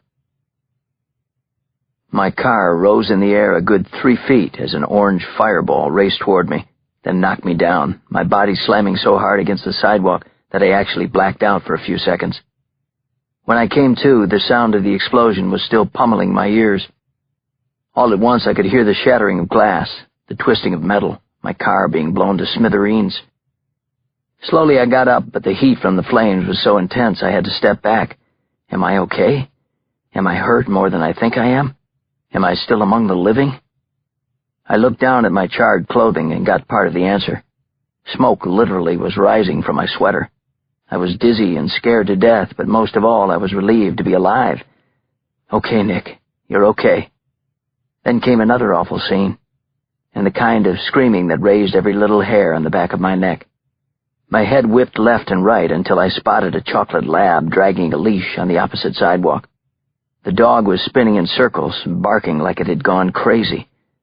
Then I saw why. Dashing across the street, I practically ripped the sweater off my own body. By the time I reached the curb, I was already flying through the air. The dog's owner, a college-aged kid, was on the ground in flames and screaming in agony. I landed on him, sweater first, trying to smother the fire. "Help me," he was pleading now. "Please, help me." I was smothering the kid with my body and sweater, but the flames were stubborn, and I needed help. Thank God it came. Whoosh! I felt the freezing cold spray of white powder against my skin. It was like an avalanche, and just in time. I coughed and sputtered, barely able to catch my breath. Someone had rushed forward with a fire extinguisher, emptying what seemed to be the entire canister. That was fine by me. Really fine by the guy who was no longer on fire underneath me. "You okay?" I asked as I finally rolled off him. "I don't know," was all he could manage. By now the entire street was filling with people from the brownstones. Anyone within earshot of the explosion had come out to see what had happened. They didn't understand, but I did, and it chilled me like the spray of dozens of fire extinguishers. Someone had just tried to kill me. The next thing I knew, I was being helped to my feet by some good people in the crowd. "Are you hurt?" one man asked. "You okay, mister?" I heard the question, but didn't respond. All I could do was look around at all the concerned, frightened faces. With each face I didn't recognize, I became more afraid. "Oh, no!" I suddenly cried out. "Oh, God, no!" Then I was running away from the crowd. Fast. As fast as I could go on rubbery legs. Like someone's life depended on it. Chapter 65. I was now the designated madman on the street, the guy covered in white powder, with smoldering clothes and charred skin, with singed hair and desperate eyes. With each frantic step, I kept looking around me, hoping that I'd spot Phelan. Was that Derek over there by the fire hydrant? No. Was that him on the stoop? Damn it, no, again. I kept banging into people, forcing my way across the street. It was a block party of looky-loos, my burning car at the center of it, me as the other story of interest. I reached the front of Phelan's brownstone and bounded up the steps, my arms pumping. The front door was locked. Shit. So I turned to the column of buzzers off to the side. I dug into my pocket for his apartment number. I remembered I'd written it on the back of his business card. 3C. I pounded my fist against the buzzer. The seconds took forever as I waited for a response.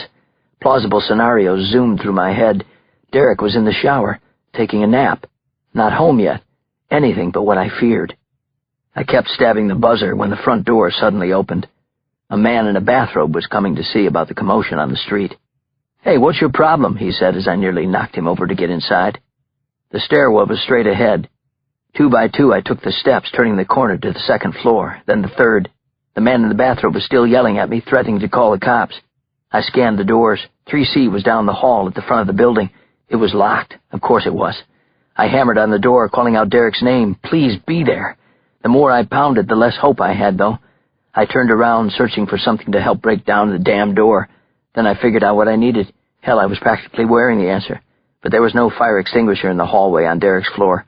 I dashed up to the 4th floor. Yes! Near the top of the stairs was a large canister, polished red and silver.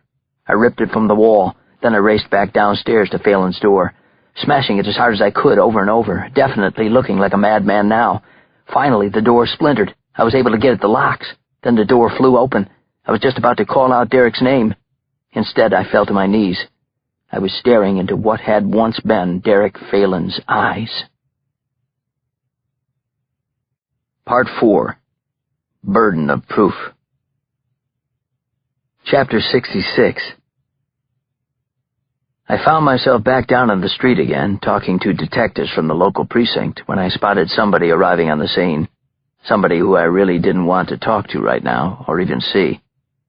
Officially, the Manhattan DA was out of his jurisdiction up here in the Riverdale section of the Bronx. Unofficially, he didn't seem to care.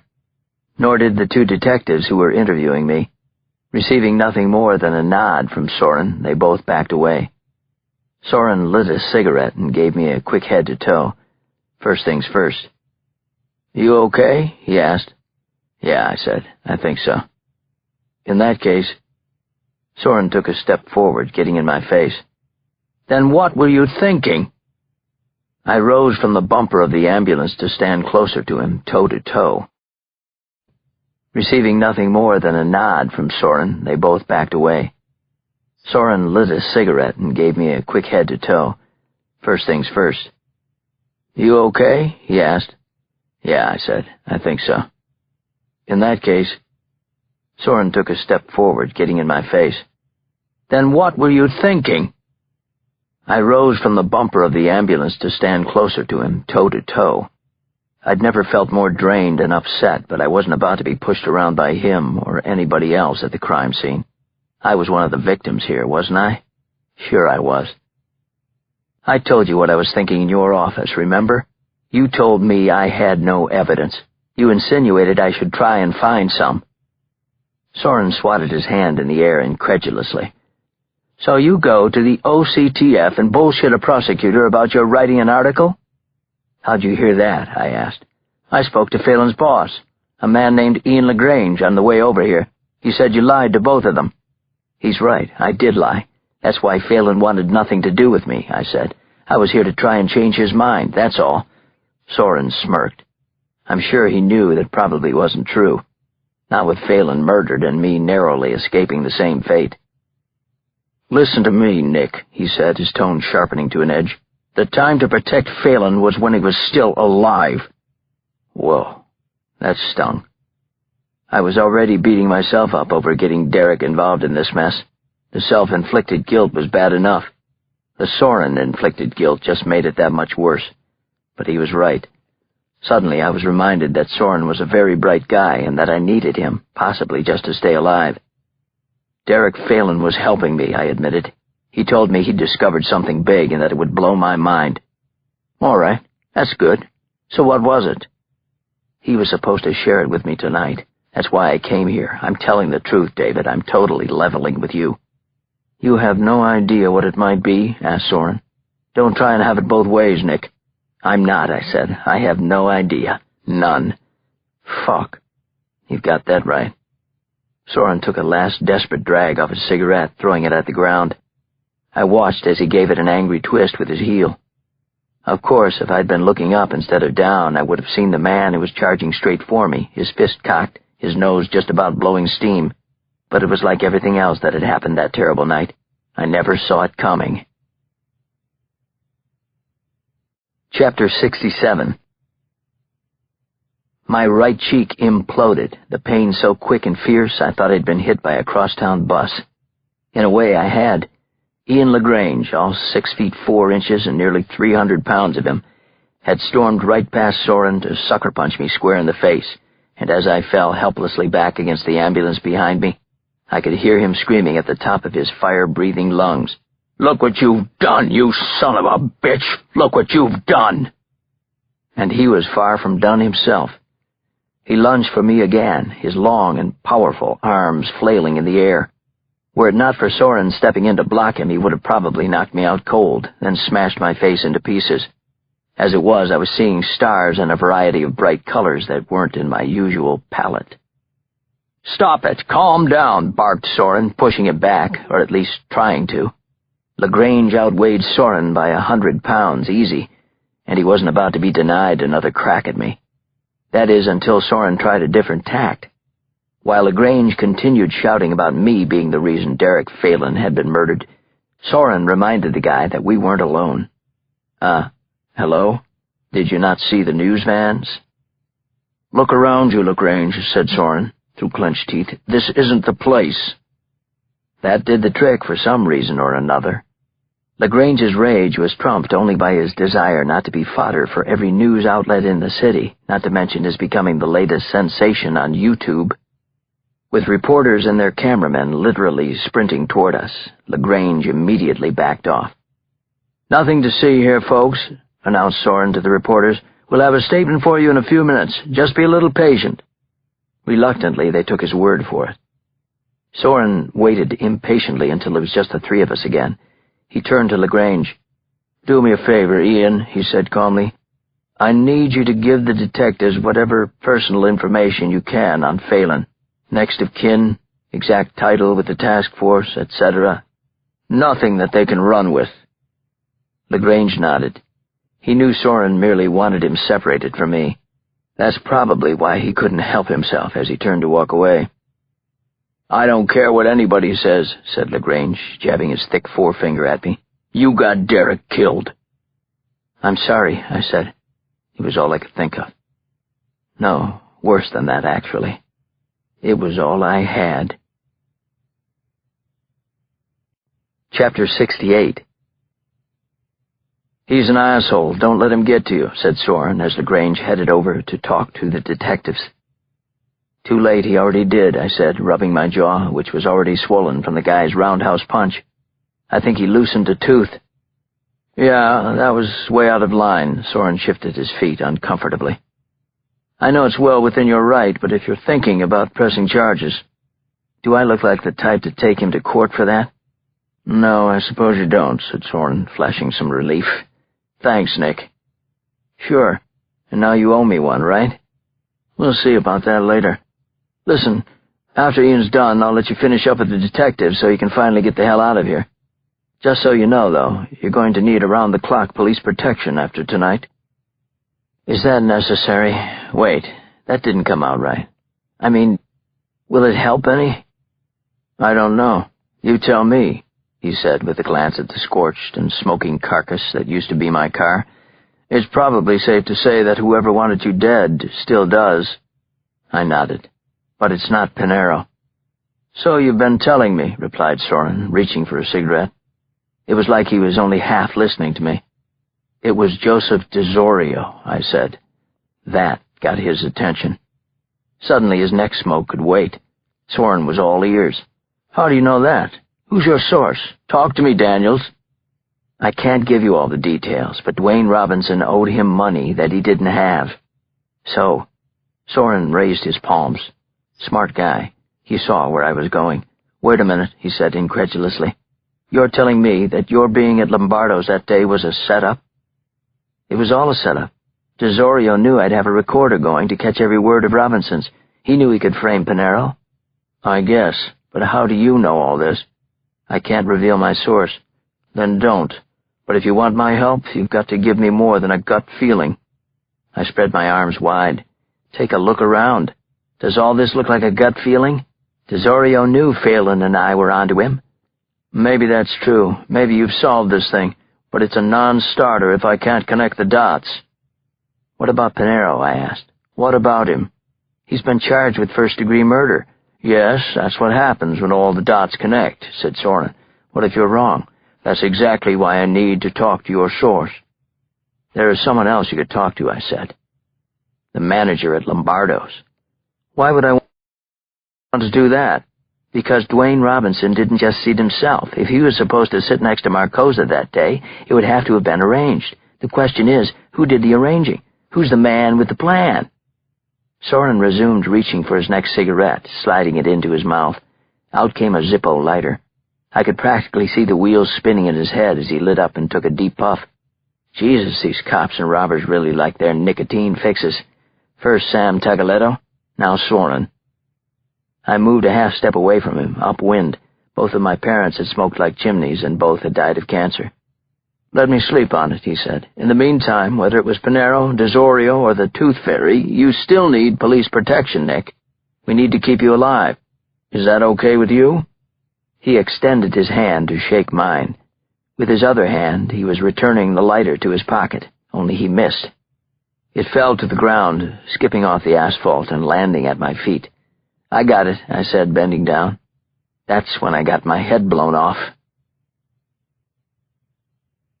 Chapter 69.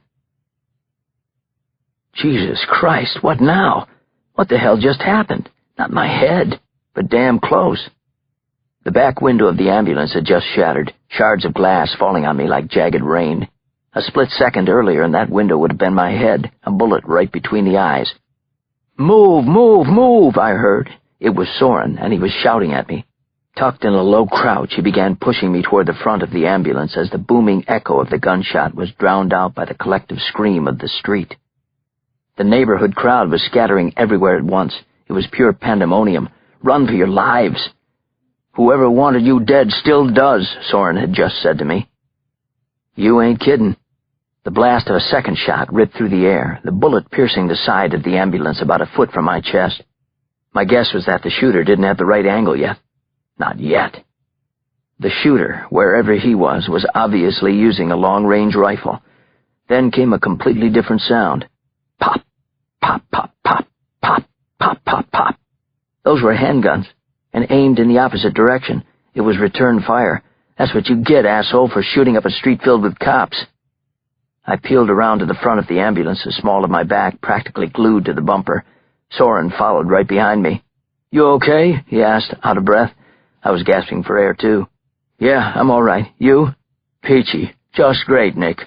All in one piece. I don't think I like hanging out with you, though." Then, as quickly as if it started, it was over. No more fireworks. All the screaming and confusion gave way to an eerie silence. No one was standing up yet, though. No one wanted to come out into the open. 20 feet away, I locked eyes with a woman who had been ducking behind the crimson bricks of the stoop. Her expression said it all. "Is it really over?" "Maybe for you, lady," I could have told her.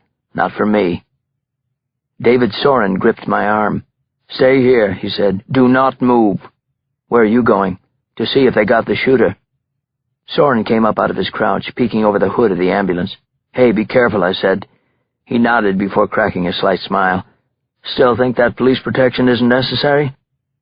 I'm sure Soren thought it was the most rhetorical question he'd ever asked, but as he dashed off, I couldn't help wondering if the answer was so clear. I'd just been surrounded by cops, and I'd come dangerously close to getting nailed by 2 separate gunshots. The policemen were New York's finest, but as to how much they'd be able to protect me, I wasn't so sure. That's when something off in the distance caught my eye. It was a bright block of yellow at the far end of the street. There was a white light on top of it, and I could swear it was calling my name. "Come on, Nick. Let's get lost. Let's get the hell out of here." Chapter 70. I had thought about going to Courtney's apartment, but that was somewhere they might come looking for me. So I went someplace else. Someplace safer. "How much did the taxi cost?" asked my sister Kate, cradling her mug of chamomile tea at the head of her kitchen table. At 1 a.m., it was the only decaf she had had in the cupboard. $176, I told her, plus tip. Kate shook her head in disbelief. "You know, you could have negotiated a flat fee with the driver up front. Saved yourself some money, Nicky." I started to laugh. It felt good, but only for a moment. "What's so funny?" Kate asked. Then it occurred to her. "Oh yeah, you're right. Given the night you've had, maybe the money wasn't so important." "No, that's not it," I said. "I still can't get used to you being the frugal one in the family." Of course, truth be told, I wasn't surprised in the least. When Kate's husband had been alive, they'd had lots of money, thanks to his job as an oil trader. After he died, she had even more from his insurance policy. But gone forever was her sense of security. In its place was a newfound appreciation for the value of everything, starting with life itself. Somewhere down the list was the true meaning of $1. Kate took a sip of her tea. "Life is just one big curveball, isn't it?" "Yes, it is," I said. A sleepy voice suddenly chimed in from the door to the kitchen. "You can say that again. Life is one big nasty curveball." We both turned to see Elizabeth standing there in her pink pajamas. "What are you doing up, young lady?" asked Kate. "You have school." Elizabeth flashed her great smile, the one she'd inherited from her mother and father. "The blind have a heightened sense of hearing, remember?" "How are you, sweetheart?" I said. "I knew it was you, Uncle Nick." "Let me guess. Was it my cologne?" She laughed. "What are you doing here in the middle of the night?" "It's a long story." "I've got time." "No, you don't. You've got school tomorrow," said her mother again. "You need to get to bed." "Actually, that makes 2 of us," I said, standing up from the table. "Walk me to the guest room, Lizzie, okay?" "Certainly. Be my pleasure." I followed my niece toward the stairs to the second floor, marveling at how she had every step, every corner, every piece of furniture mapped out perfectly in her mind. She didn't need to reach out for anything, including my hand. "Will you be here tomorrow when I get home from school?" she asked, halfway up the steps. "I don't know," I answered. She stopped, turning back to me. "Wow," she said. "When most people say, 'I don't know,' to a question like that, they usually do know. But I can tell in your voice, you really don't know." Elizabeth was spot on, as usual. I had no idea what the next day would bring, or where it would even bring me. I was running from the police, albeit their protection, choosing instead an out-of-the-way home in the woods of Weston, Connecticut. "The pizza delivery guy can hardly find it," Kate always joked, "or even FedEx." Still, just to make sure, I had the taxi driver circle around a bit before pulling into the driveway. All quiet on the Weston front. There was no one following us. For one night at least, I was safe. Tomorrow, probably all hell would break loose again. Chapter 71. I pulled the freshly cleaned and starched sheets, the blanket, the duvet, everything, over my head in Kate's very comfortable guest room bed at the end of the hall. For some reason I thought that would help me sleep. It didn't exactly work out that way. All I could see when I closed my eyes was Derek Phelan, and no matter how much I tossed and turned, I couldn't shake the image of him. His missing eyes. Would I ever? I doubted it. I was exhausted, tired beyond all belief, and yet I still couldn't sleep a wink. Back in Manhattan, I would have tried listening to certain street sounds, something I did when I needed to clear my mind. Basically, I'd count car horns instead of sheep. Out here in the woods of Connecticut, however, there was nothing but silence, and it was deafening. At least tonight it was. Frustrated, I pushed back the covers and reached blindly for my iPhone on the nightstand. I'd turned it off in the back seat of the taxi after it had started to ring like crazy. Needless to say, some people were a little curious as to where I was, not the least of whom was surely a very ticked-off David Soren. But it was only Courtney I felt bad about, really bad. Although I had texted her to let her know I was all right, I hadn't responded when she'd written back, "Where are you?" Better that she not have to lie on my behalf. Also, better that she didn't get any more involved in my problems than she already was. I turned on my iPhone again now. 3:04 a.m., announced the home screen. Sure enough, there were a half-dozen messages from Soren, and even more from Courtney. I'd continued to ignore Soren's messages until morning, but I thought I'd at least listen to one from Courtney. I knew she had to be incredibly shaken up by Derek Phelan's murder. After all, she had been the one to send me to him, and he had been her friend. "Nick, it's me again," began her message. "Please call me back. Please, Nick." I reached for the volume because I could barely hear her when suddenly the phone began to vibrate. Shit. What had I pressed? Nothing. Someone was actually calling me at 3 a.m. I was so worried I would wake up Kate and Elizabeth that I didn't even bother to check the caller ID. "Hello?" I whispered. "Hello, Nick." "Who is this?" I immediately knew I'd heard the voice before, but I couldn't place it. Right away, he placed it for me. "I warned you at the diner, Nick, but you didn't listen," he said. "You should have listened." I shot straight up and turned on the light beside the bed. Jesus. It was the guy from the Sunrise Diner, the one with the gun, the one who told me I was in a shitload of danger. "Do you know what time it is?" I asked. "I sure do," he said. "I also know what room you're in, Nick. It's the only one in the house with the light on. In the middle of the night, he was here." Or to the small window facing the front of the house. Tearing back the closed curtain, I pressed my nose up against the glass. I didn't care if he could see me. Could I see him? Was he really out there? It sure sounded like it, and it looked like it, too. Even with the reflection from the light in the room, I couldn't miss the shining headlights on the car parked outside in the driveway. But that's all I could see. "Where are you, you son of a bitch?" It was as if he could read my mind and was playing with me. The next second he stepped out of the darkness, a creepy-as-hell silhouette right in front of his car. His elbow was bent, the phone to his ear. You didn't think anyone could find you out here, huh? He asked. Only it wasn't a question. It was a boast. I guess he was impressed with his own skills. I'm calling the police, I said. Yeah, just like you did at the diner. This is different. Why? Because you're not alone in this nice house out here in Disturbia? The mere suggestion of Kate and Elizabeth sent a jolt up my spine. All at once my worst fears collided with sheer rage. My body was spilling over with adrenaline. Whoever this guy was, he was royally pissing me off. You listen to me, I said, changing my grip on the phone. I squeezed it so tight I thought it would break in my hand. No, you listen to me, he shot back, cutting me off. You're in so far over your head you don't know which way is up. You can't deny that, can you, Nick? Who the hell are you? At 3 a.m, I'd say I'm your worst fucking nightmare. Agree or disagree? Then he stepped away from the headlights, slipping back into the darkness. Shit, where is he? I thought. And, the far scarier thought, where is he heading? Chapter 73.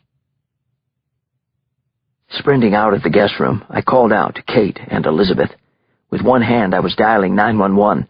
With the other I was groping for a light switch in the hallway. Kate beat me to it. Flick. The hallway lit up brightly as my eyes locked onto hers. She'd come rushing out of her bedroom like her house was on fire. Sweats, t-shirt, panicked expression. What's wrong? She asked. Nick, what's going on? Yeah, what is it? Asked Elizabeth, emerging from her room at the same time. They both got their answer as the voice of the 911 operator suddenly chimed in on my phone. It was a woman, very calm and sure of herself, thank goodness, an emergency professional. Like that speed talker in those old FedEx commercials. I gave her the address. There's a man outside the house, I said next. I think he's about to break in. He's armed. Like a bolt, Kate ran over to Elizabeth, grabbing her hand. Come with me, she said, right now. She led Elizabeth to the stairs, heading up to the 3rd floor, the attic. Wait, I want to stay here with you guys, Elizabeth pleaded. No, insisted Kate. You go up into that attic and lock the door behind you. No matter what you hear, you do not open that door. Do you understand? Elizabeth nodded, fighting back tears. She reached out for the railing, only to stop and turn around. Suddenly she dashed down the hall. Just from my voice she knew exactly where I was. Be careful, Uncle Nick, she said, plastering me with a hug. Then she dashed back to the attic stairs, climbing them so fast I almost forgot she couldn't see the steps. Meanwhile, Kate had disappeared into her bedroom. I was about to call out to her when she returned. What the hell is that? I asked, but I could see it plain as day. She was holding a handgun. My sister, the Northeast liberal who once referred to the NRA as the nincompoop Republican Army. Things change, she said. Here, take it. I didn't merely take it. I grabbed it. Thanks. It's loaded, she added. I hope so. It's not much good if it isn't. She rolled her eyes, and for a moment we were kid brother and big sister back in Newburgh, but only for a moment. What do we do now? She asked. We listen. We wait for the police to get here, if they can find the house. Edging to the top of the stairs, I peered down to the 1st floor. Would he smash a window? Shoot the lock off the door at point-blank range? I stared at Kate, raising my index finger to my mouth. Shh! We both held our breath. For a second I thought I heard Elizabeth upstairs in the attic. God, how frightened she must have been. What do you think? Whispered Kate after a minute or so went by. Is he gone or what? I was about to answer when we heard it. Only it wasn't exactly the sound I expected. It was a car's engine. Were the police here? I rushed back to the window in the guest room, staring out at the driveway. No, the police weren't there. Neither was anyone else. The driveway was empty. His car gone.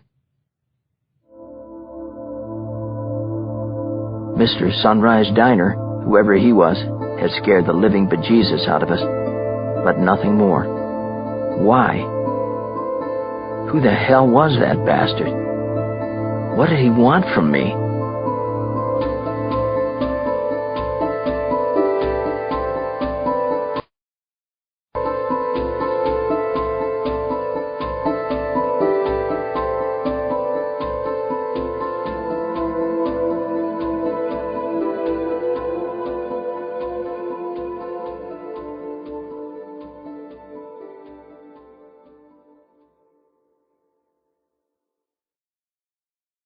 Chapter 74.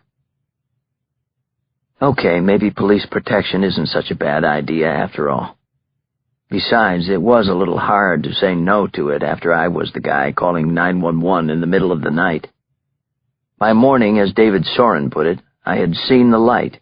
Yeah, he was pissed at me, but he was also very relieved that I'd called him, if for no other reason than they hadn't caught the guy who'd been shooting at me.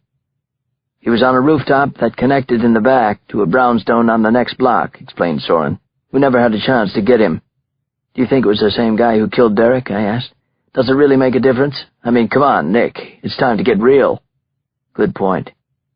Either way, I'm still a target, right? Exactly. Which is why I'm sending the first two-man shift of patrolmen assigned to you out to Connecticut right away. They'll bring you back to your apartment, he said. And Nick? Yeah, I'm here. I'm listening to every word, David. Don't even think about taking off again. You got that? Got it. Fair enough. I deserve that.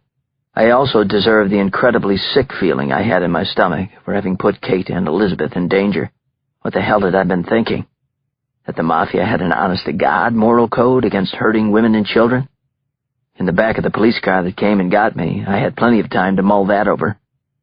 I also made a promise to myself to keep Courtney out of this. If she would listen to me, that is. Okay, here's how it works, Mr. Daniels, said Officer Kevin O'Shea, one of the two cops who had driven me back into Manhattan. We were in my apartment, although not before he and his partner, Sam Bryson, had first scoped it out with their guns drawn. You wear this on your body at all times. At the first sign of trouble, any trouble, you press this panic button. O'Shea handed me a necklace fashioned from a sneaker shoelace and what looked like a cheap plastic garage door opener. James Bond and Q, this wasn't. I put the device on, glancing down. The panic button, appropriately bright red, was the size of a quarter and hung right smack in the middle of my chest. It looks more like a target if you ask me, I joked. Apparently I wasn't the first. Yeah, we get that a lot, said Bryson. He went on to explain how one officer would always be posted outside my door, while the other would be in the lobby after securing any and all doors in the basement. If I had a visitor, the kind that didn't want to kill me, the doormen had been instructed to clear the person with the cops first, then with me. There would be no exceptions. Any questions, Mr. Daniels? What if I want to go out? Like where? Asked O'Shea with a squint of his eyes. I don't know, I said, like the movies or something. The movies? Did you just say the movies? I don't think you're catching on to what's happening to you. It was just an example. He shook his head. No, you don't go to the movies or anywhere else. For the time being, this is where you need to stay, safe and sound in your apartment. Okay, then, I have one more question. How long is for the time being? Until you're told otherwise. Well, that clears everything up. The two officers started to leave. There was really nothing more to say. Still, I couldn't help myself. Be careful, guys, okay? I said. I meant it, too. But I could understand how it must have sounded strange to the two of them. They exchanged odd glances before looking back at me. We will, said Bryson, casually. No, I'm serious, I said. People have an awful way of dying around me. Chapter 75. Had I ever wondered what it felt like to be under house arrest, I now had my answer. Problem was, I'd never wondered, and for good reason. This sucks. After a few hours, my cramped shoebox of an apartment was beginning to feel more like a matchbox. I swear the walls were creeping in on me. I'd been staring at my MacBook screen straight into the afternoon. Courtney was right. I was literally living the story of a lifetime. Now I had to start writing it. So why couldn't I? Maybe because I didn't know if I'd live long enough to finish it. 10 years ago, I'd done a long piece on Salman Rushdie when he'd still been the target of a fatwa against his life. I had asked him what it had felt like to know there were people hell-bent on killing him, that there were substantial rewards out for him, dead or deader. His answer? There are some feelings for which words are utterly useless. And remember, Salman Rushdie is a damn fine writer who had obviously done his research on the subject of death threats. As I continued to stare at my blank computer screen, I now fully understood what he'd meant. Of course, it didn't help matters that even if I could write the article, I no longer had Citizen magazine waiting to publish it. In case I'd somehow forgotten that, all I had to do was turn on the television. So much for TV as a diversion. For that story, we turn now to Brenda Evans, who's outside the Citizen magazine building. There she was, the bull and bear babe, my ex-girlfriend reporting for the World Financial Network, on Thomas Fermore's stunning announcement that he was folding Citizen magazine. "Stunning, of course," said Brenda, holding her microphone as if it were one of her News Emmy Awards, "because Citizen has been a profitable holding for Mr. Fermore. Selling it would be one thing, but folding it?" I'd known Brenda long enough to know what was coming next, the gleam in her eye, the tilt of her head. It was gossip time. "Speculation is rampant," she continued into the camera, "that the move is merely one of spite in the wake of Fermore's broken engagement to Citizen's editor-in-chief and driving force, Courtney Shepard. There's been no official statement from either side, but my sources tell me that it all ended very, very badly." Click. I'd seen enough, heard enough, not just of Brenda, but of any more television. If the news wasn't about Fermore and Citizen magazine, it was about the murder in Riverdale of a state prosecutor. It hurt too much.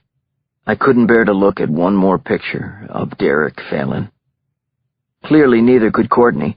As usual, she'd decided not to take my advice about staying away. We'd spoken on the phone just before I'd turned on the television. About 20 minutes later, she showed up at my door. She was 2 hours early. I had to ask the doorman in the lobby, "Are you sure?" when he'd buzzed me that Courtney had arrived. All she and I had discussed on the phone was that she wanted to bring me dinner, the subtext being that we had a lot to talk about, too much to get into over the phone. But as I opened the door, Courtney didn't say a word. She looked, I don't know, the word humbled came to mind. She stepped into the apartment, closed the door behind her, and stared deep into my eyes while biting her lower lip. Then she kissed me like I have never been kissed before in my life. Finally, she said, "Hey, Nick, what's new?" I shrugged. Same old, same old. The small talk out of the way, we moved into the bedroom. We stripped away each other's clothes. Then we couldn't hold each other tightly enough. I didn't have to tell her how much I wanted and needed her, and she didn't have to tell me. Thankfully, Mr. Rushdie, the door swings both ways. Extreme fear, yes, but also intense passion. There are some feelings and actions for which words are utterly useless. But words do have their place, especially when Courtney said, "You were right, Nick." I grinned as I said, "First time for everything." Chapter 76. So much for joy and happiness and all that. I closed my eyes and drew a deep breath down close to the bottom of my lungs. I was hoping that when I opened my eyes I'd no longer be standing at Derek Phelan's gravesite, under a sea of gray clouds at Trinity Church Cemetery. I was hoping that this was all just a dream. But no, it was as real gets, and it was also heart-wrenchingly sad. Dwayne Robinson may have had a host of Yankees at his funeral, but Derek's service overlooking the Hudson River was no less shy of New York's heavy hitters. In attendance were the mayor, the Bronx borough president, the Bronx DA, and 2 congressmen, both of whom had campaigned heavily on fighting organized crime. Derek's victories in the courtroom had helped bring them victories at the polls, and they knew it. Of course, David Soren, the mayor-in-waiting, was on hand, as was Ian LaGrange. I avoided any eye contact with LaGrange while noticing that Soren seemed to be keeping close tabs on him. Was he worried that LaGrange would take another swing at me? If so, he should have also been checking out the other prosecutors from the OCTF. I was getting some serious dirty looks from more than a few of them. Ironically, it was Derek's family, his parents and sister, who proved to be the most forgiving. Or maybe they were just too numb to be angry. I couldn't tell when Courtney and I approached them to offer our condolences. Given the incessant media coverage, along with the usual gossip mill churning out whatever tidbits the press didn't, my connection to Derek Phelan was pretty well established. What wasn't known was exactly why I was connected to him. That's the question I thought I was about to be asked when Derek's sister, Monica, caught up to Courtney and me a few minutes later. She wanted to know if she could speak to me alone for a moment. Never was I so relieved to be wrong. It was an answer, not a question, that Monica had for me. Scratch that. It wasn't just an answer. Hopefully, it was the answer. Chapter 77. "I'll be over here when you're done," said Courtney, who had never been more understanding and kind of selfless in all the time we'd known each other. I had never felt closer to her either, or more in love. Bad timing, I know, but there it was. I watched as he walked over to the shade of one of the immense oak trees that were scattered across the cemetery's lawn. She always looked great in black, and today was definitely no exception.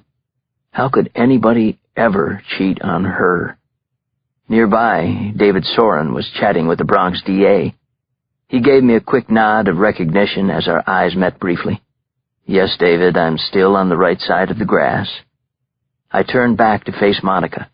She was tall and slender, with auburn hair cut straight around her shoulders.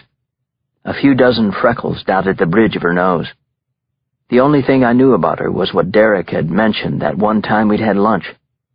We'd been discussing his reputation as a tough prosecutor. "If you think I'm tough, you should talk to my sister," he'd said with a laugh. Now here I was, doing just that. What I wouldn't give for our meeting to be under different circumstances. "I wanted to let you know how sorry I am about Derek," I told her. "You feel partly responsible, don't you?" I nodded. "Yes." "You shouldn't," she said matter-of-factly. "It's not like Derek was an accountant or a plumber. His job was trying to put mob guys behind bars. Serious, big-time hoods, the worst of the worst. Did you know he had to wear a bulletproof vest?" Again, I nodded. Yes, I knew that. "A lot of good that did him in the end, huh?" Derek was definitely right about his sister being tough, or maybe, like Courtney, she just compartmentalized very well. But what I was hearing more from her was anger. She was so angry, in fact, that some of it was spilling over onto Derek. "Anyway, that's not what I wanted to talk with you about," she continued. "It's about something I found the other day, something belonging to my brother." She reached into her black purse, removing something. It was so small, though, I couldn't see it in her clenched fist. "What is it?" I had to ask. "If you were ever in Derek's office, then you know he had this crazy thing for Post-it notes. Those little yellow stickies were everywhere around his desk." I remembered. "Yes, I know. I saw them when I visited Derek in White Plains." "Well, they were all over his stupid apartment, too," she said. "Last night I was over there going through some of his files, trying to find Derek's life insurance policy. That's when I came across this." She opened her fist to reveal a small USB flash drive, the kind you can pick up at any computer supply store for about $12. It was barely over an inch long. "What's on it?" I asked. "I have no idea. I didn't look at it, but I'm pretty sure Derek wanted you to have it." "How do you know that?" "Because there was a yellow sticky on it. He'd written your name." She extended her hand, placing the flash drive in mine. "Promise me one thing, though, okay? You have to promise. That's the quid pro quo here." Hell, I'd pretty much promise her anything to see what was on that flash drive. How could I not think that it was what Derek had wanted to tell me the night he died? "Sure," I said. "What is it?" "Out of respect for my brother, could you not tell anyone you had this until you've had a chance to look at it?" "Absolutely." "Good," she said, but I could tell there was something else she wanted to say. She seemed unsure about it. "Go ahead," I said. "It's okay. I owe your brother, and I feel like I owe you." "You don't. It's just that I was—" She stopped. A tear formed in her eye, and she quickly wiped it away. "Everyone who worked with Derek said all the right things, that he was really good at his job and was a great guy and all that. What I want to know, though, is that he didn't die in vain. Can you promise me that, too?" I reached out and took Monica's hand, squeezing it tight. "Yes, I can promise you that, too. I'll make sure of it," I said. "If it's the last thing I do." Chapter 78. Officer Kevin O'Shea turned to his partner, Sam Bryson, in the lobby of my apartment building as I looked on. "Heads or tails?" asked O'Shea, tossing a shiny quarter in the air. "Tails," said Bryson. Apparently, this was what my first shift did every morning when they arrived. Instead of taking turns standing guard in the lobby or outside my door, they flipped for it. O'Shea caught the quarter and sneaked a peek. "Shit," he muttered underneath his square, bushy mustache. "Tails it is." "Ha," said Bryson, heading for the comfortable couch in the lobby. Outside my door there was only a metal folding chair with no padding. Enough said. I rode the elevator up with O'Shea, continuing with what I thought was my stellar acting job since the funeral. I didn't want to seem overly anxious, but I absolutely couldn't wait to get home so I could plug in that flash drive. "Hey, are you okay?" O'Shea asked me, leaning against the back of the elevator. "You seem a little jumpy today. You jumpy? Something the matter, Nick?" So much for my acting. Clearly, I wasn't the second coming of Sir Laurence Olivier. "Yeah, I'm fine," I said. "Rough morning, that's all. I don't like funerals much." "Nobody likes funerals," O'Shea agreed, nodding but continuing to eye me as if his bullshit meter was ticking in the red zone. I was sure he was about to press the subject when I was saved by the bell of the elevator. We'd arrived at my floor. O'Shea stuck his head out, peering left and right. "Okay," he announced. I fell in line behind him as we walked the beige and white wavy-striped carpeting of the hallway. The rug was kind of trippy. Staring at it was enough to give you some serious vertigo. "What do you think you're doing?" asked O'Shea as we reached my door.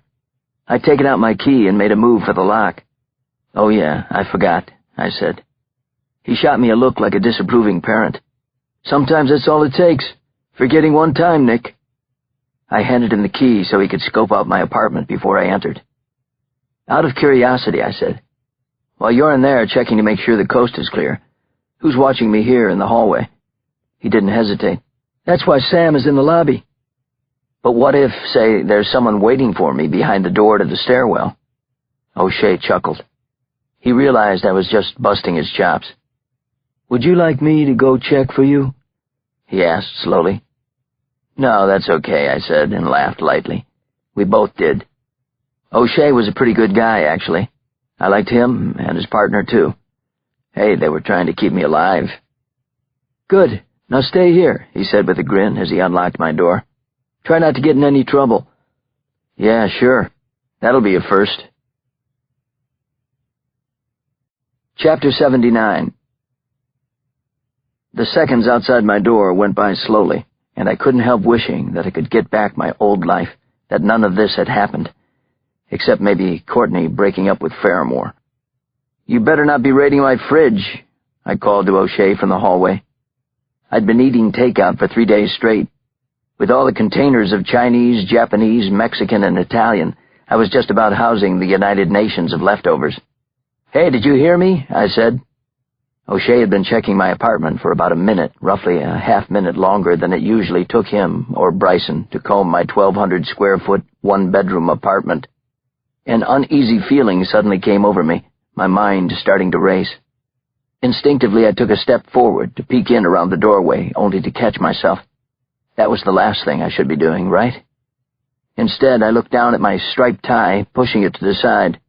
Behind it, I could feel the outline of the alarm around my neck. Even underneath my dress shirt, there was no mistaking the large panic button. Shit, what do? Do I press it? No, not yet. "Kevin?"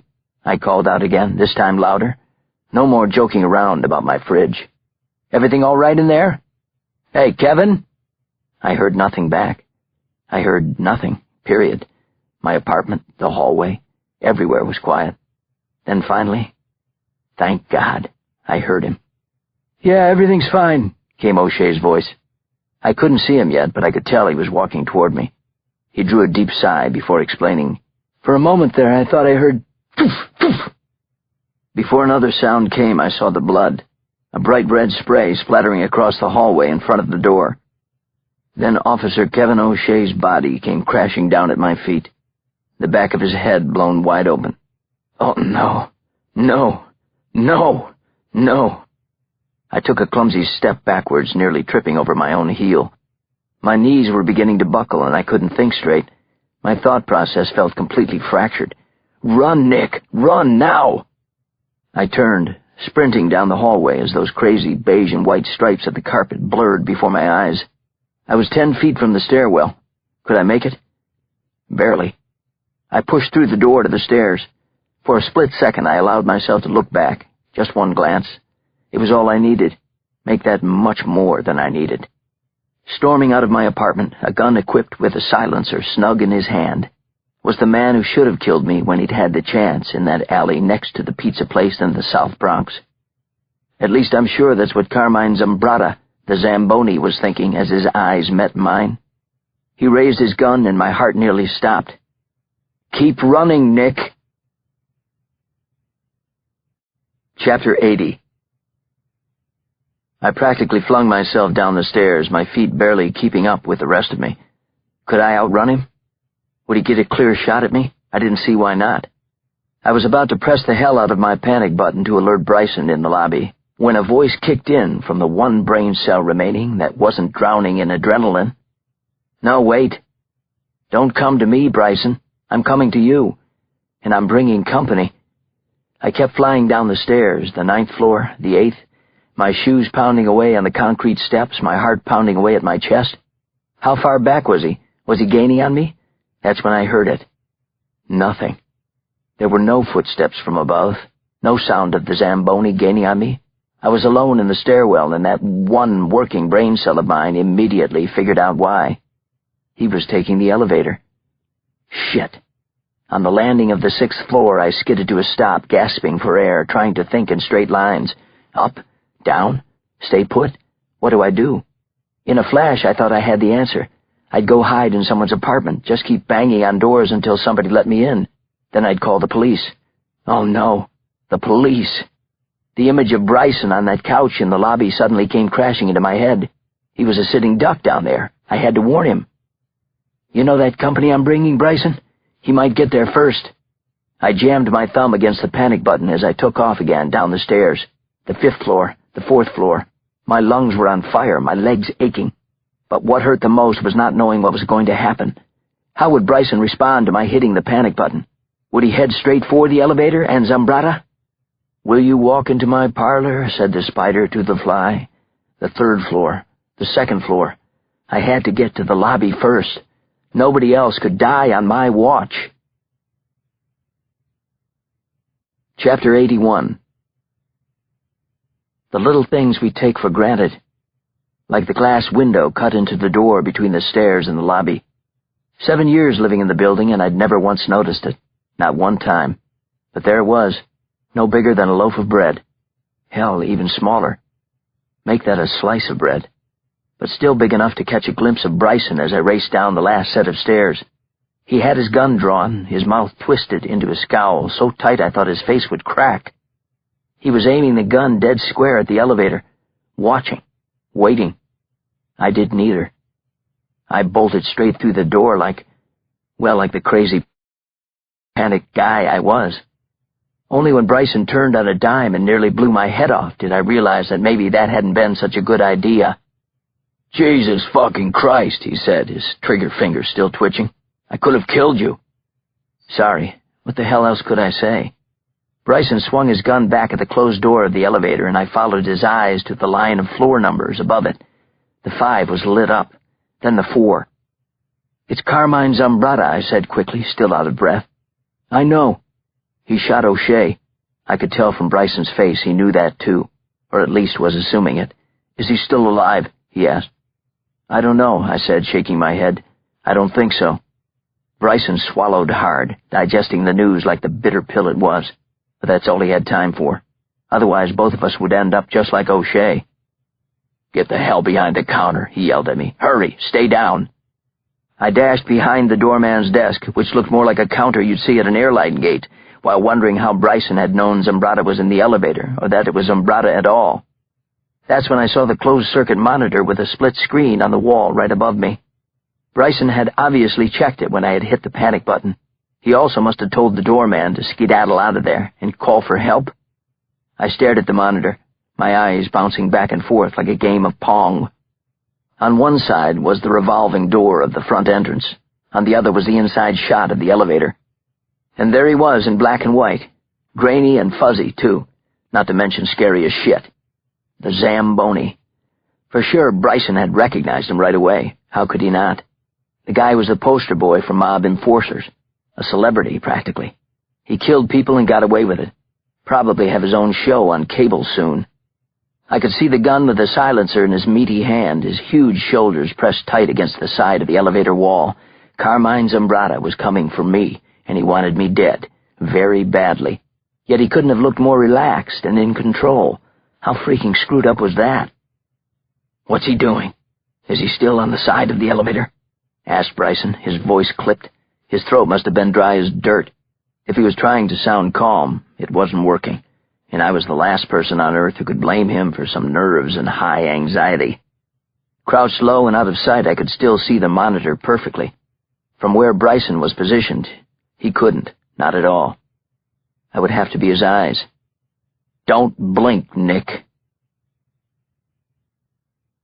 Chapter 82. "Yes," I told Bryson, quickly wiping away the sweat dripping from my forehead. Zambrata was still hugging the side of the elevator. He hadn't moved. What was he up to? And where the hell was the elevator? The damn thing should have reached the lobby by now, right? And then, ding! Right on cue. The elevator landed, the sound of the high-pitched bell cutting through the silence of the lobby. Here we go. I braced myself, my eyes glued to the closed-circuit monitor. No need to look at Bryson now.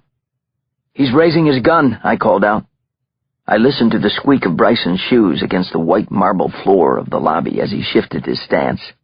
I was waiting for the next sound, the elevator door opening. It didn't come. Bryson called again. "What's he doing?" I squinted at the monitor. I couldn't tell at first.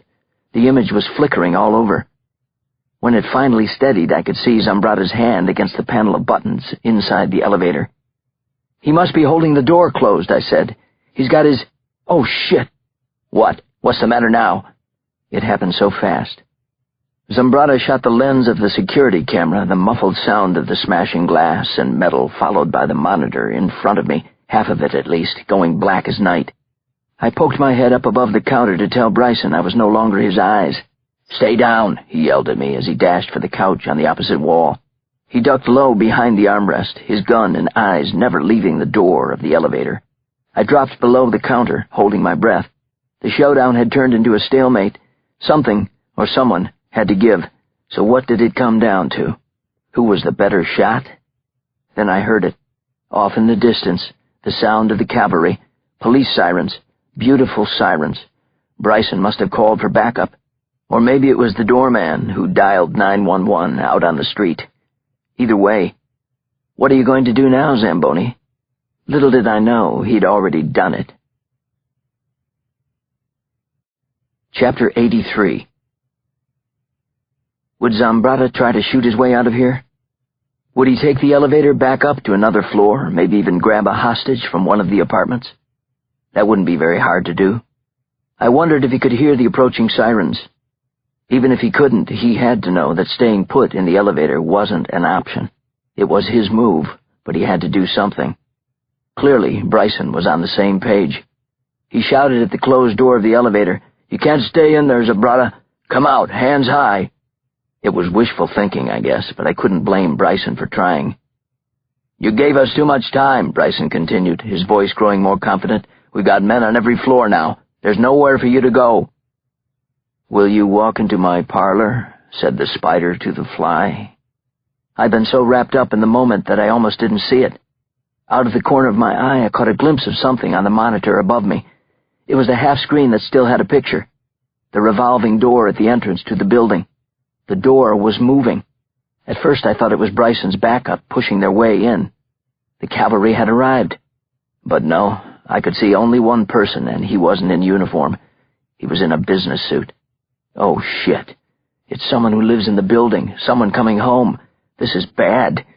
"Go back outside," I was about to yell. Then I changed my mind. The man spinning through the revolving door didn't live in the building, but I recognized him. "Bryson!" I shouted instead, jumping up from the counter. "Behind you!" It was too late, though. It was Bryson who had given Zambrata too much time. The killer had called in his own cavalry, his own backup. How could I ever forget this man? It was the cold-blooded killer from Lombardo's Steakhouse. I watched in horror as he calmly pumped 2 bullets into Bryson. Jesus, he was good with that gun of his. To my left, I could hear the elevator door finally opening. Zambrata strolled out. "About time," he muttered to his cohort.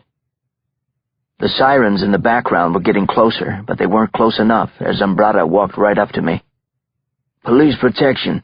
Highly overrated, if you ask me," he said, raising his gun to my face. Chapter 84. I slowly opened my eyes, kind of glad that I still had eyes to open. My lashes flickered like a silent movie. Everything was blurry. Even the voices around me seemed blurry, if that made any sense. Where was I? Well, at least I was somewhere. My head was killing me, and as I slowly reached up and felt along my hairline, I found a lump the size of a tennis ball. I guess I'd been walloped by the butt of Zambrata's gun. "Look who's up," someone said. "It's Sleeping Beauty." All at once, everything came into focus. I saw exactly where I was. I saw whom I was with, and I wished that I hadn't seen any of it. I was riding in the back of a stretched limousine somewhere outside the city, judging from the speed of the vehicle. To make things a little worse, the car reeked of cigar smoke and gaudy aftershave. To my right was Zambrata, and across from both of us, legs crossed and arms folded in satisfaction, was his boss. The boss. Joseph DeZorio. "Do you know who I am, Nick?" asked DeZorio. I was noticing that his ruddy complexion went well with his combed-back silver hair. The guy literally had a glow about him. I nodded. "Yes, I know who you are."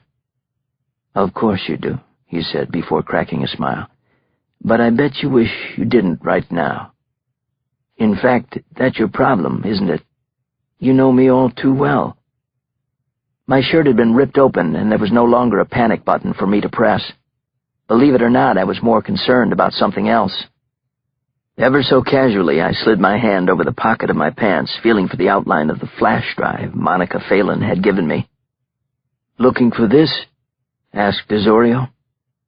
He opened his clenched fist, and I saw the flash drive nestled in the palm of his hand. "I'm guessing, Nick, that you haven't had the chance to see what's on here." "No," I said, "I haven't seen it."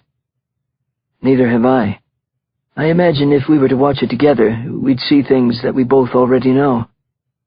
I didn't say anything. "Of course, what I don't know is who else has seen what's on here," said DeZorio, tapping the flash drive with a knuckle. I realized that this explained why I was still alive. It's hard to get information out of a dead man. "The only person who knows what's on that drive was murdered," I said. "On your orders, I'm sure. He was a good man, by the way." DeZorio rocked his head back and forth as if mulling things over. "You might be right," he said. "Then again, you might be wrong. Maybe Derek Phelan made more copies. What do you think, Carmine?" Slouched back in the leather of the seat next to me, Zambrata shrugged. "It's tough to say, but you can never be too sure with these things, no?" "Is that why?" I asked DeZorio. "Is that why what?" he asked back. There was no point in playing dumb anymore. Regardless of what was on that flash drive and who else might have seen it, I knew more than enough on my own. "Is that why you framed Eddie Pinero instead of killing him outright? Less chance of retaliation? Because you can never be too sure?" "No, that's not it," DeZorio said with a wave of his hand. "Then what?" I asked. "You wouldn't believe it if I told you. Don't be so sure. Try me." DeZorio let go with a laugh as the limo suddenly came to a stop, the tires skidding on top of what sounded like gravel. Wherever we had been heading, we were there. "Sorry, Nick," is all he said. But it was the way he said it, with a sense of finality. Joseph DeZorio wasn't saying that he wouldn't tell me his secret. He was saying goodbye. Chapter 85. The door next to me swung open with such force that I thought it might have been ripped from its hinges. Desorio's driver, who looked like he could bench press New Jersey, said nothing as he waited for me to step out. Behind him I caught a glimpse of an abandoned warehouse half burned to the ground. It had that look to it anyway. Desolate and isolated. The kind of place where no one can hear you scream. "Do you need some help getting out?" asked Zombrata. "Maybe a kick in the ass?" "You don't have to do this," I said. He pulled out his gun, jamming it hard against my head, just like he had in the alley by the pizza place. "Actually, I do," he said. "Your time has come." I swung one foot out of the limo, and then I stopped because of the sound I heard. An unexpected but quite wonderful sound. Sirens. Desorio's driver immediately slammed the door shut, nearly taking my leg off. Before I'd even landed in my seat, he was back behind the wheel. These sirens, they were real. Real close, too. Not like the ones I'd heard from the lobby of my building before Zombrata had knocked me senseless. It was as if this time the cavalry had snuck up from behind, turning the sirens on at the last possible moment. Surprise! "Christ!" yelled Zombrata. "How?" As in, how the hell could they have found us here? Zombrata raised his fist to bang on the glass divider. "Let's go!" But Desorio's driver was already a step ahead. We peeled out so fast I couldn't help but think back to that night on the run in Darfur. Hold on tight, because this is going to be one hairy ride. Chapter 86. I had gotten that much right, no doubt about it. The limo swerved wildly right and left in a series of turns, the three of us getting tossed around in the back like salads. I still had no idea where we were, and the heavily tinted windows and all the contortions didn't help. What little I could see was a continuous blur. How fast were we going? 90 miles an hour? 100? On a side road? Even faster as we hit a straightaway. The crystal glasses in the bar next to Desorio were rattling louder and louder, but my ears remained trained on the police sirens. Were they getting closer? Or farther away? There was a chorus of them, and all I could hope was that no matter how fast we were going, the guys underneath those sirens were going just a little bit faster. "Come on, boys, let her rip. Don't be shy." They weren't. Pop! Pop, pop! Ping! Ping! "They're trying to shoot out the tires," said Zombrata. As fast as you could say double-fisted, the gun from inside his jacket was joined by the one that had been tucked into a shin holster. "Wait," said Desorio. "Don't." "Don't?" Zombrata looked at his boss like he had three heads. "This asshole see me kill two guys," he said, waving what looked to be a Glock 9mm in my face. "They gotta know he's in here." "It doesn't matter," said Desorio. "If we pull over, no charges will stick. I can protect you, Carmine." Now it was my turn to look at Desorio like he had three heads. No charges will stick? How do you figure that one? There I was, sitting on the wrong end of two guns and in the wrong car of a police chase, and that's what I was wondering about? How Desorio could protect his favorite henchman? But I couldn't help myself. It seemed like such a bizarre thing for the boss to say, like everybody but him was stupid. I looked over at Carmine Zombrata, who was clearly thinking the same thing. Not for long, though. He just wasn't buying it. Instead, he began opening the sunroof. "I'm telling you," implored Desorio, "I can protect you."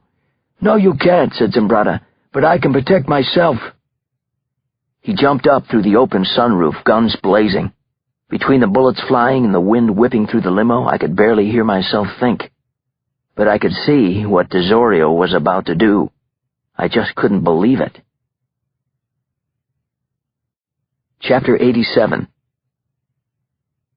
It was as if Desorio had been counting the shots like Dirty Harry, waiting for the moment when Zombrata would need to reload.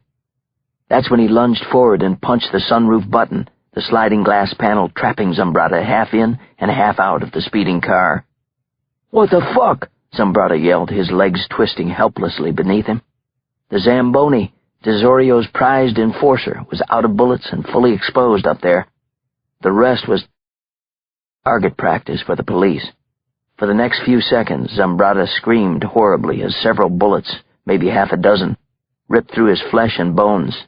Then, thump. His lifeless body fell over against the top of the limo as one of his hands, the Glock 9mm still gripped in the palm, plopped down through the narrow space of the sunroof. I watched the blood trickle off his fingertips. Desorio shook his head. "The guy never goddamn listened," he said. "Oh, I see. So you killed him?" The limo suddenly swerved hard to the right, sending me tumbling across the seat. Pushing myself back up, I squinted through the dark tint of the windows. Those were no longer trees we were passing. They were cars. We were getting on a major highway, picking up even more speed. I yelled to Desorio over the sirens. "So we pull over now, right? That's what you said." "Not quite yet," he answered. He reached for a small compartment by his right arm that was no bigger than a box of tissues. If only that's what was in it. Christ, why does everyone have a gun except me? Grabbing the handkerchief tucked into the breast pocket of his suit, Desorio draped the cloth over his open palm. "What are you doing?" I said. But I knew what he was doing. He was making sure there'd be no gunshot residue on his hand. When he killed me.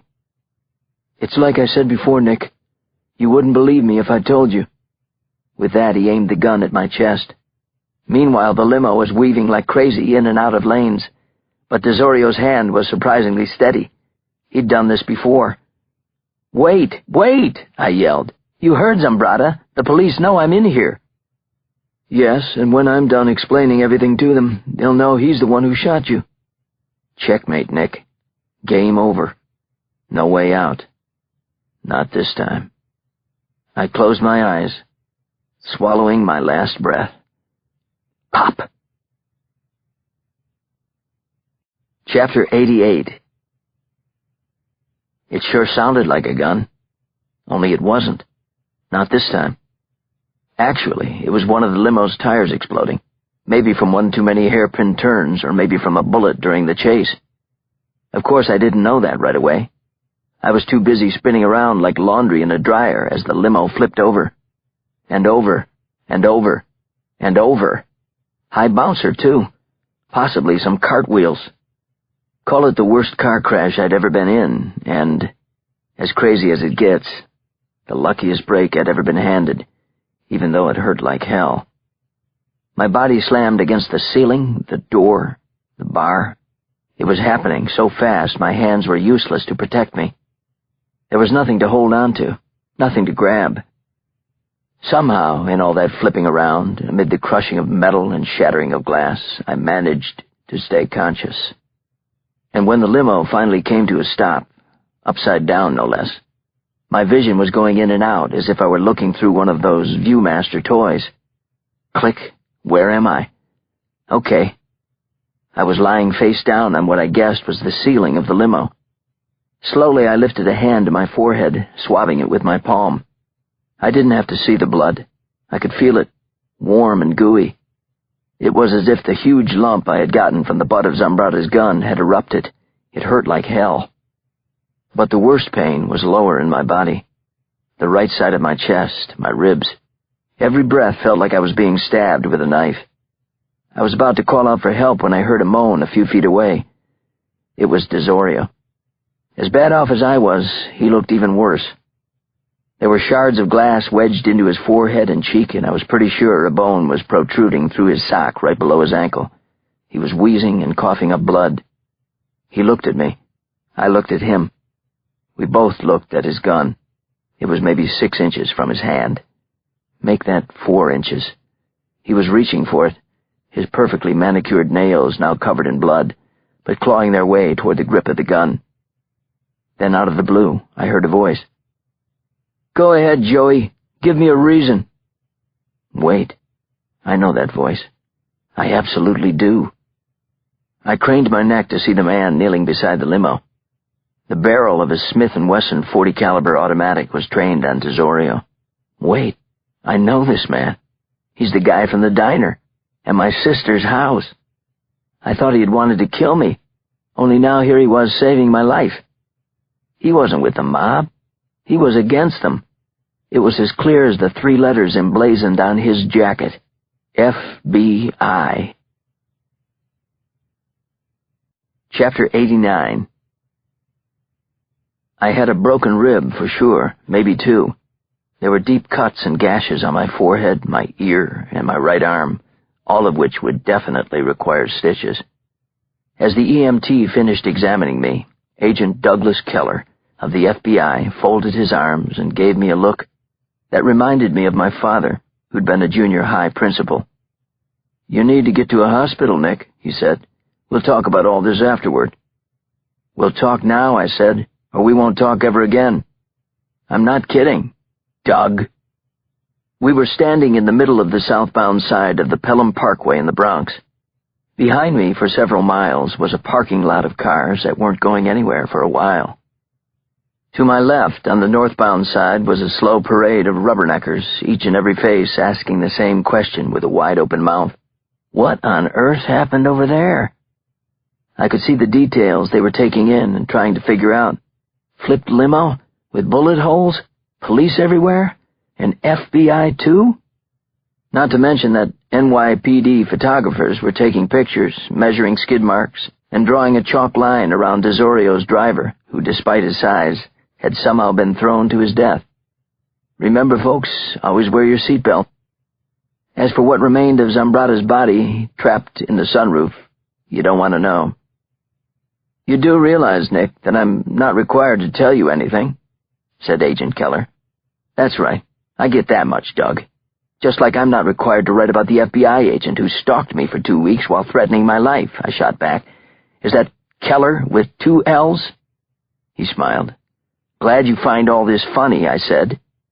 "For the record, I never actually threatened your life, Nick." "No, but that's what you wanted me to think. You said I was in a shitload of danger. You were in a shitload of danger. You still may be." "Yeah, but not from the FBI, not from you. So why were you trying so hard to scare me?" Keller shook his head as if to say, "I can't freaking believe I'm about to tell you this." But he did. It seems that one Vincent Marcosa, Eddie Pinero's attorney, had been cooperating with the FBI for the past 10 months.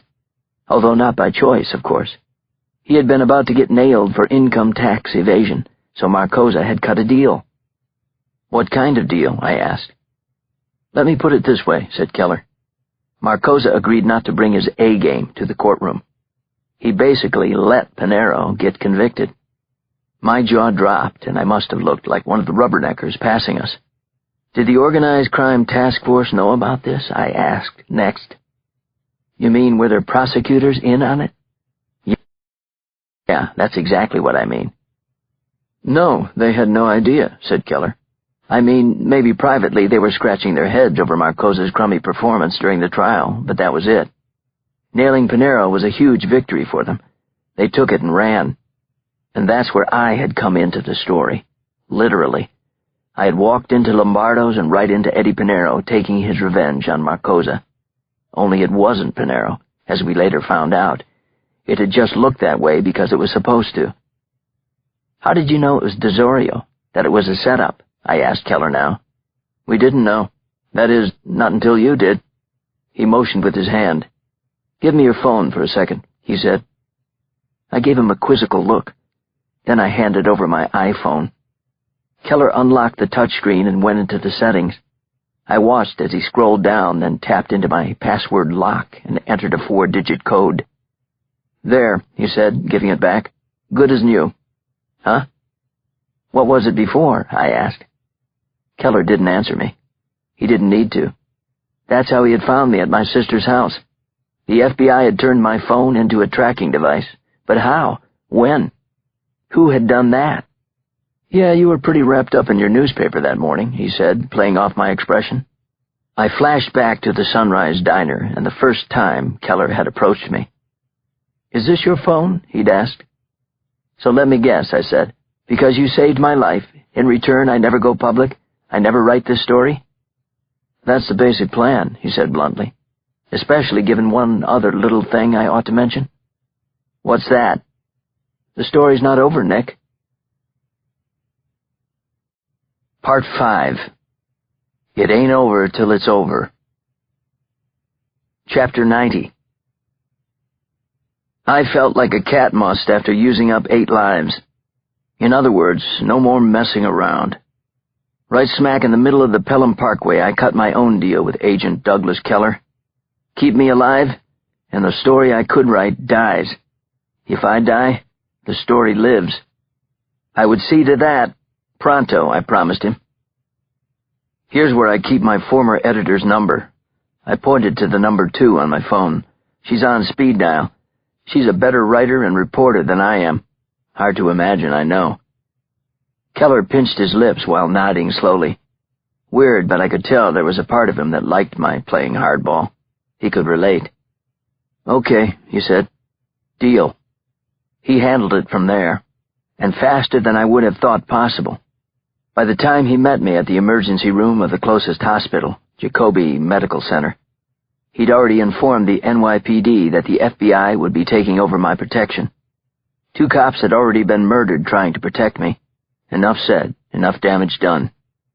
After you get stitched up here, another agent and I will take you back to your apartment. You'll have a few minutes to pack a suitcase, said Keller. We were in a curtained-off area of the ER, waiting for one of the doctors to show up. Were it not for about a dozen butterfly bandages holding me together, I might have already bled out. Once I pack, where do I go? I asked.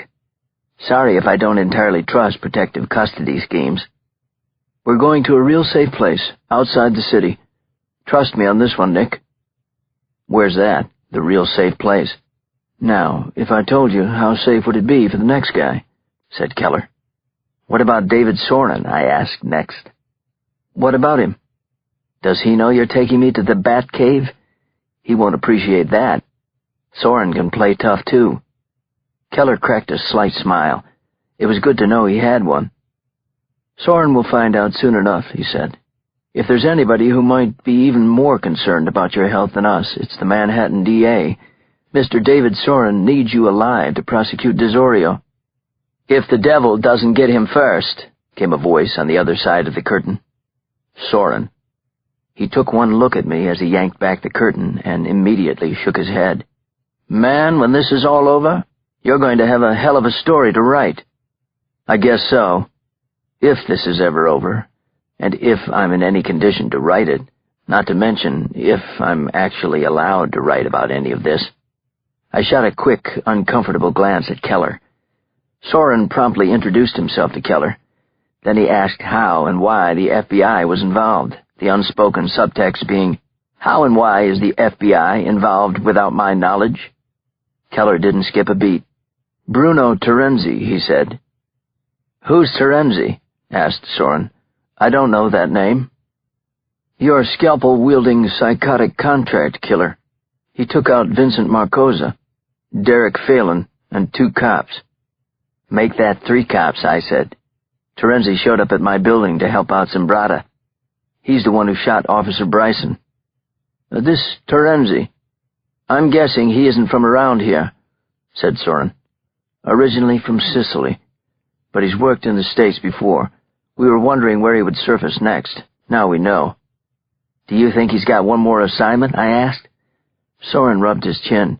He knew what I was asking. Is Terenzi coming after me? That might depend on what's going on upstairs, he answered. Desorio's in surgery. He has massive internal bleeding. It's a coin flip whether he makes it. Which is why we don't want to take any chances here with Nick, said Keller, peering around the curtain at the rest of the ER. He sighed impatiently. Where the hell is that doctor? I was getting impatient myself. Then suddenly, my phone rang. Chapter 91. I glanced at the caller ID, expecting it to be Courtney, or maybe my sister, or anyone else for that matter. I didn't expect it to be my niece, Elizabeth, especially because she was calling from her Braille cell phone, which she rarely used. Mom said I'm only supposed to use it in case of an emergency, she had once told me. I could hear her saying those exact words as I answered. Elizabeth, is everything all right? Yes, she said. That's all it took.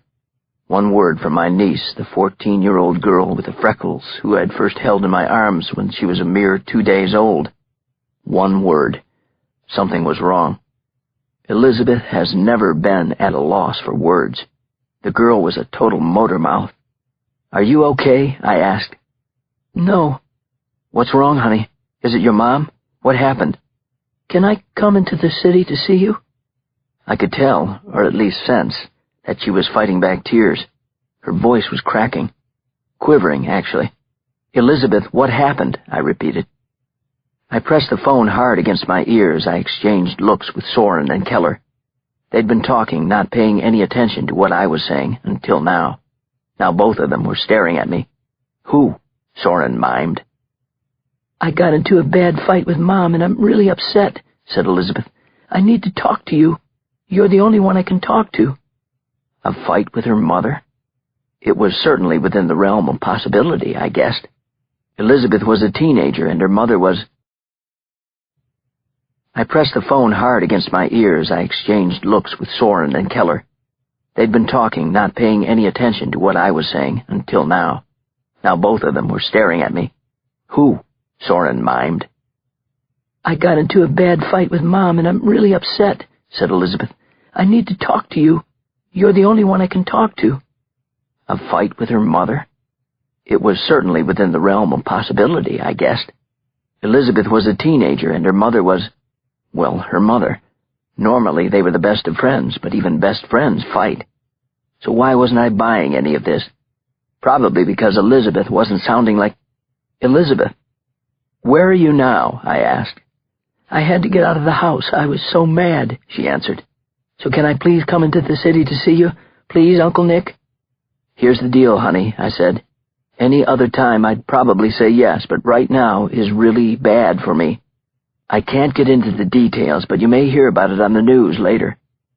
I paused to put a little extra emphasis on my next sentence.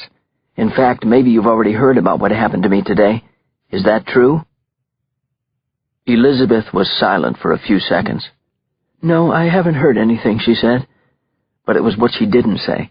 She didn't ask me what had happened. "This is what I think you should do," I said. "You need to go home and try to patch things up with your mom. Whatever it was you were fighting about, I'm sure you both can work it out. It's going to be okay." "No, it won't be," she said, adamant. "She's going to tell my father, and I'm afraid of what's going to happen when he gets home." She was flat out crying now, and I wasn't sure what to say next because I was about to throw up. Elizabeth wasn't alone. I was sure of it. As sure as the sound that came next. Someone was grabbing the phone away from her. "That's a smart little niece you have there, Nick, but we all know her daddy's dead," the voice said. "And unless you come alone to Grand Central Station in 1 hour, this little girl will be dead, too. And remember this, Nick. I have no reason to hurt her. She hasn't seen a thing." Chapter 92. I could feel the blood forcing its way through the butterfly bandages on my head and arm as I walked into Grand Central Station a little less than an hour later. But I could give a damn about needing more stitches. What I really needed was Elizabeth back safe and sound. Nothing mattered more. How could it? Above me, in the main concourse of the station, was the giant display board listing the arrival time and track information for every train. Scores of people were stopping to look up at it. Not me. I never even gave it a glance as I kept walking fast. That board couldn't tell me anything that I didn't already know. An unidentified man with an unidentified teenage girl in tow hijacked the 5:04 southbound Metro North train from Westport, Connecticut. Instead of taking hostages, he let everyone else go, except for the girl and the train's conductor. My mind had raced. Jesus, what kind of plan is that? What does it tell me about Bruno Terenzi? That had been the gist of the first report from the local police in Westport, the sister town to Weston, where Kate and Elizabeth lived. The only other thing they could tell Agent Keller on the phone was that the train was heading into New York City. "Yeah, we know. The unidentified man told us. He also said that the train was making no other stops." It was hurry up and wait as I stood on the empty platform of Track 19. The image of Bruno Terenzi had been seared into my brain so deeply that I could hardly focus on anything else. I could see him at Lombardo's, and I could see him in the lobby of my apartment building. Now I was about to meet up with him again. One way or the other, I figured this would be the last time, But what the hell was his plan? I just couldn't figure that out. I definitely wanted to kill the bastard, though. Never in my life had I felt such hatred, such loathing toward anyone. Easy, Nick. Keep it in check. But it was near impossible. Not when I thought about Elizabeth and how scared she must be, or for that matter, how absolutely terrified her mother was. Only minutes after bolting from the hospital, I had reached Kate on her cell phone. She'd been food shopping, a simple half-hour errand, and then back home in a jiff to Elizabeth. Solemnly, I broke the news that Elizabeth wouldn't be there when she arrived. "My baby," she said over and over. It was just crushing. That's when I called Courtney to ask a favor that wasn't really a favor at all, not as she saw it. As soon as I had told her what had happened, and she knew there was nothing she could do for me here in the city, Courtney had immediately read my mind. My sister was in the good hands of the local police while she waited for this all to play out. "But she needs to be with someone she knows. A familiar and friendly face," said Courtney.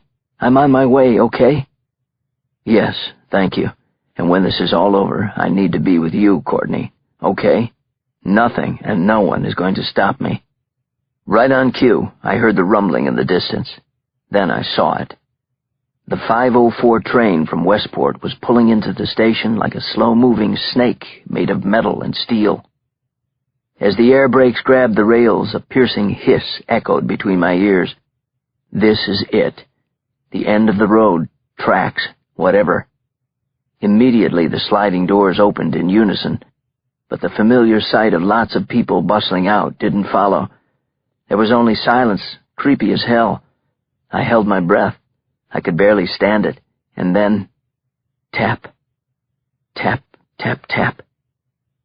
I finally saw her all the way down the platform. Elizabeth was stepping off the first car of the train, her cane leading the way. My niece was dressed in faded jeans and a lime-green zip-up sweater, her hair pulled back in a ponytail. Everything about her looked so young and innocent, except her face, her expression. Her mouth was closed tight, her freckled nose scrunched in fear. She looked petrified. Still, I was so relieved to see her alive, that the incongruity didn't dawn on me at first. She was alone. No Bruno Terenzi. "Elizabeth!" I called out. I started running toward her, flying down the platform. It was a knee-jerk reaction. There was no thought, only instinct. How could I not go to her? She was about to tell me why. My niece stopped, raising her palm. "Wait, Uncle Nick!" she yelled at the top of her voice. "Stop right there! I'm serious!" Chapter 93. Oh, God, no. This can't be happening. Only it definitely was happening. I was watching it happen from maybe 50 feet away. All I needed to see were the red wires peeking out of her sweater. My mind connected the dots from there. Just like the red wires are connecting the blocks of C4 explosives strapped to Elizabeth's chest. "You son of a bitch!" I yelled, or more accurately screamed. I couldn't see him, but I knew Terenzi was there. Somewhere. Then, suddenly, he was everywhere. The air crackled with the sound of the train's public address system, a thick static followed by a thick Italian accent. "What did I say about you coming alone?" he asked, sounding like the voice of God. "I did come alone," I shouted. "Lie to me one more time and you watch your niece die in a horrible way." I stared at Elizabeth. Her eyes were staring right back, but I knew, of course, she couldn't see me. That only made things worse, made my guilt worse. "It's going to be okay," I said. "You're not going to die." Then I turned around, looking at nothing but the empty platform behind me, but it wasn't empty. I knew it, and Terenzi sure as hell knew it. Slowly, the 6-man SWAT team that Keller had employed stepped out from the shadows and the rafters, one by one. They were armed with assault rifles equipped with high-power scopes. The original plan had been to take out Terenzi the second he stepped away from Elizabeth. But now Terenzi was calling all the shots. "Get on the train with the girl," he ordered. "First car." It was so damn unnerving not being able to see him. I could still see just Elizabeth standing up ahead with her walking stick. What an unbelievable coward this bastard was, and had been, right from the start. And not just Terenzi, because DeZorio had to be involved in this. His people, anyway. Terenzi couldn't be working alone here, could he? I walked down the platform, reaching for Elizabeth's hand. "I've got you," I said. "Don't let go," she whispered. "I won't," I said. Together we stepped back onto the train, the doors immediately closing behind us. The idling diesel engine kicked in, shaking the wheels into motion, and then we were off. To where, though? Not to mention, where the hell was Terenzi? "Welcome aboard," came his voice suddenly, only it wasn't over the PA. It was from the front of the train. I turned in the vestibule to see him standing about a dozen feet away next to the conductor's cabin. He was wearing the same suit, same sunglasses, same "don't screw with me" attitude. In one hand he was holding a small device that looked like a flip-top cell phone without the flip-top. It was the detonator. In the other hand was a gun. It was aimed at the conductor's head. "What now?" I asked Terenzi. He nodded slowly. "You'll see. Let's not get ahead of ourselves."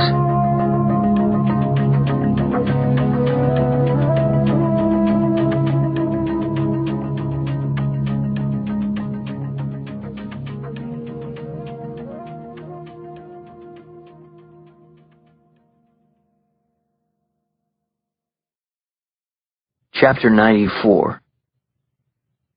Terenzi was certainly on top of everything, and that was really scary. He'd kept a watchful eye on the security monitors inside the conductor's cabin, checking every camera focused on every door of the train. There would be no uninvited guests stepping on board with him, no front-page heroes. It would be just the conductor, Nick Daniels, and Daniels' niece, a nice little trio, neat and manageable. That is, until he no longer needed them. Yeah, Terenzi was on top of everything, except the train itself. That's where Agent Keller was. There were no cameras pointed up there. Better yet, there was a ceiling panel on top of the engine car that could be opened from the outside.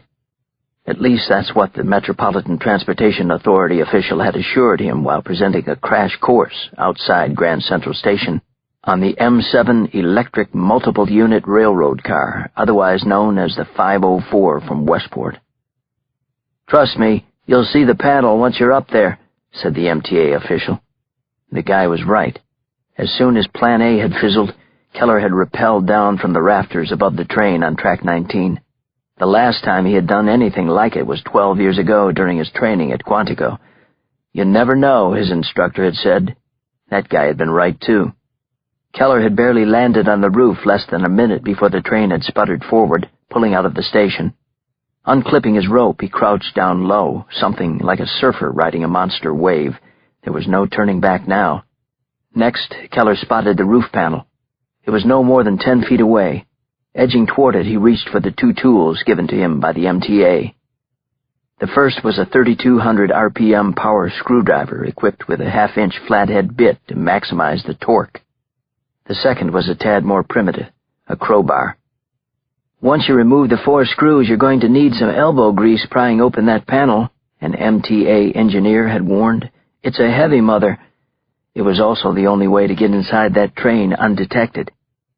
"Anything else I need to know?" Keller had asked the engineer. "No, I think that's it." Think again. Channeling his inner carpenter, Keller quickly dispatched with the 4 screws holding down the panel. No problem there. The real trick was keeping his balance on top of the train. It was zipping along at full throttle, relentlessly rocking back and forth on the tracks. Still, he was managing.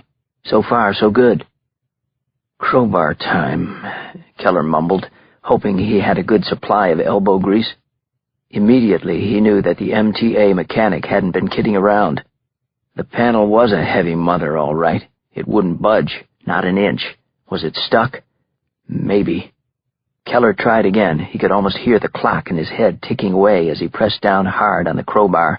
Shit. The panel still wouldn't budge. This was definitely a problem, a big one. Then, turning his head, Keller had an even bigger problem, if that was possible. A ray of light had caught the corner of his eye. It was literally the light at the end of the tunnel, which also marked the end of the underground tracks. So much for that old cliché meaning good things were coming his way. That MTA official had forgotten to mention a little thing called clearance.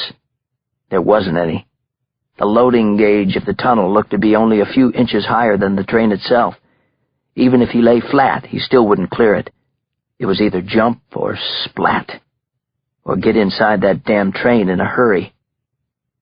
Keller shifted his body alongside the panel, desperately throwing his weight into the crowbar as the tunnel kept getting closer and closer to its end.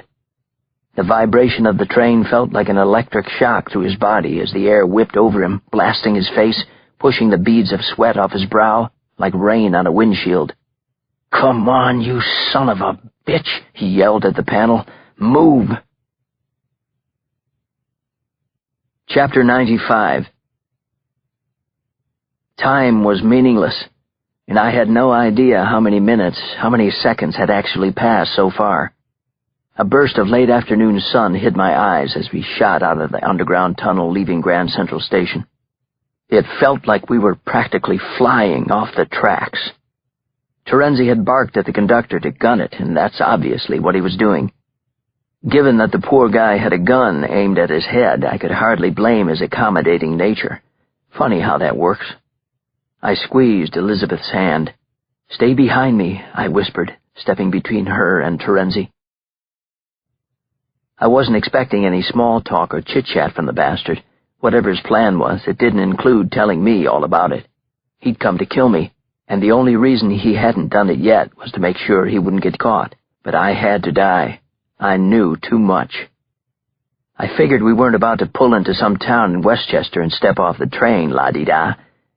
Agent Keller had seemed sure of it too. Still, he had plotted every scenario the moment Terenzi had hung up on me at the hospital, and had arranged for local police to be camped out at every station all the way up to New Haven, the end of the line. "Just in case Terenzi's stupid," Keller had said. But we both knew he wasn't. He was daring as hell, and he was smarter than I would have thought. Actually, I've noticed that before about professionals in Europe. They work hard. They learn their craft. Even the hitmen, apparently. Terenzi turned to the conductor less than a minute later. "Stop the train," he ordered. "Right here. Now." The conductor slammed the brakes like a guy who still had a gun aimed at his head. We skidded along the rails, the train wheels scraping like countless fingernails on a blackboard. I spun around to catch Elizabeth, who was hurtling toward the ground. Not a good thing when you're wearing a bomb, I was thinking. All I'd been focused on while on that train was how to make sure Elizabeth survived this. I was the reason Elizabeth was here, and so far there was nothing I could do to help her. Terenzi held every advantage, literally. The gun, the detonator, a plan to kill me. I held nothing, except a very scared little girl's hand. Out the window I could see dense trees on both sides of the track. We were shielded from view, and it wasn't by accident. "Please leave the girl alone," I shouted. "You've got me. I'm the one you want." "You're right," said Terenzi, calmly reaching into the conductor's cabin. He hit the button for the doors to open. Then he raised his gun and aimed it dead center at my chest. For the first time, I let go of Elizabeth's hand. "Get down! Get down, Daniels!" Out of nowhere came a voice from the back of the train car. I didn't know who it was at first, and I didn't care. It was someone. And suddenly that someone was shooting at Terenzi. I grabbed Elizabeth and yanked her down to the floor with me as Terenzi fired back. Bullets whizzed over our heads as I connected the voice to Agent Keller. But how did he get on the train? And did I really care how? Looking up from the floor, I saw Terenzi grab the conductor in the chokehold. Next, he jammed his gun right into the man's ear. Keller stopped firing. "Stay where you are, asshole," Terenzi warned as he forced the conductor up the aisle in front of him. The closer he got, the more I tried to cover up Elizabeth with my body. The train fell nearly silent, the only sound the low hum of the idling engine. I didn't dare look at Terenzi as he came toward us, not even a glance. All I wanted was for him to get off the train, even if it meant he'd never be caught. But as he reached the open door, right by us, in the vestibule, he kicked me in the ribs. "Get up," he said. He kicked me again, even harder, to make sure I had heard him and was getting up. Slowly I began to stand, and before my knees could even straighten, Terenzi pushed the conductor down and grabbed me in his place. I was his new hostage, his ticket off the train, and of course I was his target as well. But Keller had other ideas. What was he doing now? His gun gripped tight in his outstretched hand, he began walking toward us down the aisle. Terenzi barked, "Stay where you are!" Keller didn't. He kept walking, his mouth clenched so tight I could see his jawbone rippling along his cheeks. He seemed like a man possessed. What was he doing? Didn't he see the gun to my head? In fact, that's all he saw. Right before Keller shot me in the chest. Chapter 96. The force of the bullet's impact knocked me out of Terenzi's grasp. It happened so fast that even if he'd pulled the trigger and tried to blow my brains out, he probably would have missed. Besides, what was the point? Why bother killing me when the FBI was doing it for him? As I fell to the ground, Terenzi thrust his gun forward and opened fire on Keller. I couldn't see much, though. Shit, did he get Keller? Did Keller get him? No. And no. I saw Bruno Terenzi dive behind the row of seats across from where I lay wounded. I looked over at Elizabeth. "Don't move," I said to her. She nodded, tears streaming down her cheeks. "I won't, Uncle Nick. Are you okay?" Next to her was the conductor, clinging to the floor. Our eyes met for an instant, and it was as if I could read his mind. "I should have called in sick today." "I hear you, buddy. Me too." I could see enough of Terenzi to tell he was reloading. One hand was holding his gun, the other removing the clip. Wait, where is the detonator? My eyes searched the seat next to him. There it was. I didn't stop to think. I didn't stop at all. I pushed off the floor with both hands. Then I lunged for the detonator, scooping it up in my hands. I had it, but now what could I do? Terenzi turned to me, and I was maybe 4 feet away from him, point-blank range. That's when Keller shot him for the first time. Blood sprayed as Terenzi took a bullet above his elbow. He let out a horrific grunt and spun around to shoot back at Keller, only to take another bullet higher on the arm, somewhere just below his shoulder. But the killer didn't go down. Instead, he fired back at Keller. Then Terenzi bolted off the train. The last sound I heard was his footsteps on the gravel around the tracks as he raced into the woods. Chapter 97. Keller looked like a blur in a comic book-inspired movie as he came sprinting down the aisle. "I've got the detonator," I yelled, holding it up. With the other hand, I was pointing out the door of the train. "Don't let him get away!" But Keller went nowhere except down on one knee, right by my side. "Suspect armed and on foot," he announced into his radio. "You okay?" he asked me. My chest felt as if I'd just danced with a wrecking ball, but all things considered, "Yeah, I'm okay," I said. I handed him the detonator. Then I lifted up my shirt, and we both stared at the bullet lodged in the Kevlar vest that he had insisted I wear. "Bullseye," he said with a smile. "Oh, that's funny," I said. "You could have killed me." "You're right, I could have," said Keller.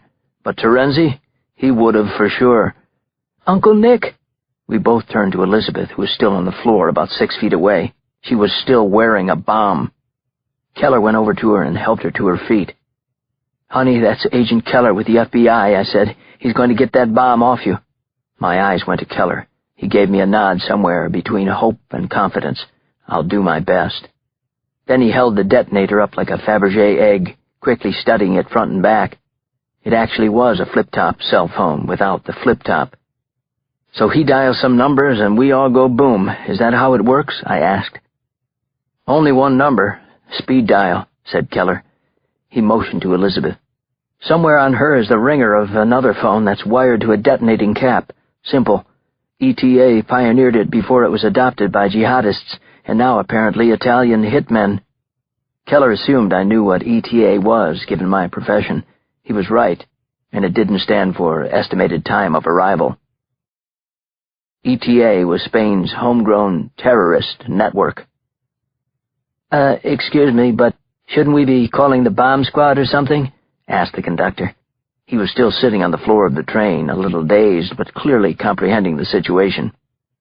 "Trust me, they're already on their way," answered Keller. "The problem is we can't wait for them." It wasn't exactly the answer the conductor was looking for. "Why not?" he asked, half a beat before I did. "Because right now, any phone can detonate this bomb," said Keller. "All Terenzi has to do is get to one." "So what do we do?" I asked. "We don't do anything," said Keller. "I need both of you guys to clear out of here right now, 100 yards, no less than that. Move it. Go." "I'm not going anywhere," I said flatly. "I'm staying right here, period." It was the easiest decision I'd ever made, and it didn't seem to surprise Keller that much. He didn't bother fighting me on it. Instead, he turned to the conductor and cut straight to the chase. "You married?" asked Keller. The guy wasn't quite ready for a pop quiz, easy as it was. He was still rocking and reeling from all the action he'd had in the past hour. "I said, are you married?" repeated Keller. "Yes," said the conductor. "Any kids?" Keller didn't say another word. He didn't have to. "I'm out of here. Good luck," said the conductor. "I'm praying for you." Chapter 98. I watched through the window for a few seconds as the conductor did the right thing and got the hell away from the train. Then Keller got down to business. Very tricky, very risky business. "Okay, Elizabeth, all you need to do is relax," he said in a soft voice. "The first thing we're going to do is take off the sweater you're wearing. Okay with you?" She clenched her fists and nodded. "Okay." What a trooper. Like I said, the bravest kid I know. Ever so slowly, Keller unzipped the rest of Elizabeth's green sweater, past the little embroidered flower and all the way to the bottom. The farther down he went, the more I had to stifle my urge to gasp at all the wires, and the bomb attached to them.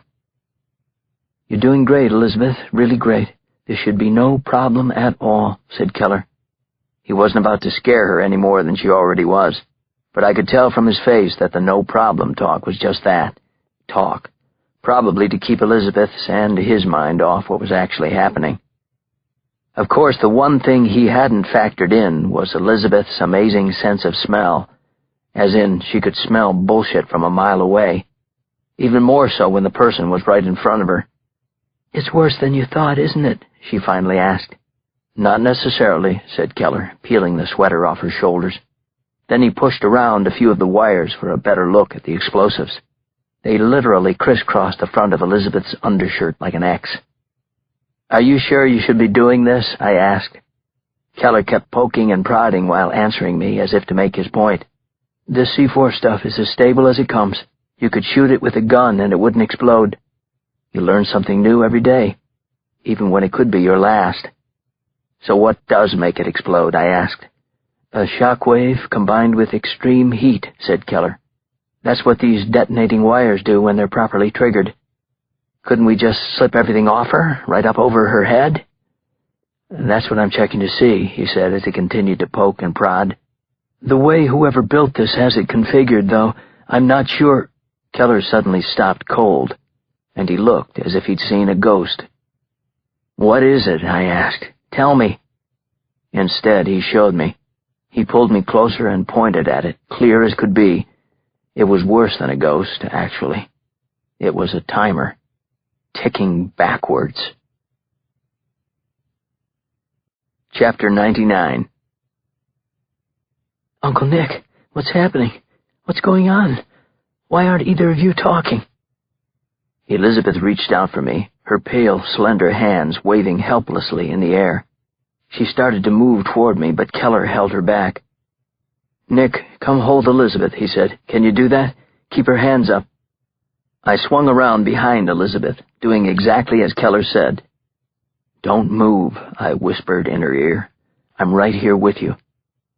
Over her shoulder I could see the timer, a cheap plastic stopwatch that was taped to the cell phone behind one of the blocks of C4. 54 seconds, and heading in the wrong direction. Keller had no time to think. He was winging it, fast and furious. Then, like a switchboard operator on speed, he began pulling out the detonator wires one by one. "How much time?" he asked. 40 seconds, I said. He pulled out another wire. There were 3 to go. Then 2. My eyes were pinballing back and forth between the timer and his hands. "Talk to me," he said. 30 seconds. Keller was down to the last wire. "Just one more," he said under his breath. "Come on now." He gripped the C4 to hold it steady. All he had to do now was pull on the wire and ease it out like he'd done with all the others. "Shit," said Keller. The wire wasn't moving. "Pull harder," I yelled. "I am," he yelled back. He must have glued it. 25 seconds. Keller looked at me and then out the door of the train. I saw the spark of an idea light his face. A last gasp idea? Probably. "Wait, where are you going?" I said. He was already sprinting toward the front of the car, heading for the conductor's cabin. Seconds later, the train jerked and sputtered. It was moving along the track again. "Pick her up," he barked, running back toward us. "What?" "Lift her off the ground. Do it, right now." "Please, do it." Elizabeth joined in. I grabbed Elizabeth by the elbows and hoisted her up. Suddenly, Keller pulled the bomb over her waist and down her legs, sliding it off her feet. Damn it, I couldn't see the timer anymore. All I could see was Keller pointing out the door of the train at the green of trees. The train was gaining speed. "Jump," he yelled. "Jump now!" I scooped up Elizabeth, cradling her in my arms as I turned toward the door, and then leaped through the air. There was no tuck and roll, only a thud, my feet barely hitting the ground before I fell onto my back to shield Elizabeth. The snap I heard was another of my ribs, the pain shooting through my body like an angry rocket. Still cradling Elizabeth in my arms, I turned to watch the train zoom by us, the head car that was carrying the bomb getting smaller and smaller, but not small enough. "Get up," barked Keller. "Run!" I scrambled to my feet with Elizabeth as Keller grabbed my arm to lead the way. We raced along the tracks, putting as much distance as we could between us and the... Boom! Chapter 100. "Dark Side of the Moon or I Wish You Were Here?" asked Anne Graham, one of the two surgical technologists prepping the OR at Jacobi Medical Center. She was queuing up the iPod of Dr. Al Sassoon, the attending surgeon, and massive Pink Floyd fan, who was still scrubbing. Ruth Crindler, the frick to Anne's frack, looked up from the sterile surgical drape she was laying over Joseph DeZorio's groin area. It was the only part of the guy that wasn't broken, punctured, lacerated, or ruptured. "The way this is shaping up," said Ruth, shaking her head, "we'll hear both albums and some of The Wall as well. Al and his Pink Floyd. Hey, he's good, and he's fun to work with." The two women, both in their early 40s, were done with their pre-op checklist, even twice testing the suction machines as they'd been clogging as of late. All in all, it was business as usual, although they both knew that the man on the table, unconscious and breathing oxygen, was no ordinary patient. "Do you believe all people deserve to be saved?" Anne finally asked. Ruth looked over her shoulder to make sure the two of them were still alone with the infamous mob boss. They were. "Are you speaking medically or spiritually?" she asked. "It might make a difference in my answer." Anne shrugged. "Medically, I suppose." "I know what you're saying, but a hospital isn't a courtroom. Know what I mean?" "I do. Still." Ruth glanced down at DeZorio. "I'll put it to you this way," she said. "A guy like this puts my faith to the test. It's righteous anger versus forgiveness." "Who wins?" asked Anne. "Forgiveness, I suppose. Spiritually, all people can be saved." Anne nodded, but there was little belief in her eyes. She could never say it out loud, but she was secretly hoping that Dr. Sassoon would have an off day, or at least not bring his A-game to the table. "What did you say?" asked Ruth. Anne hadn't said anything. She was too busy envisioning Dr. Sassoon accidentally leaving a sponge in DeZorio's chest. But she'd heard it too. Someone had said something in the operating room. Simultaneously, they both looked down at DeZorio on the table. His thin, bluish lips were moving. He was mumbling. "What did he say?" asked Anne. "I'm not sure," said Ruth, leaning down toward his mouth. Anne joined her. "Sorry," said DeZorio, his voice barely above a whisper. "Sorry." At least that's what the two heard. "He's confessing his sins," said Anne. "Or trying to," said Ruth, walking over to the phone on the wall. She called down to the staff chaplain's office to see if Desorio's priest had arrived yet. They had been told he was on his way to administer the anointing of the sick, otherwise known as the mob boss's last rites. Apparently, Desorio was starting without him. Ruth was still waiting for someone in the chaplain's office to pick up when the heart monitor alarm sounded. "Oh, Christ," said Anne, back at the table with Desorio. "He's flatlining." Ruth hung up the phone and ran out to where Dr. Sassoon had just finished scrubbing, but it was too late. There would be no Pink Floyd played in the OR that afternoon. Joseph Desorio had receded into death. Chapter 101. Bruno Terenzi was steamrolling his way through the brush and branches, his hands clearing the way forward, while his ears listened for anyone coming up behind him. He was waiting for the explosion back on the train tracks, and with a quick glance at his watch he knew it wouldn't be much longer. Any second now, really. It was so close to happening he could practically hear the entire sequence in his head. A symphony of sounds, from the initial thunderous clap to the seemingly endless echo, to the relentless squawking of every bird knocked off its perch within a square mile. Finally, it came.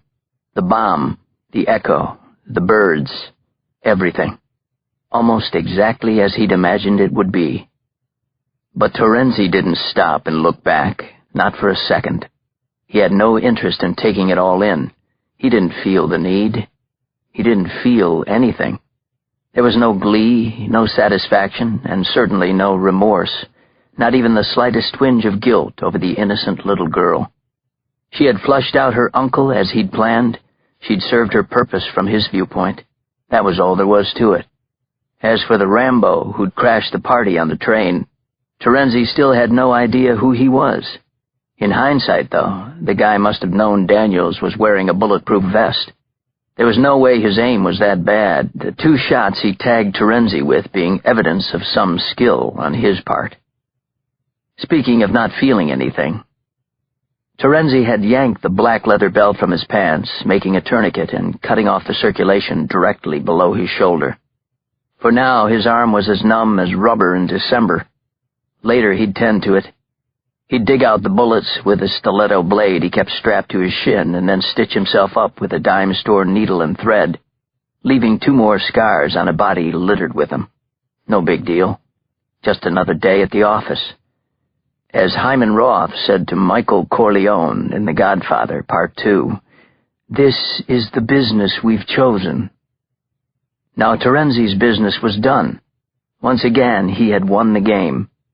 Finally, he emerged from the trees and saw the car waiting for him. Perfect timing. Things were going his way again, as they always did. "Is he dead?" he heard as he approached the white Volvo S40. Terenzi leaned down into the open window of the front passenger side. He smirked. "What do you think? You heard the explosion, didn't you?" Ian LaGrange smiled wide, his overly large mouth almost cartoonish. "Indeed I did," he said. "Get in." The Volvo was parked on a deserted dead-end road, the only sign of life being 2 half-finished spec homes that were destined to stay that way because the builder had gone belly up when the housing market had collapsed. Terenzi yanked open the car door and stepped in. "Let's go," he said. LaGrange motioned to Terenzi's arm, the belt, and his blood-stained shirt beneath his jacket. "What the hell happened to you?" he asked. "It's nothing. There was someone else on the train." "Who?" "Does it matter?" "I'm the head of the Organized Crime Task Force," said LaGrange. "What do you think?" "He was most likely FBI." "Did you kill him?" "No, but the bomb surely did," said Terenzi. "What about Desorio?" "He didn't make it." "Lucky break for you." LaGrange chuckled. "Better to be lucky than good." "Even better to be both," said Terenzi, meaning every word of it. "You got the rest of my money?" "Of course I do. "In the trunk," he answered with a throw of his head. "Gave you a little extra for all your troubles. You did a fine job." Terenzi didn't say thank you. Instead, he was wondering why LaGrange still had the car in park.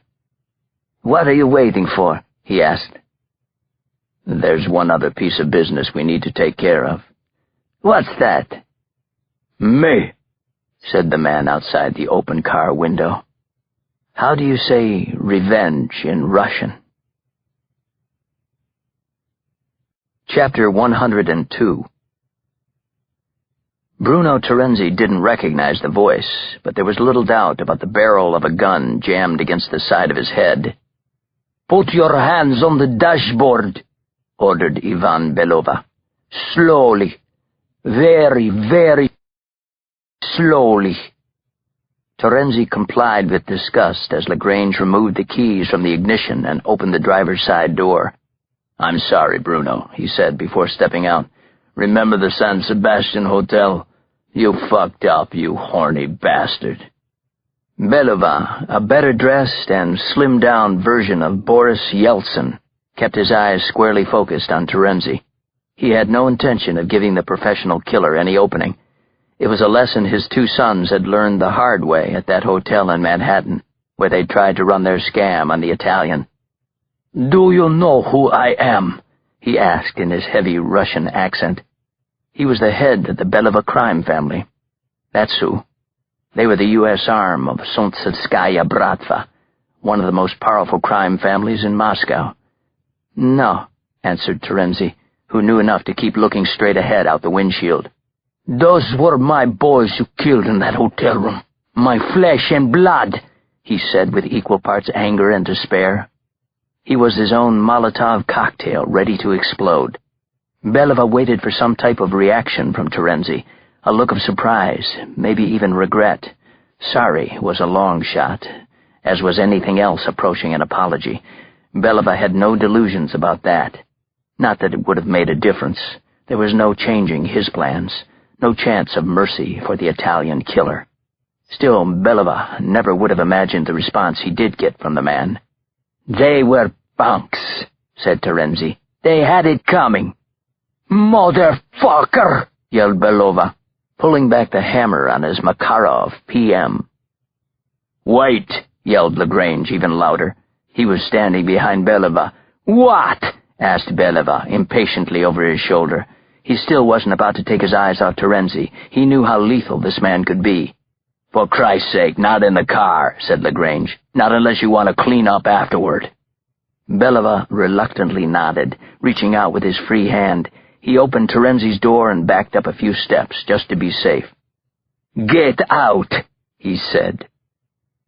For the first time, Terenzi turned to Belova, but all he gave him was a quick glance as he stepped out of the car. LaGrange, on the other hand, received a glare that would have made even the devil stutter. "How much?" asked Terenzi. "For how much did you sell me out?" LaGrange didn't answer. He could only look down at the dirt beneath his feet. Terenzi stared back at Belova now, unblinking. There was no plea for mercy, no begging for forgiveness. "Turn around," ordered Belova. "Let me see the horse's ass." Terenzi shook his head adamantly. "No, you look at me when you do it," he said. With that, he linked his hands behind his back and dropped to his knees. As if that weren't enough, he opened his mouth wide, sick and twisted to the bitter end. Belova stepped forward, shoving the barrel of his Makarov PM straight back to Terenzi's molars. He was the boss of his family. It had been more than a decade since he'd killed anyone himself. He was far more accustomed to giving the order, not seeing it through.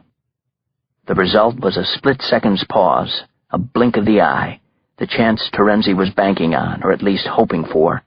Now! Terenzi whipped his head to the side, forcing the gun against the inside of his cheek as a startled Belova pulled the trigger. The bullet blew a quarter-size hole in the hitman's face, but only his flesh went flying, not his brains. Falling backwards, Terenzi reached under his pant leg for the stiletto strapped to his shin. With a grip entrenched between his fingers, he lunged for the Russian asshole, stabbing him so deep in his thigh that the tip of the blade struck bone. Belova screamed in agony as he collapsed to the ground. The gun dropped from his hand. Terenzi scooped it up and fired straight into Belova's throat before whipping his arm around at Lagrange for his second shot. But Lagrange had other ideas. He had already fired his Ruger SR-9, the oversized trigger and easy squeeze in his large hands. The round caught Terenzi in the stomach, sending blood spurting out of his mouth as he keeled over on one side. Stepping forward, Lagrange quickly pumped 2 more shots into Terenzi's chest before waiting to see if yet another would be required. It wasn't. Terenzi had slid onto his back, arms spread, the gun resting in the palm of his hand, never to be fired again. His eyes flickered as he drew a last breath, his chest heaving upward before slowly deflating. Then he was gone, straight to hell. Do not pass go. Chapter 103. "Hello, Mr. Daniels. I'm Marie McCormick," said my new nurse for the night. She came into my room at Lenox Hill Hospital with a welcome smile and an even more welcome cup filled with 2 Vicodin. This was my second hospital of the day. After finally being stitched up, I was being kept for observation, which I didn't mind so much since my apartment was still a police crime scene. "Boy, am I glad to see you, Marie," I said. Not just because of the good meds, either. The day nurse assigned to my room had all the charm and charisma of the leaders of the Spanish Inquisition. She was also a stickler for the rules. Visiting hours ended at 8:30, and at 8:31 she had shooed Courtney out as if she were a fox in a henhouse. How could anybody with a heart do that? Couldn't she see how good Courtney and I were together? Heck, we were holding hands, and had been for half an hour. Before I could tell Nurse Ratched where to shove her rules, Courtney announced she had to be somewhere anyway. "I've got to go put the finishing touches on something," she said. "Sorry, Nick, I'll be back in the morning." "What is it?" I asked. "Something kind of interesting, but I can't tell you yet. I don't want to jinx it." "So I'm a jinx, huh?"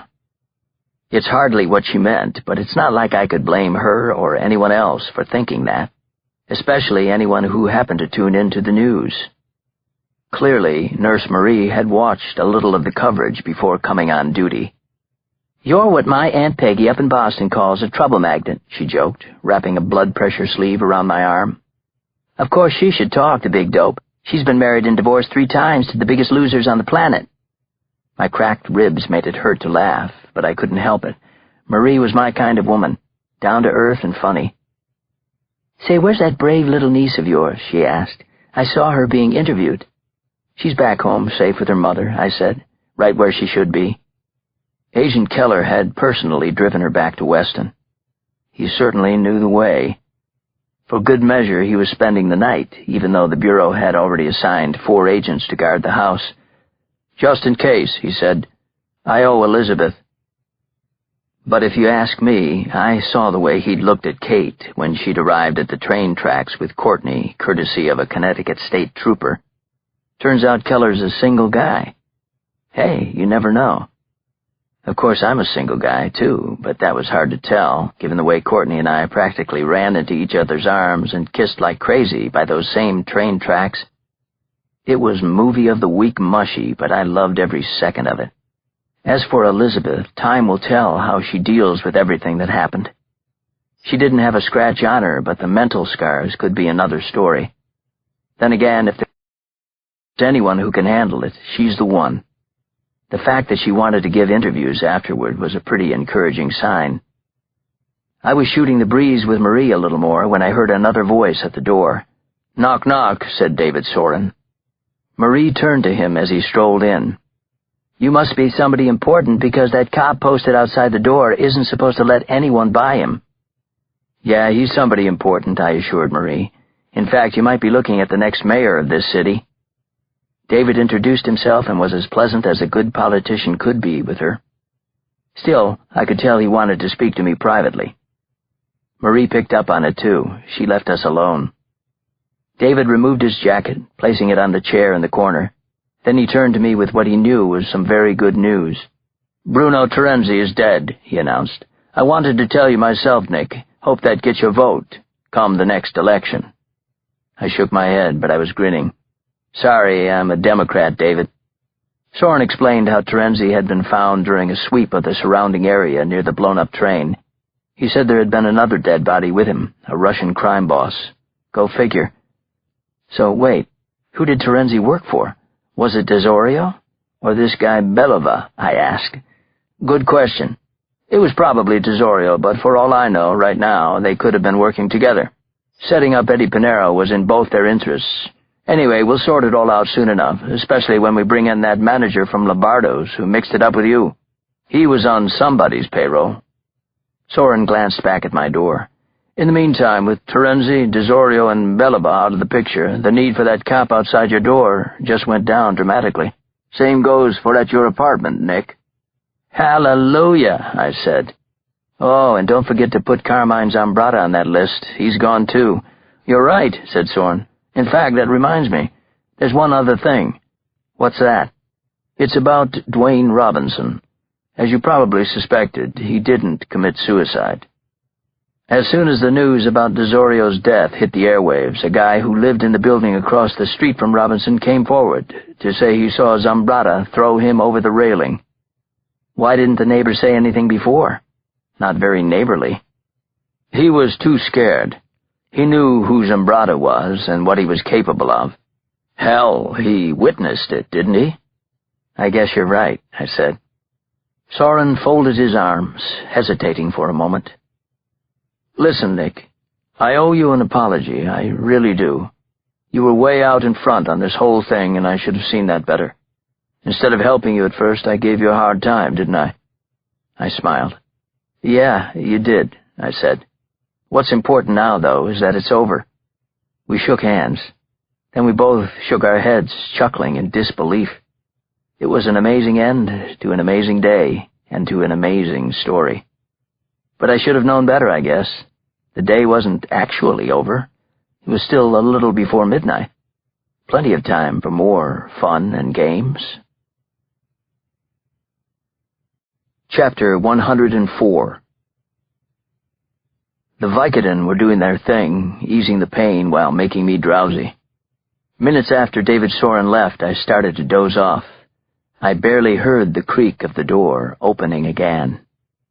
It was Marie, I assumed. I didn't bother to look over right away, or even open my eyes. But as she walked toward me, my ears perked up. This wasn't the sound of soft rubber soles. I was hearing heels, heavy ones. These shoes belonged to a man. What man was that?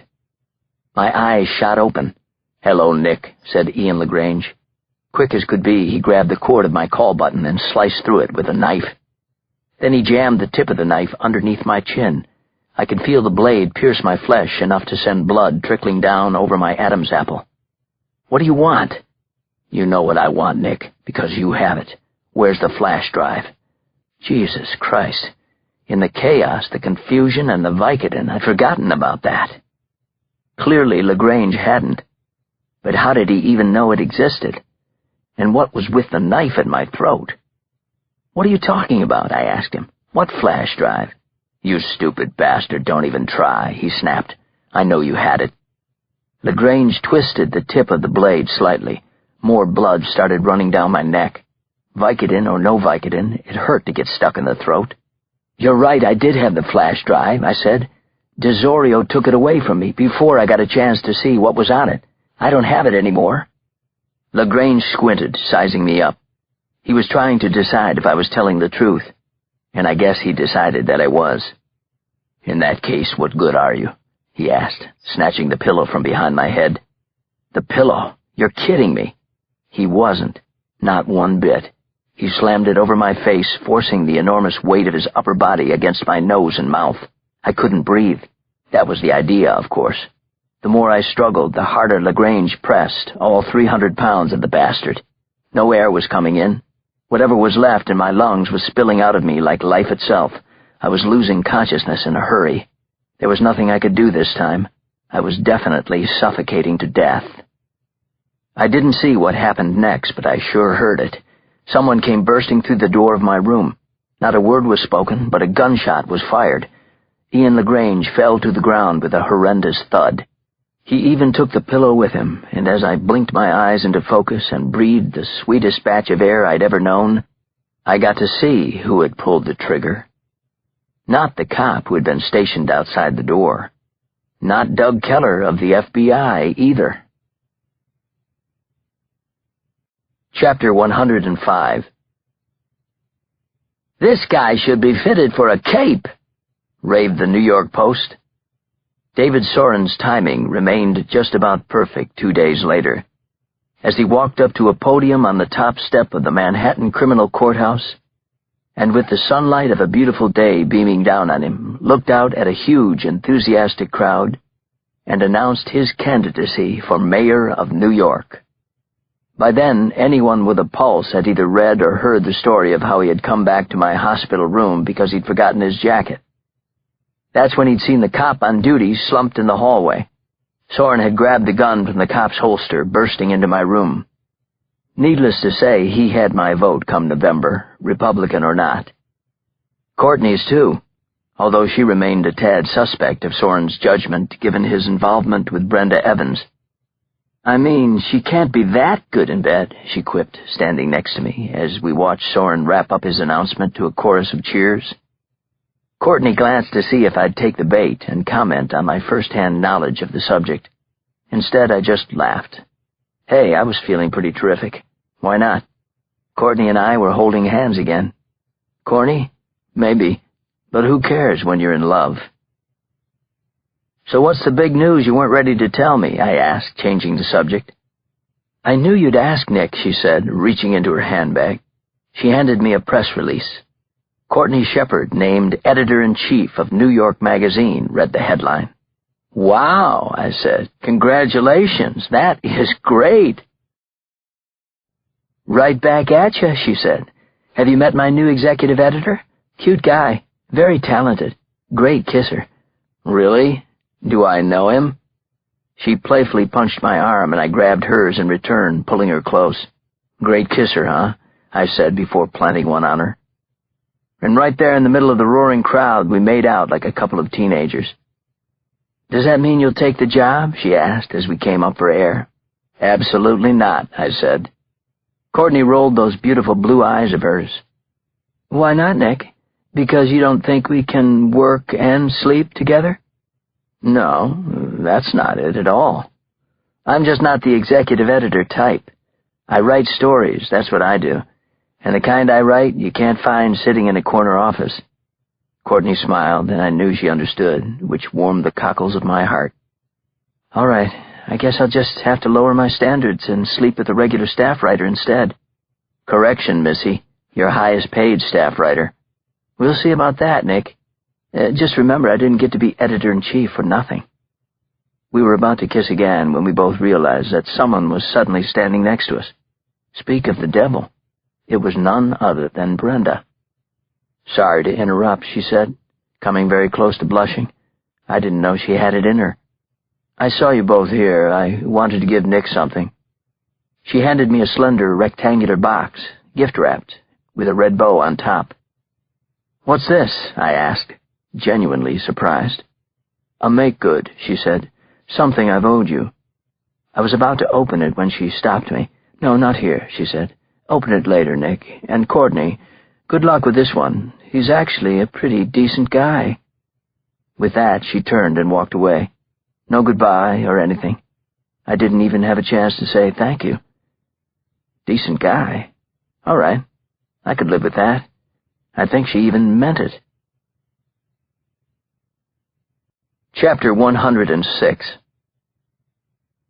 A little more than a week passed.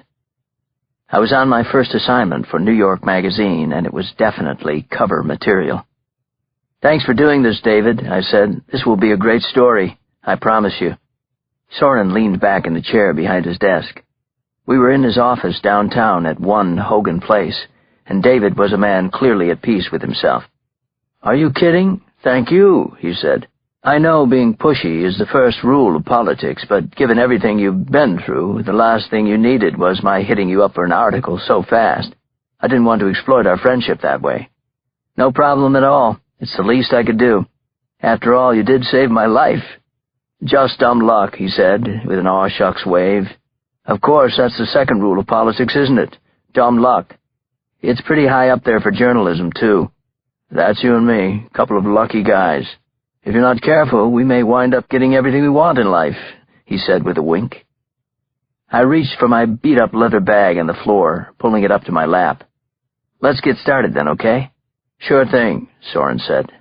"By the way, what did Courtney say when you proposed this article? I mean, it's her first issue at New York. She have any doubts?" "Doubts? Are you kidding me? I haven't written a word yet, and she's already guaranteed us the cover."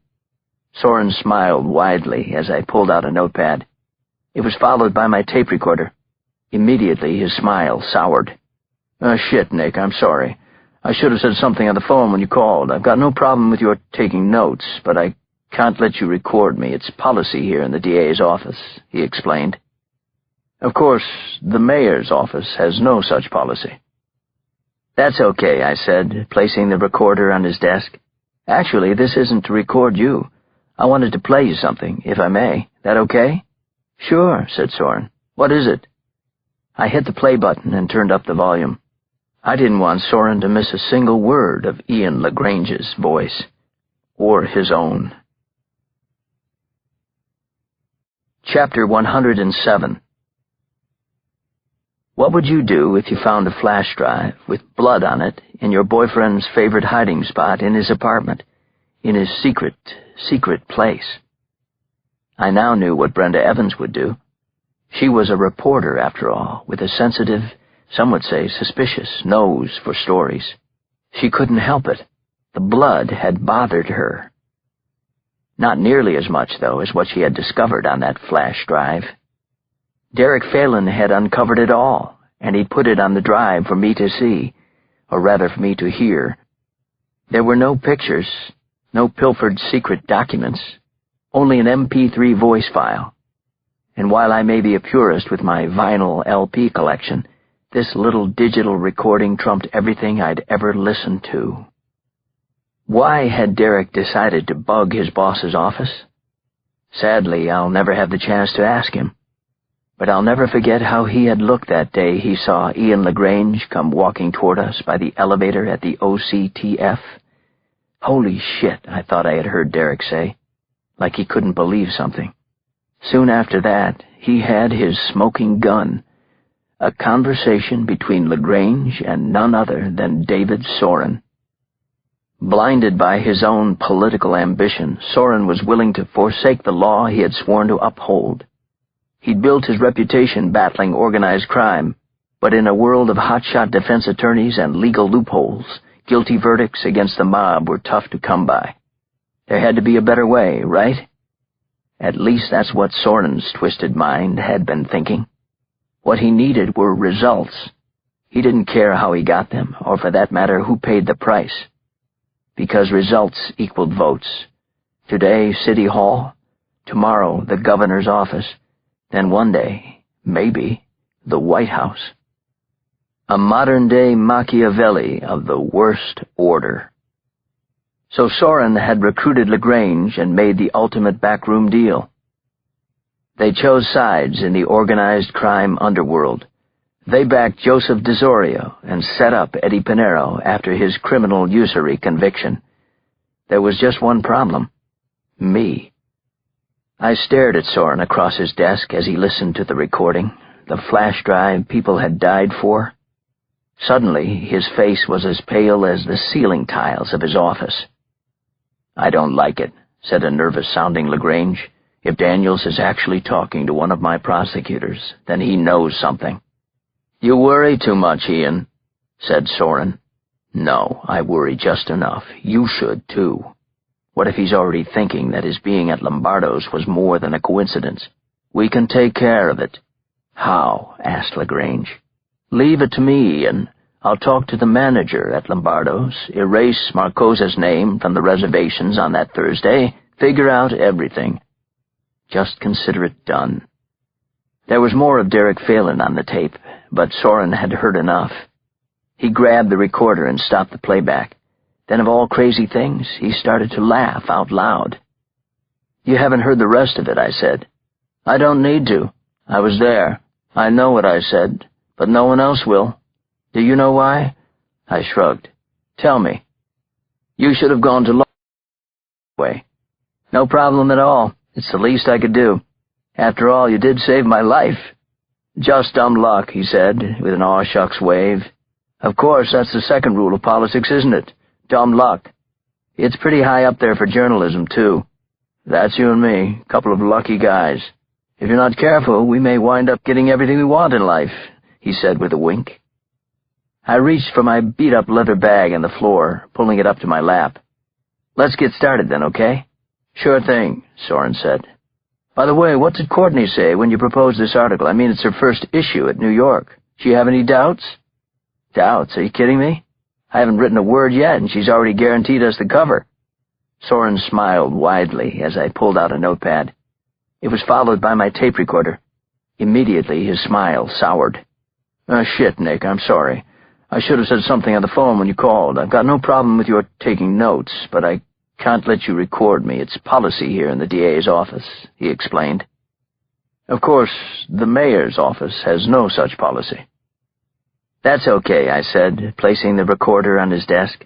Actually, this isn't to record you. I wanted to play you something, if I may. That okay? Sure, said Soren. What is it? I hit the play button and turned up the volume. I didn't want Soren to miss a single word of Ian LaGrange's voice, or his own. Chapter 107. What would you do if you found a flash drive with blood on it in your boyfriend's favorite hiding spot in his apartment, in his secret place? I now knew what Brenda Evans would do. She was a reporter, after all, with a sensitive, some would say suspicious, nose for stories. She couldn't help it. The blood had bothered her. Not nearly as much, though, as what she had discovered on that flash drive. Derek Phelan had uncovered it all, and he'd put it on the drive for me to see, or rather for me to hear. There were no pictures, no pilfered secret documents, only an MP3 voice file. And while I may be a purist with my vinyl LP collection, this little digital recording trumped everything I'd ever listened to. Why had Derek decided to bug his boss's office? Sadly, I'll never have the chance to ask him. But I'll never forget how he had looked that day he saw Ian LaGrange come walking toward us by the elevator at the OCTF. Holy shit, I thought I had heard Derek say, like he couldn't believe something. Soon after that, he had his smoking gun, a conversation between LaGrange and none other than David Soren. Blinded by his own political ambition, Soren was willing to forsake the law he had sworn to uphold. He'd built his reputation battling organized crime, but in a world of hotshot defense attorneys and legal loopholes, guilty verdicts against the mob were tough to come by. There had to be a better way, right? At least that's what Soren's twisted mind had been thinking. What he needed were results. He didn't care how he got them, or for that matter, who paid the price. Because results equaled votes. Today, City Hall. Tomorrow, the governor's office. Then one day, maybe, the White House. A modern-day Machiavelli of the worst order. So Soren had recruited LaGrange and made the ultimate backroom deal. They chose sides in the organized crime underworld. They backed Joseph DeZorio and set up Eddie Pinero after his criminal usury conviction. There was just one problem. Me. I stared at Soren across his desk as he listened to the recording, the flash drive people had died for. Suddenly, his face was as pale as the ceiling tiles of his office. I don't like it, said a nervous-sounding LaGrange. If Daniels is actually talking to one of my prosecutors, then he knows something. You worry too much, Ian, said Soren. No, I worry just enough. You should, too. What if he's already thinking that his being at Lombardo's was more than a coincidence? We can take care of it. How? Asked LaGrange. Leave it to me, Ian. I'll talk to the manager at Lombardo's, erase Marcosa's name from the reservations on that Thursday, figure out everything. Just consider it done. There was more of Derek Phelan on the tape, but Soren had heard enough. He grabbed the recorder and stopped the playback. Then, of all crazy things, he started to laugh out loud. "You haven't heard the rest of it," I said. "I don't need to. I was there. I know what I said, but no one else will. Do you know why?" I shrugged. "Tell me." "You should have gone to law school," he said, shaking his head. "This was illegally obtained. It's inadmissible." Jesus. He was pirouetting through his own legal loophole. I guess it figured. But it was my turn to shake my head. "How could you do it, David?" "Do what?" he said. "At least explain one thing to me," I said. "Why did you kill LaGrange?" "Because he was trying to kill you. I saved your life," he said. "How soon we forget." "Do you think I'm that stupid?" I asked him. "Do you think I am?" "No. What I think is that somewhere along the way you completely forgot the difference between right and wrong, Soren. You got as cynical as they come, and I've seen cynical, believe me. Maybe you actually wanted great things for the city, but for sure you wanted even better things for yourself. So, now you're a shrink?" "No, I'm still a journalist. A pretty decent one, I think," I said. "But you're a criminal." Soren clenched his jaw as he leaned forward in his chair. I could see the veins popping in his neck, just like they had the very first time I'd met him. The anger was building, and he was trying to contain himself. But he couldn't. "Fuck you," he said. "How could I do it? Do what? Induce one lousy, stinking mob boss to take out another? I was doing everybody in the city a huge favor. One less scumbag mob lawyer, one less crime family, a lot less crime on the streets. Everybody wins, and with DeZorio dead, we win even more." He jabbed his finger at me. "So don't give me your sanctimonious bullshit. You couldn't leave well enough alone. You got Dwayne Robinson and Derek Phelan killed. It was you. You did it. This was all on you." "That's where you're wrong," I said softly, before pointing at my recorder. It was still in his hand. "You always had a choice. You just got caught making the wrong one."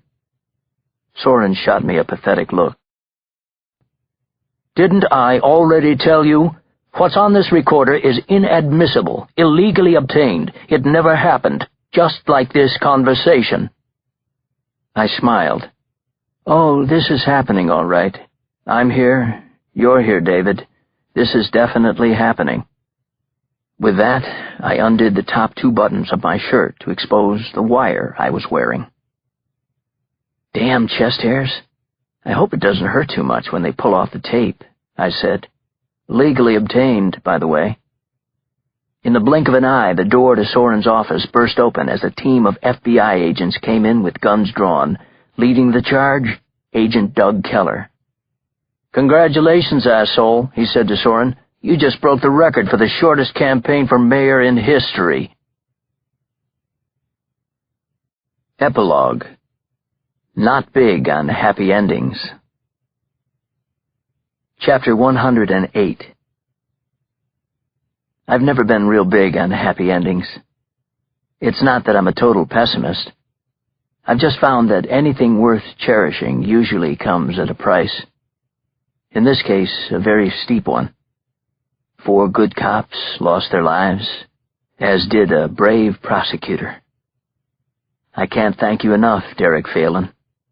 You made the ultimate sacrifice. I promised your sister you wouldn't die in vain, and for sure you didn't. Now I'll have to compartmentalize like Courtney and figure out a way to move on. Like with this dinner at my sister's house in the woods of Connecticut.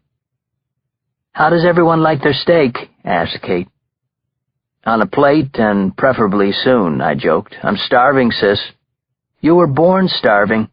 Don't start that mom always liked me best stuff." "Enough, you two," said Elizabeth. "Grow up." 5 of us were gathered on the back patio of Kate's house in Connecticut. Courtney and Doug Keller had come out from the city with me to join my sister and Elizabeth for a Sunday barbecue. The sun was shining and spirits were high. Kate, who insisted on doing the grilling, waved her spatula at me. "You're such a wise guy," she warned with a smile. "Now there's a word I wouldn't mind not hearing for a while," I said. "Wise guy." "I'll drink to that," said Keller, clinking my bottle of Rolling Rock with his. It was good to see him out of his suit and holster and into a wicker lounge chair and some jeans. Within a day of Soren's arrest, Keller had been able to answer the remaining question I had. Why did Soren kill LaGrange? Hadn't they both wanted me dead? Yes, they had. But Soren had suddenly needed to protect himself. That's what Keller figured out. LaGrange had become a liability the minute he'd veered from Soren's game plan and sold out Bruno Terenzi to line his pockets. But LaGrange's greed got Belova killed and in turn guaranteed some intense heat from the Solntsevskaya Bratva back in Moscow. They would have eventually traced the debacle back to LaGrange and quite possibly Soren. So Soren, clever as always, plotted with LaGrange to kill me once and for all. Under the guise of a visit, Soren did the reconnaissance on my hospital room and the cop guarding it. He was supposed to be making sure the coast was clear for LaGrange, but all he was really doing was setting him up. Elizabeth leaned back in her chair on the patio and took a sip of lemonade. She threw me a big, happy smile. "So when's our next Yankee game, Uncle Nick?" "Right when I get back," I said. "Back from where?" "Oh, he didn't tell you, huh?" said Courtney. "Your uncle's going Hollywood on us. He just sold the film rights to his story." "Can I be in the movie?" asked Elizabeth excitedly. "I'll be sure to ask," I said. Right after I insist that Tiffany, the ex-hostess from Lombardo's, gets a part. It was the least I could do for her. "How long will you be out there?" asked Keller. "After I meet with the studio, I'm actually taking a drive." This part I hadn't told anyone, not even Courtney. "A drive? Where?" she asked. "Up the Pacific Coast Highway in a rented Ferrari F50. You believe it? Always been a dream of mine, so I'm going to do it." Kate started to crack up. "Wow, you really are going Hollywood on us." "Can I come and ride shotgun?" asked Keller. Kate stepped over from the grill and playfully nudged him. "You can't. You're taking me out on a big date next weekend. You forget already?" "That drive up the coast, in that car, is something I've always wanted to do," I explained. "By the way, Courtney, you're invited. You know what else? When I get back from California, I'm taking my first saxophone lesson." "Gee, just when you think you know somebody," joked Courtney. "By the way, after our road trip in the Ferrari, any chance you'll ever find time again to, do what you do for a living, write?" "I'll always find time for that," I assured her. "In fact, I've already got my next big story lined up." "You do? What is it?" "I can't tell you yet," I said with a smile. "But it's coming. I can feel it coming. Everybody, duck!" They did, too. Everybody there ducked. "That's so not funny, Uncle Nick," said Elizabeth. Then she laughed. "We all did.